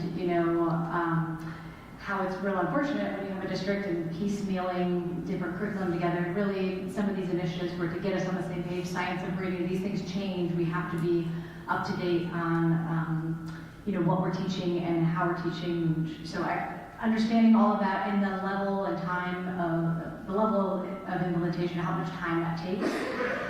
So I guess my question is coming from that scope. Like, if we pause some of these things, are we going to have some ripple effects on down the way that we've really, we had these major purchases and now we're not actually implementing them properly, so it was all for naught sort of thing. Like, where do we, what does that look like longer term? That's a great question. I actually think no. I actually think that this is giving us an opportunity to do a deeper dive. So for example, we were planning on piloting elementary science, like actually right now, like end of January, first part of February, with being able to make a decision and purchase this spring to implement next year. We received some learning around a couple different options that we're looking at for science back in November. And we've collected a lot of data and information, and we've really tried to communicate with our teachers in our schools that that's not for nothing, that we're going to be able to use that and just build off of it moving into next fall. It will give us an opportunity to extend a pilot in the fall and not be so rushed in making that decision. So one thing I definitely have learned in this role and this size of a district is ordering early is important. So that is definitely a goal that I think will actually help. And I actually feel really good about, implementation is very important to me, and I really feel good about where we are with all of our current, even our newer current curriculums, with how implementation is going in our schools. Nicole, I appreciate all the work that you've done to organize all this so that we can actually see where the need is immediately and where we can maybe delay a little bit.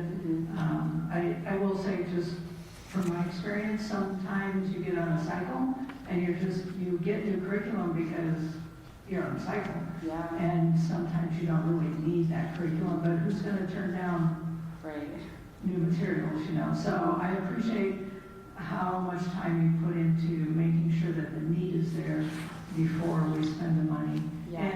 And you know, vice versa, sometimes you need it before it is actually your turn in the cycle. So I appreciate all your work there.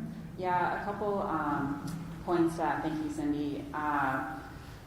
We are really blessed. Like, one of the structures I've really helped to support the last couple of years is to have curriculum and content leads. And so our content leads, for the most part, are all full-time teachers, and they've taken on this extra duty, but they're experts in their area. So, like, especially our specials, like music, PE, art.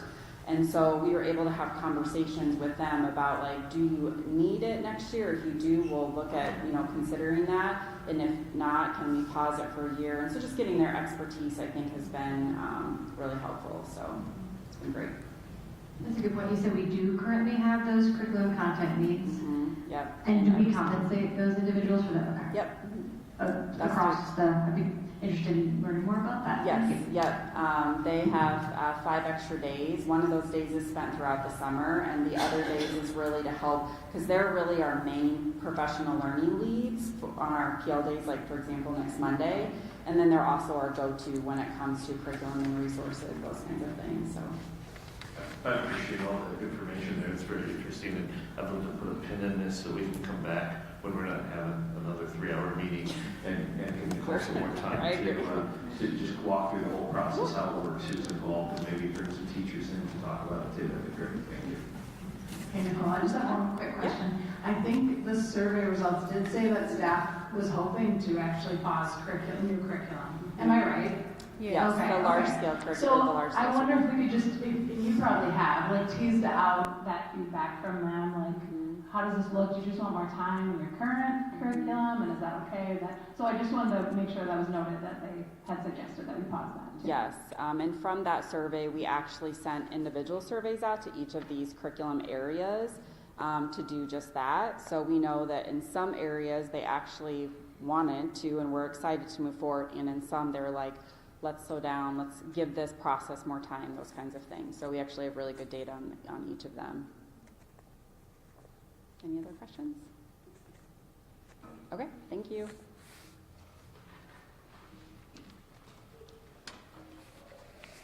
Okay, and next is our backpack and supplemental based on enrollment.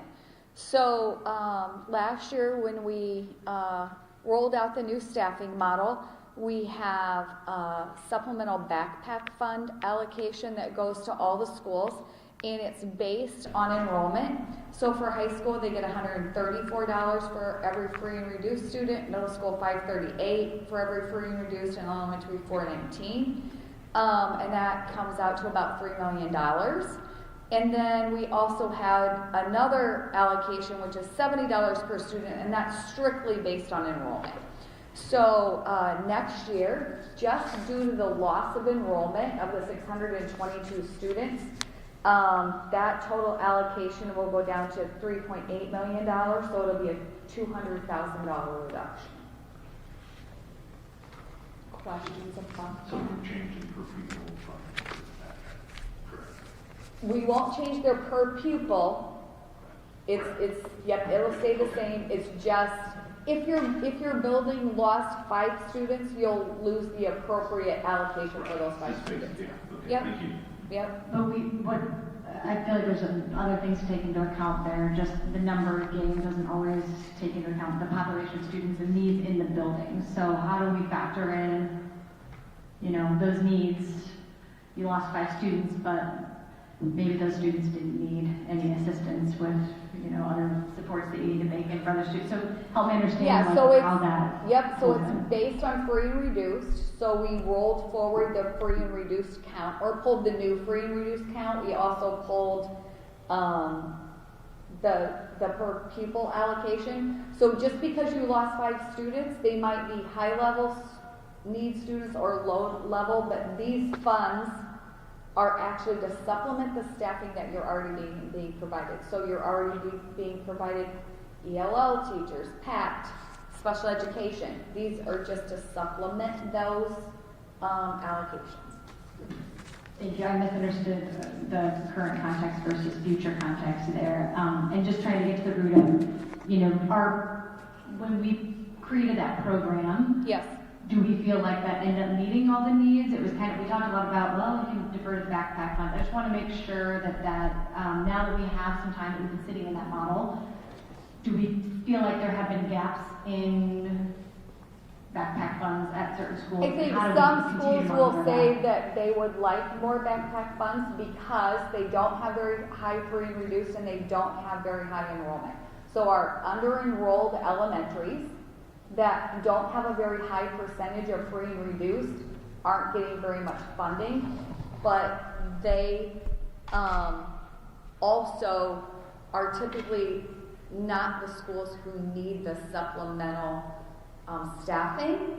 They're schools who, on the Iowa Performance Profile, do pretty well, and not the schools who need more assistance. Thank you. Just trying to process, and then how we collect that information. Just because I keep hearing, we're still understaffed and whatnot, and you say backpack funds. I want to make sure that that is at this juncture covering the needs in those buildings, and that we have information from building leadership. Maybe that is the case. I would like clarity on, do we feel like based on this model, this is working across all of our schools? Because I would hate to reduce further. So that's where I am. Other questions? Just a clarity, this is the need-based arm of the model, and so like the need is based on free or reduced lunches, try to cover some of the areas. I think the principal's gonna always feel like it's probably not enough money. It just kind of goes back to the fact of what I think they've been trying to explain is how our system is built and we're so stretched across so many, we're trying to spread the little money that we have across so many buildings. If a principal want to speak to it, come up, I don't want to over-represent, and I don't want to state it, because I don't think any of them would say that it's enough, but I think it's a fair formula that we understand that this is based on free or reduced lunch.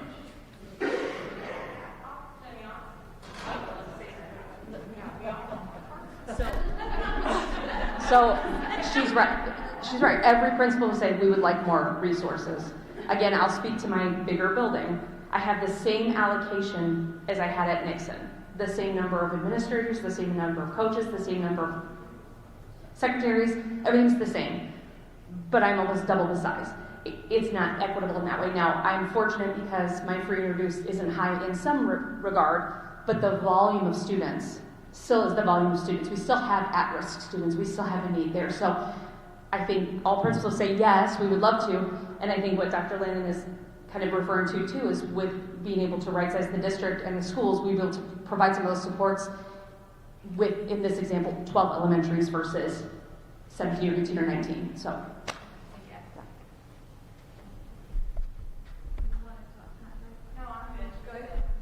You got it? Perfect.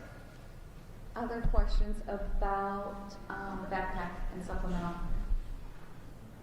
Okay, we're going to move on to the staffing model. You don't have sheets on the staffing model, but the staffing, you do? I don't. Okay, perfect. I'm glad you have sheets on the staffing model. I do not. So the staffing model is truly Cedar Rapids Community School District staffing model that we started last year, and taking the enrollment at all of our schools and putting it through the model with our current staffing that we have for the 25-26 school year, and looking at the roles. And what we did was we didn't change any of the roles in the staffing model, and so the only thing that changes is teachers. And so teacher staffing changes based on enrollment, and it'll be 33 teachers and a savings of $2.8 million.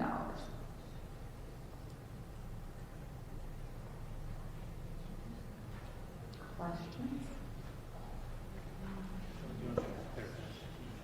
What? Oh yeah, it's 33 FTE. I apologize, I'm kid in the class talking while you're talking, but if that's usually a clarifying point, where are these teachers coming from? How are we determining that? Did you just go over that? I'm sorry. It should be, Can we clarify? do they have I don't have the handout. There's a lot of So- numbers there though, so I'm just wondering. Oh, like, it's some- tiny. Yep. So there should be a column in there that says the reduction of teachers. Do you see it otherwise? Somebody can find it out. So it truly is just based on enrollment. So if it's based on enrollment, what's the likelihood we could get there with attrition? We will be able to get there with attrition. We turn over anywhere between 120 and 150 teachers a year. So we will have that many teachers leaving this year. So the 33 FTE will be through attrition. I couldn't think that it wouldn't be. So we will not be just. We won't be ripping teachers, no. That's what, thank you. Yeah, we won't be ripping teachers. I just wanted to clarify point, this is just like out of full like transparency. So this represents 33 FTEs, Yeah. right? Which means that we can cover that through attrition. So when somebody leaves, we won't replace it. But this does mean that the schools will feel the impact. There will be one less body in their building. So I just want to be fair about that point. And it also might mean that teachers have to move, which happens across our elementaries every summer. As enrollment comes in and people register, we keep track of that and we see where the schools are under enrolled. So right now we have some buildings that didn't get adjustments last summer based on we thought more kindergartners were coming in than actually came. And so we do have buildings that it might say that they need to downsize one teacher, but they might not have any.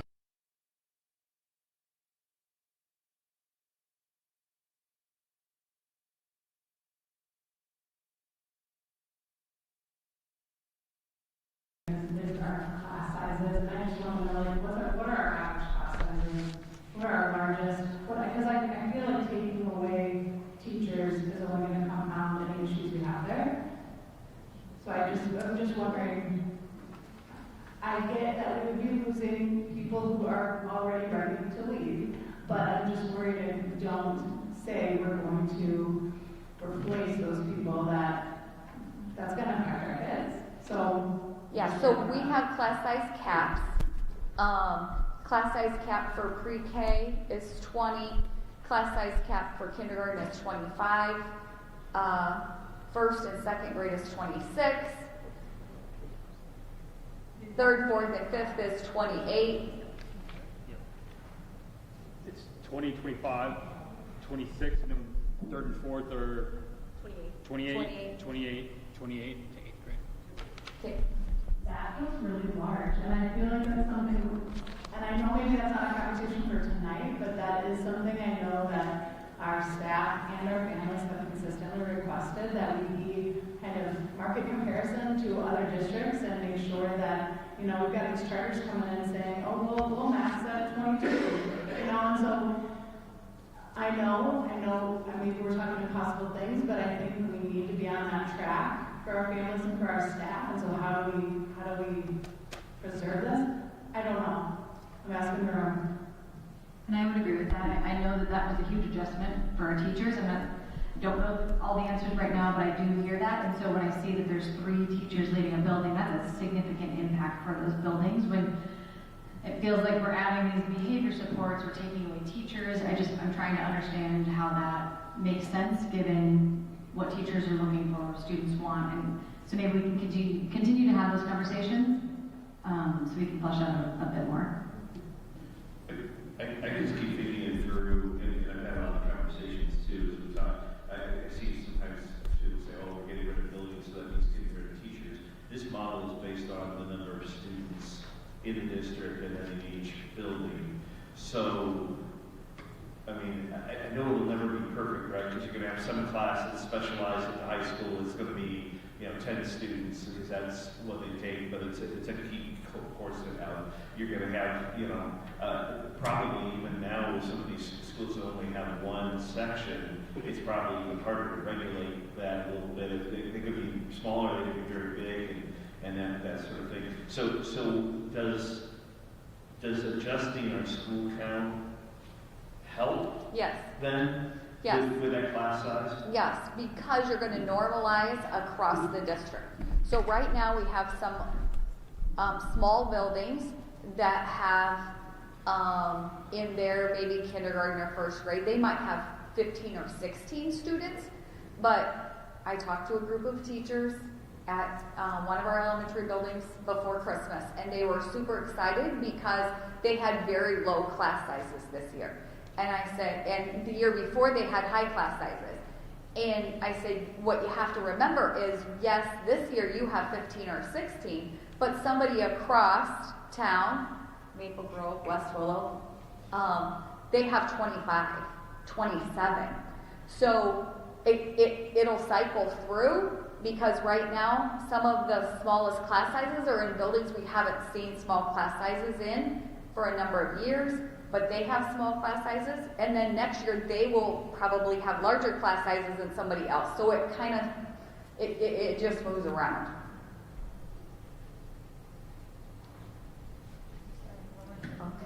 As we adjust this, I'm just trying to think, and I told the board to think through, if we're going to adopt a new model at some point and consolidate in some way, and then this next year we're removing 7 teachers here, 5 teachers here. I mean, those are also another double impact for potentially not a longer term scenario. So again, just trying to balance those two things and the timeline around that, and if there's some, what are the options essentially if we go one way or the other would be helpful context. And remember last year, it was like 77 teachers.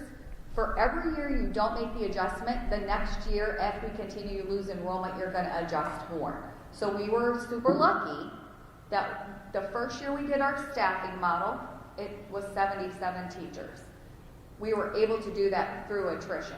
If you don't right-size your district for a number of years again, you're just compounding that problem, and you'll get to where you have to reduce 80 teachers again. And then it's harder for people like Dr. Warrow to figure out all those moves. Okay? Okay, so the next thing we're going to jump back over to that we're going to talk for just a little bit about tonight is our ELSC reductions. And for ELSC, we've committed to $500,000. And so you don't have anything about this in your packet. We just compiled this today. But in FY22 here at the ELSC, we had 214 staff members. FY23 we had 189. FY24 we had 195. FY25 we had 177. And for this year we have 153. The 153 is based on the reductions we did last year. We reduced 27 FTE here at the LSC for $1.8 million in salaries, $2.3 million with benefits. And the LSC salaries are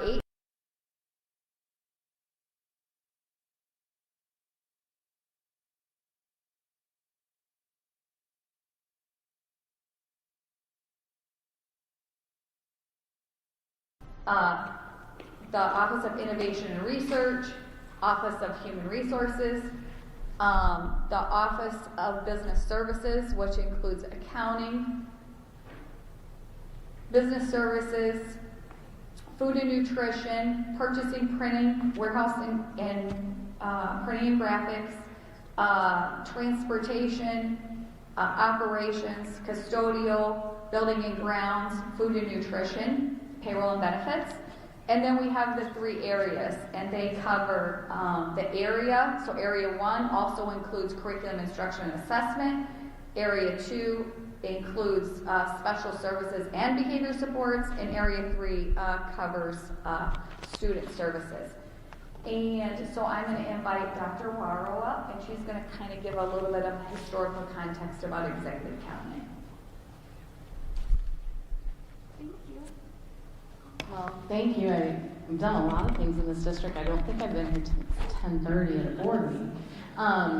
I do want to say, just Dr. Boro, I have been a teacher in this district for 30 years, and I went to school in this district. So I think back about, I was that class that when the ninth graders all moved, now I'm reliving what our parents went through. The ninth graders moved, the sixth graders moved, like, we did that. I lived through that, and I was okay, which I think now the relief I have when I saw the community here tonight, I've had just real relief, because I've been worried about our bonds. I've been worried about, does our community really care?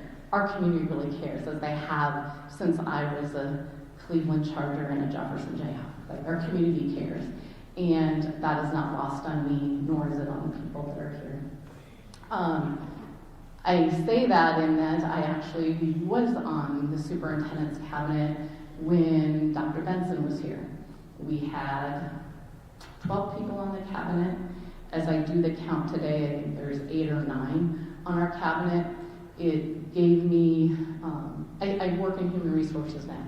I came out of Wilson 2 years ago as a teacher at Wilson, and now I'm working on retention in our district, so we can, I'll just take a breath on that. I think what we should bring to you is a true historic perspective of how our executive directors have worked. When I was on that cabinet, I looked at, it was a pretty small group, but when I left to go do some things in Des Moines, there were 3 superintendent titles and 7 executive director titles that sat on a cabinet of 17. So we have ebbed and flowed in this district on who's leading and what the state is asking for us at the time, what the community is asking for us at the time. And I think we're not in new waters, we're in really, really treacherous waters that our community cares and our staff care. And I think taking this pause, Dr. Lannon, I think that's a great moment for us. Thank you. Pausing, thank you, board. Let's then also have some time to look at our staffing model. We were able to do that last year and do it with grace with our staff. I think we can do that again and use this time to make some plans for that in an even better way. So we will bring back to you a historic perspective. Carla, does that sound good? Yep. Okay. Any questions? When you say historic, thank you. And I think that's, you know, feel emotional just even watching and talking to people tonight, and because we all care. Right. And so thank you for speaking to that. Historical perspective. How far back are we going? What does that look like? Because I think you started 2022 with 214, and now we're down to 153. What did that look like pre-COVID? What are the new needs? Yeah, I think we could even start with, we were in FEMA trailers, and what did that cabinet look like? Because you would think it would be pretty small, but a lot of decisions had to be made after that, and I think you saw a cabinet and executive leadership team really grow. It got very large right after the flood of 08. And someone back in 08, but really it did. It grew, and there was a reason for that. So I think we can look at what were the different. We had different grants that came in, and so as you've seen, people had to monitor that, and they were in cabinet for those reasons, or there was an executive director role for that. That there were at points in times there were deputy superintendent, there was superintendent. Associate superintendent and superintendent. There were 3 that sat there, along with executive directors. So I think it's just, it's good to see that ebb and flow of our leadership. And so that's what I think we can bring back and show, just so you can compare. I think we always say we put things out as very drastic statements, and we need to look at the facts that back that up. I wonder if we could also look at like a market comparison of other districts similar to us, and just, you know, administrative and leadership compensation, and just how that looks and where we stand, and you know, just make sure nothing is excessive where we are. You know, we want to be comparable. we can absolutely do that through human resources for you, for sure. Fellow legal chair, Justin J. Fox. Back, you moved into ninth grade. There was one of the first ninth graders. I missed you at Roosevelt probably because I moved into Roosevelt the year that happened. But hey, I want to say thank you. I haven't sent an email about this and this information is valuable. And again, I keep bringing it up because you hear things get shared, and I really wanted to understand what that number was. And we got a big significant cut last year, but having that historical data, and I would really appreciate it. I know it's a lot of work, and we got to go through different systems and things like that. But I appreciate that history would be excellent to share as well. We actually had a conversation come up when I attended the CRA meeting about this too, and one of the struggles, and I know we did a good job of this, but one of the struggles when you do the comparison is just that different districts have different titles. I mean, in my business, what I do, I have one title, but if I switch to a different company, I have a better title. And that happens. And so it's tough to do that, but I think if we can get that too, that would be fantastic, just to help understand, and just to get a sense as to what $500,000 or $1 million or $5 million that I think somebody's shared, what that really means and how that impacts that. And if we can get that list of all of the different groups to put it down, that'd be fantastic. So again, I appreciate that I asked for that last minute, and thank you for providing so much to it.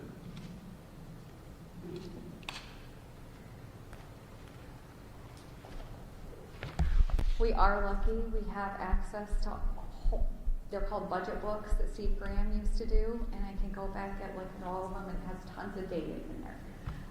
So next time, the board will be talking about all the recommendations from last week and this week, and talking about how they want to move forward with all the reductions. I don't think I got a full understanding when we talked about the historical perspective, but we didn't really get a breakdown of what ELSC reductions look like. Can we have that by next time we meet? Okay, thank you.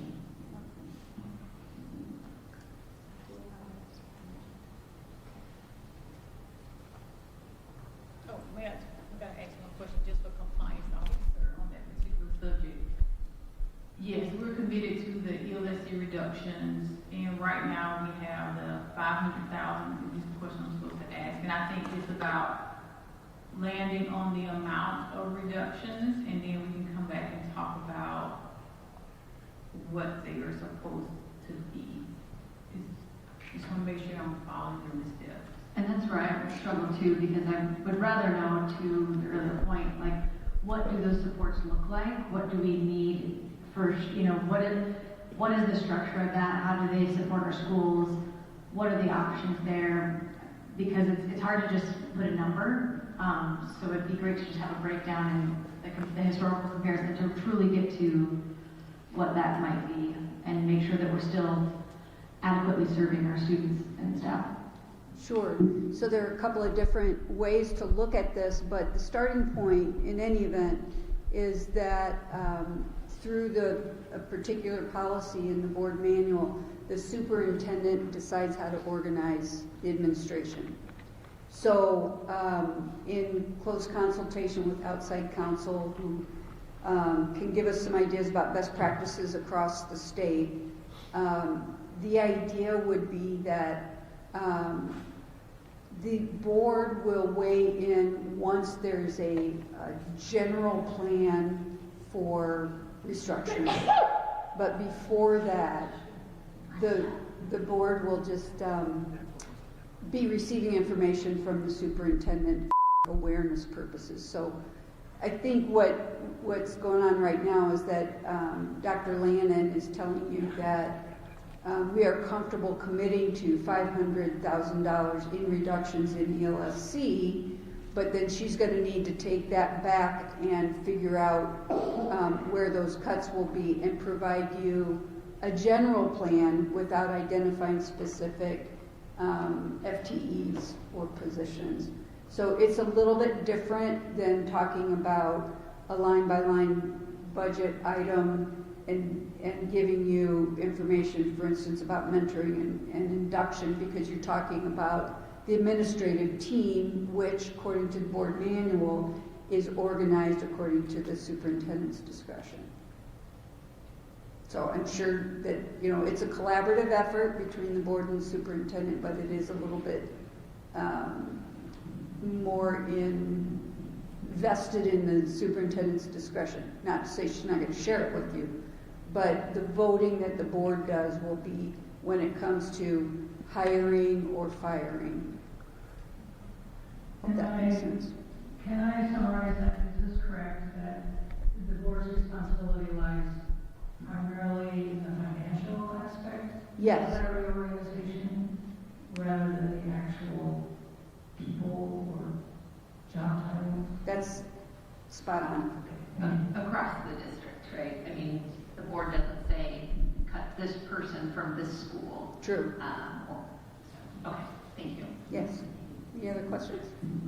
And with that being said, because I've never intended to go that deep, I'm just trying to get a general sense of, are we in compliance then to just understand what are, without naming names, how much are we spending at the ELSC for, you know, a total benefits include, you know, what is that? Because we just don't have that. I'd like to have some of those numbers is what I'm. And I think that's what you're going to be getting, first of all, in a more generalized format, and then by approving sort of a general plan for restructuring, say, you know, we're gonna reduce over in student services, or we're gonna reduce, but she's not going to tell you how many positions or whatever. And then once you give the superintendent authority to go back and operate within that general plan, then she will come up with more specific recommendations, a more specific plan, and then it has to be consistent with the general plan, but that's what gives her the authority to go in and make more precise decisions. And then at some point, it's the superintendent who carries out any restructuring, any reductions. And then the final thing that the board will vote on will be the personnel report, the actions for recommending hiring and firing. Thank you. We have additional slides. Are we at the end of that? I know it's very late, and I'm super impressed that there are still this many people here, so give yourselves a round of applause for that.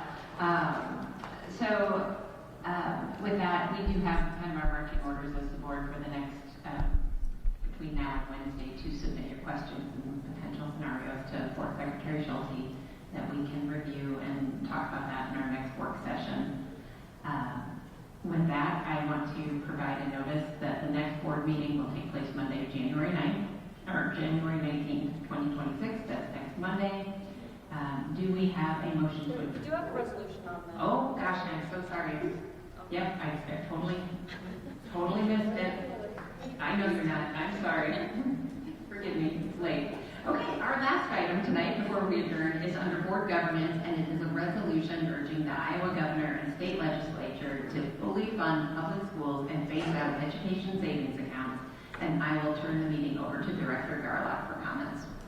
I'm actually turning it over to Director Burns. She's going to open the comments, and then we'll open to the rest of the board for comments. And now for the longest part of the meeting.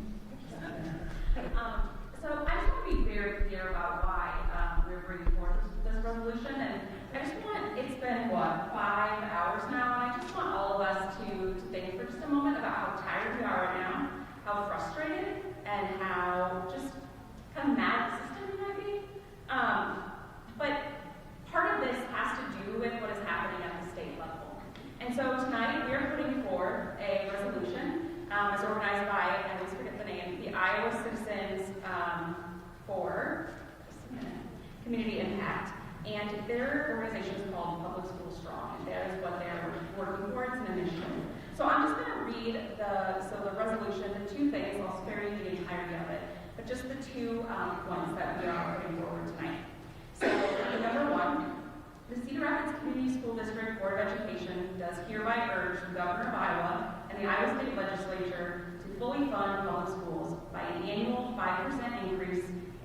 supplemental aid, or SSA, rate adjusted for inflation, and 2, the Cedar Rapids Community School District Board of Education does hereby petition the Governor of Iowa and the Iowa State Legislature to keep the income cap on education savings accounts, ESAs, to phase out the ESA program over the next 5 years, and to use public funds for public schools only.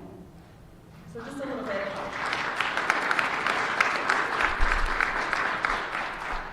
Just a little bit of context. Today is the first day of the legislative session, as I think most of us know.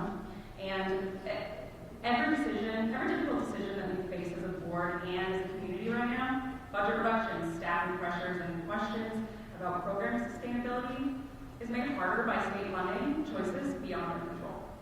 So this resolution is here to connect those dots for us. It's no doubt this is painful, but this is not just a Cedar Rapids issue. It is a systemic issue affecting school districts across Iowa, and that distinction really matters. So here are the facts. So according to the Iowa State Education Association, an SSA of below 5% means that more than 200 districts statewide, particularly our rural districts, will not receive enough state funding to keep up with declining enrollment and rising costs. At the same time, state supplemental aid has averaged just 2% annually since 2012. That does not keep pace with inflation, staffing, transportation, special ed, or student supports. It is not sustainable, as I think we've seen tonight, and it is another key reason districts like ours are forced into conversations about reductions. Just for a point of reference and some context here, the estimated cost of those education savings accounts vouchers for the 25-26 school year is $315 million. That is roughly the equivalent of a 5% increase in per pupil funding for every public school student in Iowa. So, for us tonight, this resolution, across the state, school boards are responding by adopting this resolution. Districts including Decorah, Keokuk, Albia, Belmont, Clemmy, and Bennett have already adopted this resolution. So tonight, it is myself and the advocacy committee on the board who are bringing forward this resolution for a vote. Of course, I'm sorry to keep everyone. The gentleman from Pierce made the case better than I think any of us up here can. We are in the situation that we're in for a variety of reasons, but 2 of them at the very top of the list are insufficient SSA over a long period of time, and the use of educational savings accounts. Director Burns referenced the $350 that are going to vouchers this year. All told so far, it's been nearly $1 billion of your tax dollars that have gone to the ESAs. $1 billion. Think about what that could do for us here in the public school that takes every student in this community and provides whatever service is required by that student and that family. We would not be sitting here tonight at almost 11 o'clock discussing budget. So we are inviting the board to approve this resolution. We are also inviting other school districts around the state to join us in a collective effort to send a strong message to our state legislature and to our governor that 5% is what we need, and we need to phase out the ESAs. Any other questions or comments from any other board members? Okay. Do we have a motion to approve the resolution urging the Iowa governor and state legislature to fully fund public schools and phase out education savings account? So, do we have a second? Second. All those in favor? Oh, this is a roll call vote. Director Myers. Aye. Director Burns. Aye. Vice President Jasinski. Aye. Director Gerlach. Aye. Director Zimmerman. Aye. Director Talinsky. Aye. President Newman. Aye. Resolution passes. Thank you. And finally, do we have a motion to adjourn the meeting? So, a second. Okay. All those in favor say aye. Opposed say nay. Do we wait one more minute, it's 10:45. With no further business, we can adjourn at 10:44 p.m.